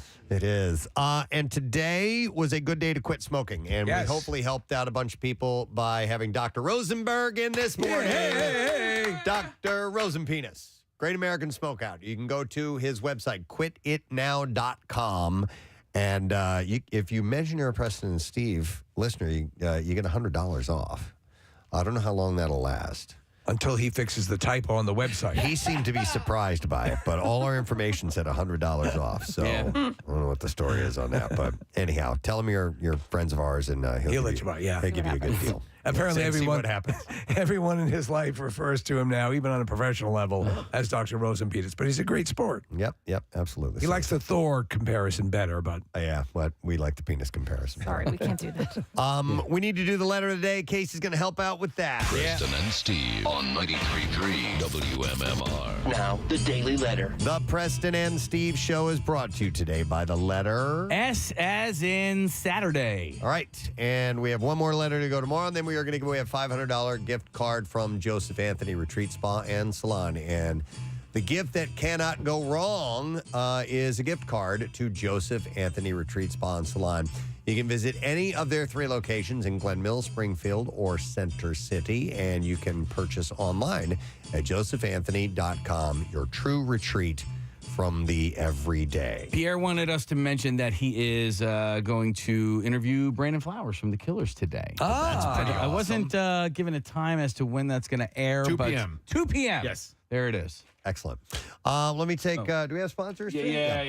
I'm going to take a moment to thank our sponsors. Preston and Steve Show is brought to you today by Dunkin'. The Preston and Steve Show runs on Dunkin'. Also brought to you by Acme Markets, fresh food, local flavors. And brought to you by Squeezed.com. Feel great and lose weight with Squeeze. Tomorrow on our program, we haven't had John O'Hurley in the studio in a while. He'll be stopping by. That's excellent. We love him. Yep. And it's comedian Ian Fidance, who will be in our studio tomorrow as well. And like Steve said, it's going to be nothing but no sad bro. We'll spend our Friday together. That's it. We're done. Rage on. Have a great day, and we'll see you tomorrow, friend. Bye-bye.